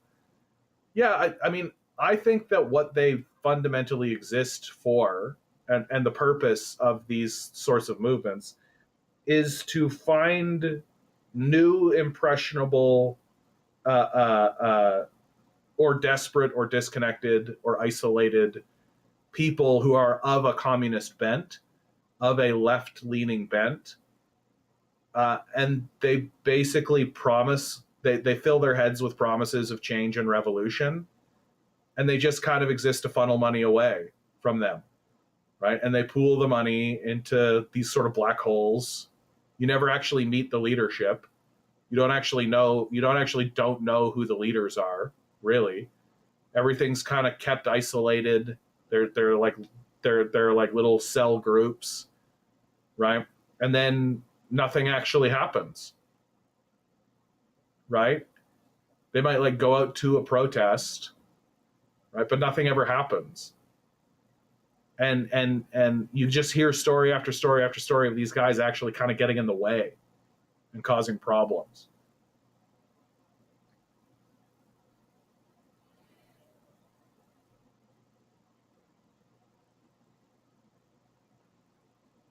Spicy writes, oh, Russia absolutely violated international law, but my mission is exactly that. I want to make people responsible by law. Bro, they started a war, a frickin' war, and no one is jailed. Who benefited? Nothing happens, has to end. Yeah, here's the issue, Spicy. Like, the hard truth, right, about politics at the highest level, at the highest possible level, great power politics, the geopolitical international politics. The hard truth is that there isn't any laws. That's the hard truth. That sure, groups can write down expectations and say things, and there can be sort of expectations. There can be declarations of expectation, right? You can make a treaty, for example. You can say, this is what we attend, this is our agenda, this is problems for us. Like, if you do these things, we won't like it. Like, you can do all that. And I would argue that is good to do. It's good to do that. It's good to make treaties with people. It's good to set expectation. It's good to make treaties with your enemies. It's good to just make declarations of your intentions for clarity, if anything else, right? Because great power politics and international politics at the highest level, it is impossible to tell the intentions of other nations. And so that means that politics at this level is anarchic at its highest level. Like it's anarchic by definition, and it can't not be. There's no higher power or higher authority to appeal to. There's no higher court, right? That at this level, like, you can stomp your feet and cry about it and bitch about it and point fingers and you can do things like sanction, you can withdraw support, you can do all that kind of stuff. But like, if the United States decides to invade, let's say, Cuba, they will. And you can spill all the ink you want about it, they'll do it. If they want to invade Madagascar, they'll do it. And you can complain and bitch and moan all about it. And you can set your whole life to writing books about it. Well, cool. They did it. So trying to appeal to some kind of legal code in international politics isn't real. It's the kind of thing that the empire says, this is a violation of international law. It's just them saying you did something we didn't like. That's all. That's all that means. Right? Like, international law is not this like document that was given to us by Jesus Christ. It's not like the holy hand of the on high came down and was like, international law. It's not like if you violate one of these things, an angel comes with a fiery sword and slays you or something. Right? It's just shit that these guys wrote down. And these guys are shitty. These guys are the worst. Like these guys are assholes, and some of them are Nazis. Like, so when people stand up and say you violated international law, it's like, yeah, it's just shit you didn't like. It's fine. There are countries that violate international law just by existing. Like, when Burkina Faso throws the imperialists out and seizes its own independence for the second time now, well, that's a violation of international law. Oh, tough shit. We don't actually care about your international law. So that creates a whole lot of problems.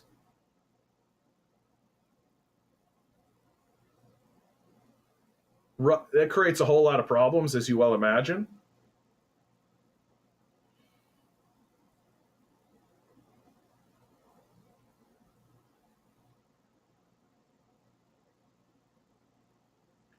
Jefferson Thompson writes, here in Brazil, the Trump party is basically... Oh, I already read that. I don't want to go down that rabbit hole again. Garden State writes, Pat socks and Nazbols are also pretty prevalent, at least in the States, mostly online. Yeah, like the fundamental idea that the best way to pursue equality is by excluding minorities and women.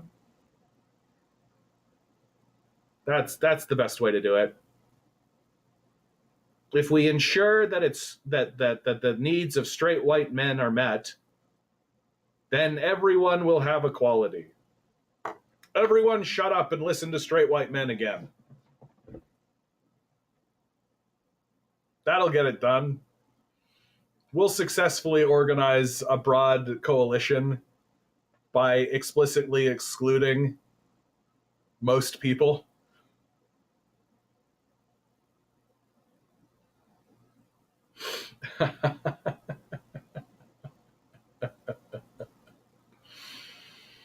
Yeah, dude, when I listen to these guys talk, I'm just like, you guys are so ass deep in white privilege, you don't even recognize it. You don't even see it. Like, you don't even get how, like, they keep saying the most dumbass shit, where it's like, we need to stop focusing on women's issues or trans issues or this kind of stuff. And I'm just like, okay, cool, you have the privilege to do that. Right? You know who doesn't have the privilege of doing that? Like a trans person. A trans person can't not be a trans person. They don't have the privilege of just putting their transness down. Right? The way these guys talk, it's just like straight white man is the default. Like, that's just the default. And fundamentally, they're just a bunch of kids who have not taken the process of analyzing historical, like, they haven't taken the process of analysis through a historical material dialectic and applied it to themselves. And that's basically fundamentally how I see that party. It's just a bunch of rowdy white men, more or less.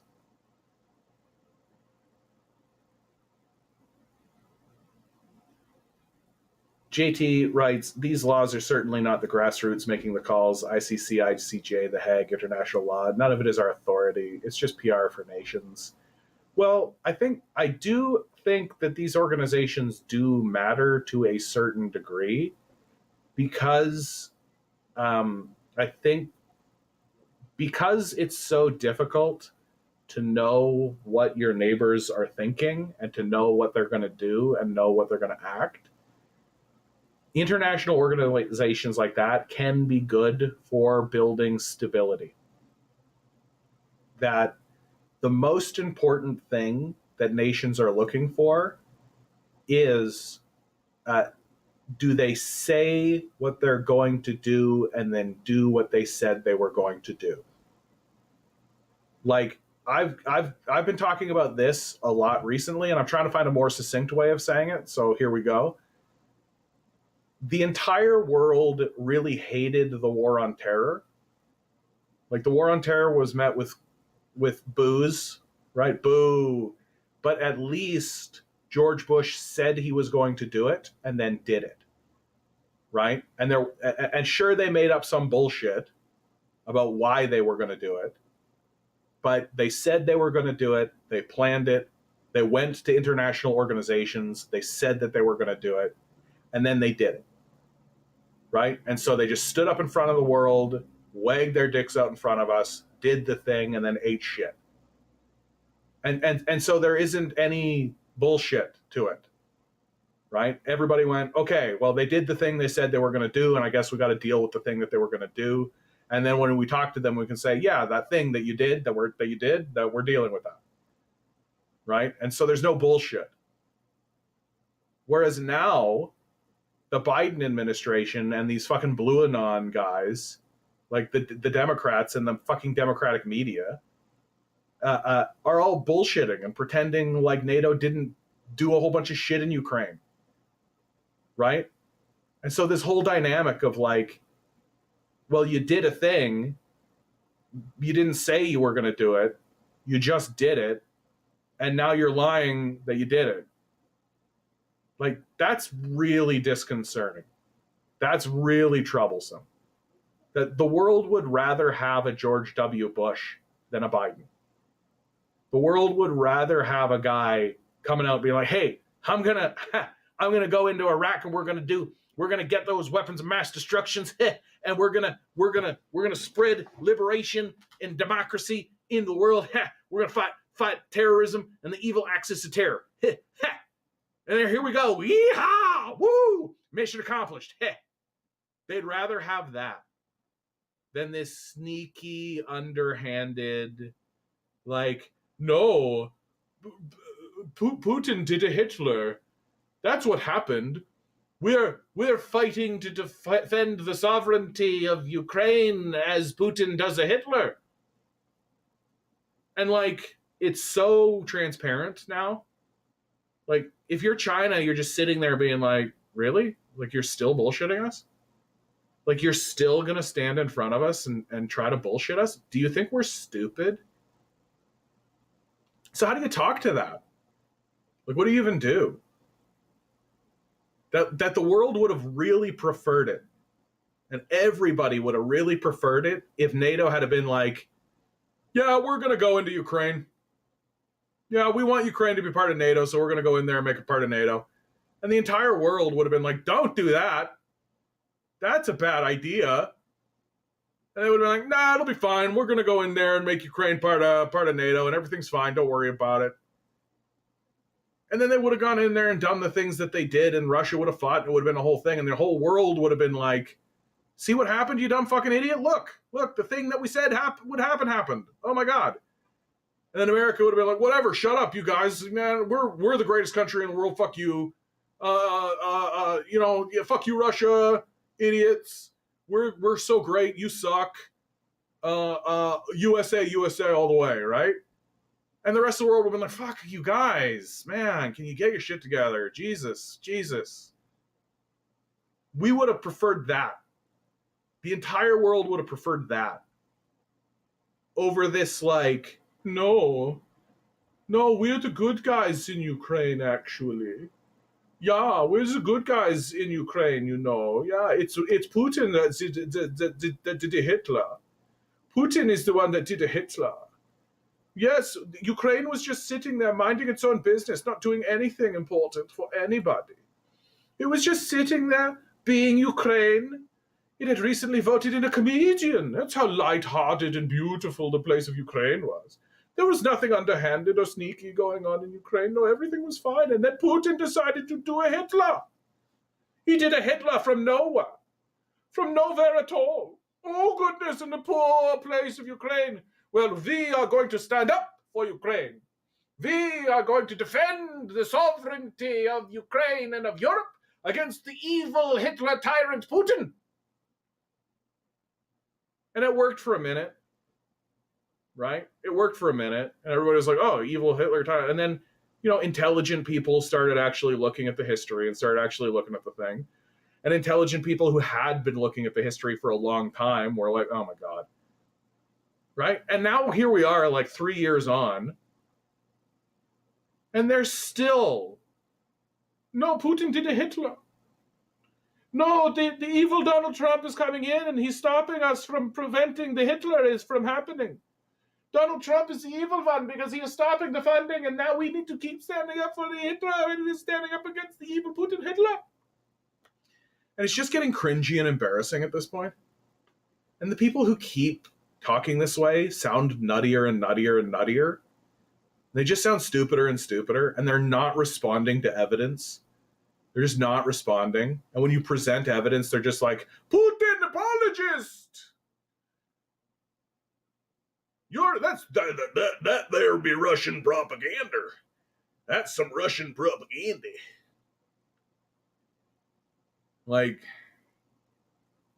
if Putin said, we need oxygen to breathe, and then I said, we need oxygen to breathe, would that be Russian propaganda?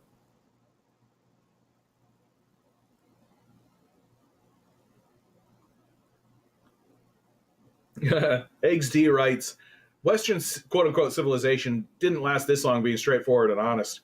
I don't know. I feel like they've been pretty straightforward and honest. You go back and take a look at them, right? They're pretty straightforward. They're pretty honest about what they're doing. They just didn't give a fuck. Like, the lies that they used to tell were things like, we're the greatest people in the world, and so our actions are by their very nature just. We must cleanse this land of the savages and bring in the pure white people. That's the kind of lie that they used to tell. Right? But they wouldn't bullshit you that they were doing it. Right? We're going over there to kill the Indians. They wouldn't be like, we're going to just go over there and have some talks with those people and, oh, they're gone? What happened? Like, they wouldn't be like that.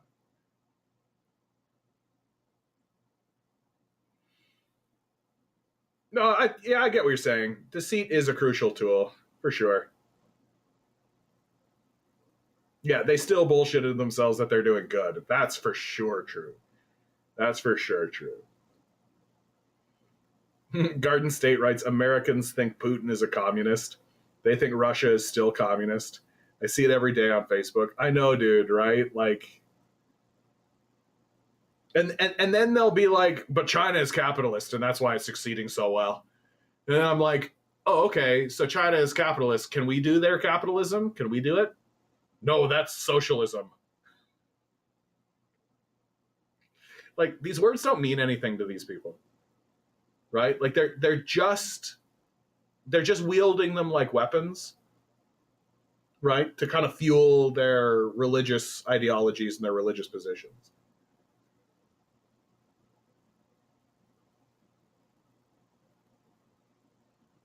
Jefferson writes, Democrats and their drones still live thinking that Fukuyama was right at the end of history. They actually believe it. Yeah, dude. What a wild thing to claim, right? We are at the end of history. You might as well have stood up and said, Americans are more powerful than God. It's like anytime anybody gets into that conversation where it's like, we are the apex, we are the deciders of nature, we have stepped out of evolution. And it's like, you mean we've become an evolutionary dead end? Is that what you mean? Because that's what that sounds like. Like, I'm always amazed at the overwhelming arrogance of man. I'm always amazed that there are these people who are like, yes, this is the end of history.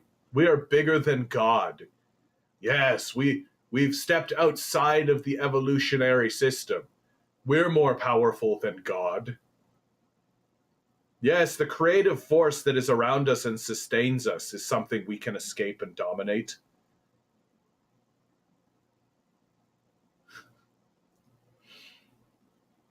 Renovation writes, Fukuyama still goes on TV news panels like he's some credible source. Yeah. Like, I can't imagine a more discredited idea. Like we're walking into like phrenology, like we're walking into like alchemy with that kind of shit. And yet, for some reason, this guy still has credibility. JT writes, the Enlightenment was not as enlightening as it would seem. No, dude, the Enlightenment was actually a huge leap forward. We're just this dumb. You understand? We're basically talking monkeys.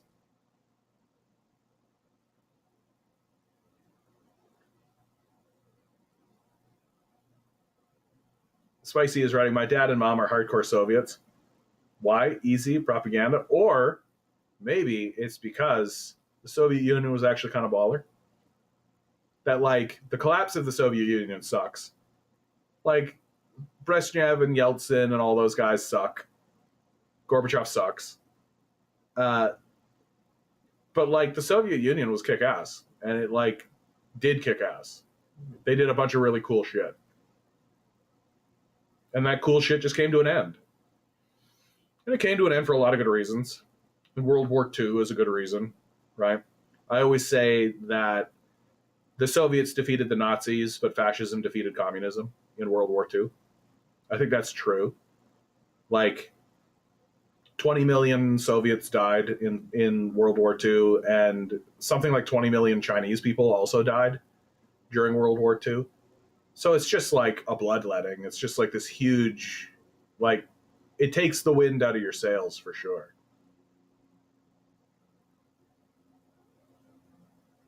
Where am I from? I am from Canada. Oh, Canada,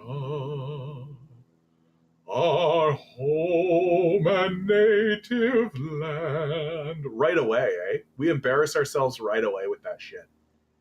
Oh, Canada, our home and native land.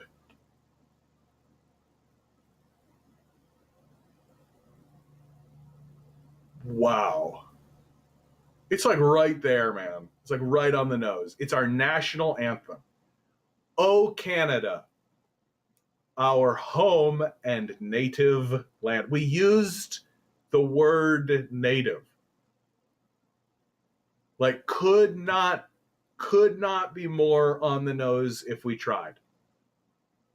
Literally just like, yeah, no, we were here first, for sure. It's our home and native land, for sure. Can I ask where from? Toronto. I live in Toronto. Toronto. I see what you did /colonize there, for sure. We need more heritage moments, but onion style. I think this hour has 22, did some. This hour has 22 minutes is still kind of swinging, right? I don't. They've kind of been incorporated into the machine a little bit. Their criticisms are not sharp, but they had a really good skit about the last Ontario election where they really pointed out that, like, the NDP candidate and the Liberal candidate were basically the same. And it's true. Yeah, they can hit some true points, but they can never go far. Where this hour has 22 minutes can really let loose and really start swinging is when they start talking about Americans. So that's where they really can cut it out.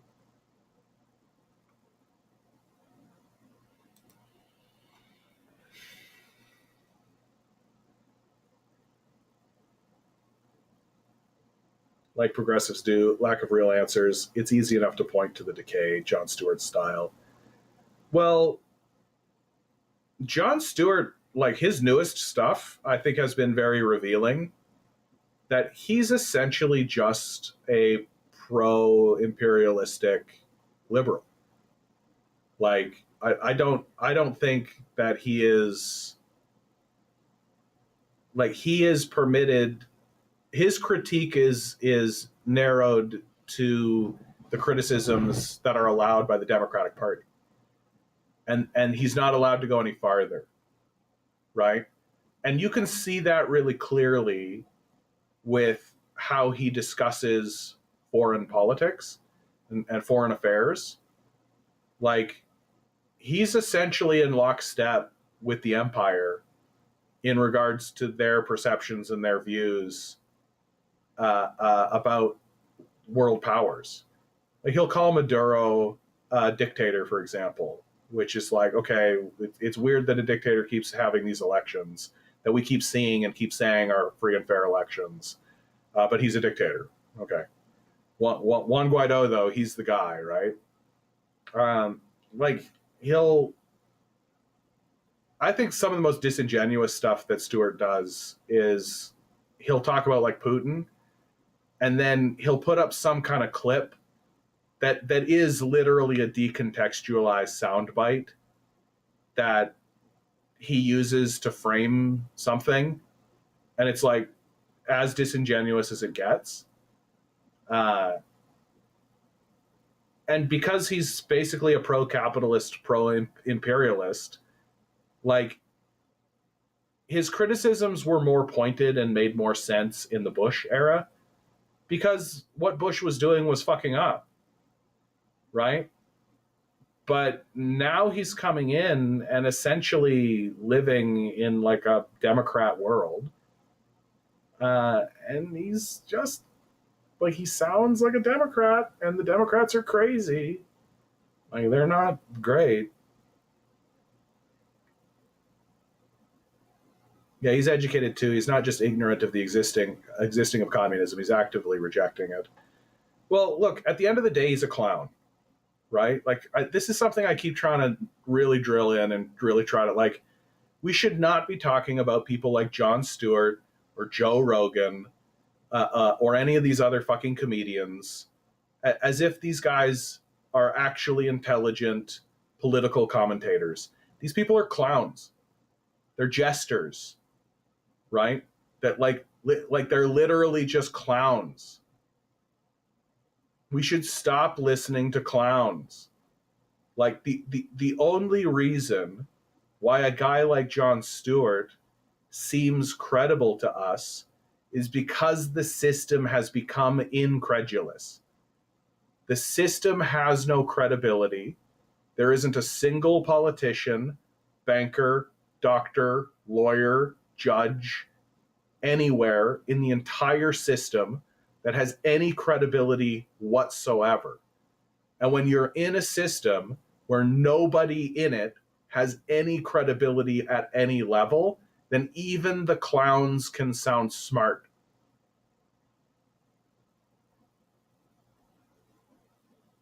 Right? So we gotta stop listening to clowns because they're not smart. They're just existing in a system that's very stupid. Stop listening to them. Turn that shit off. Say farewell. Start listening to lectures. Right? And if you can't take enough politics, like if you can't do politics, you can't listen to the lectures anymore. If you just need some fluff, then make it real fluff. Like, turn Family Guy on. Turn My Little Pony on. Turn on the real brain rot shit. Don't trick yourself into believing you're getting political analysis from a clown. Because you're not. You're not. You're just listening to the court jester of, in this case, the Democratic Party. That's all he is. He's just the court jester for the Democratic Party. The people who just did a genocide in front of our eyes, the people who have been doing a war in Ukraine the entire time, the people whose solution to income inequality is give more money to rich people, the people who are at the helm of the ship of the decline of Western civilization. Well, they have a court jester, and his name is Jon Stewart. Stop listening. Turn that shit off. Go jerk off to My Little Pony. You'll be better for it. Your life will be better. There's my criticism of Jon Stewart.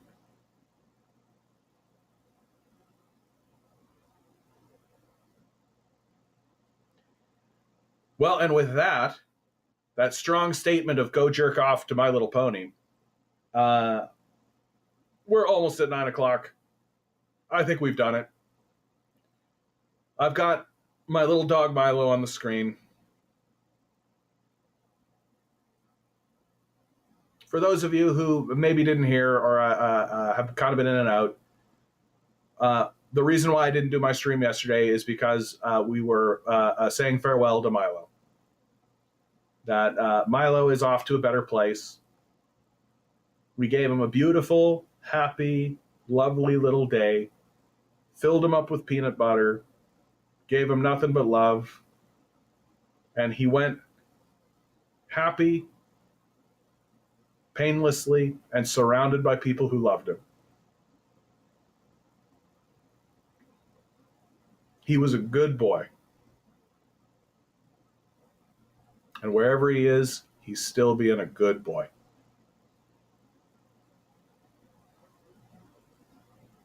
Always remember, each and every one of you is a quantum being walking around in quantum energy. These billionaires are doing everything they can to make sure you'll never realize it. Revolt. Rebel. Repent. Good luck. We're going to need it.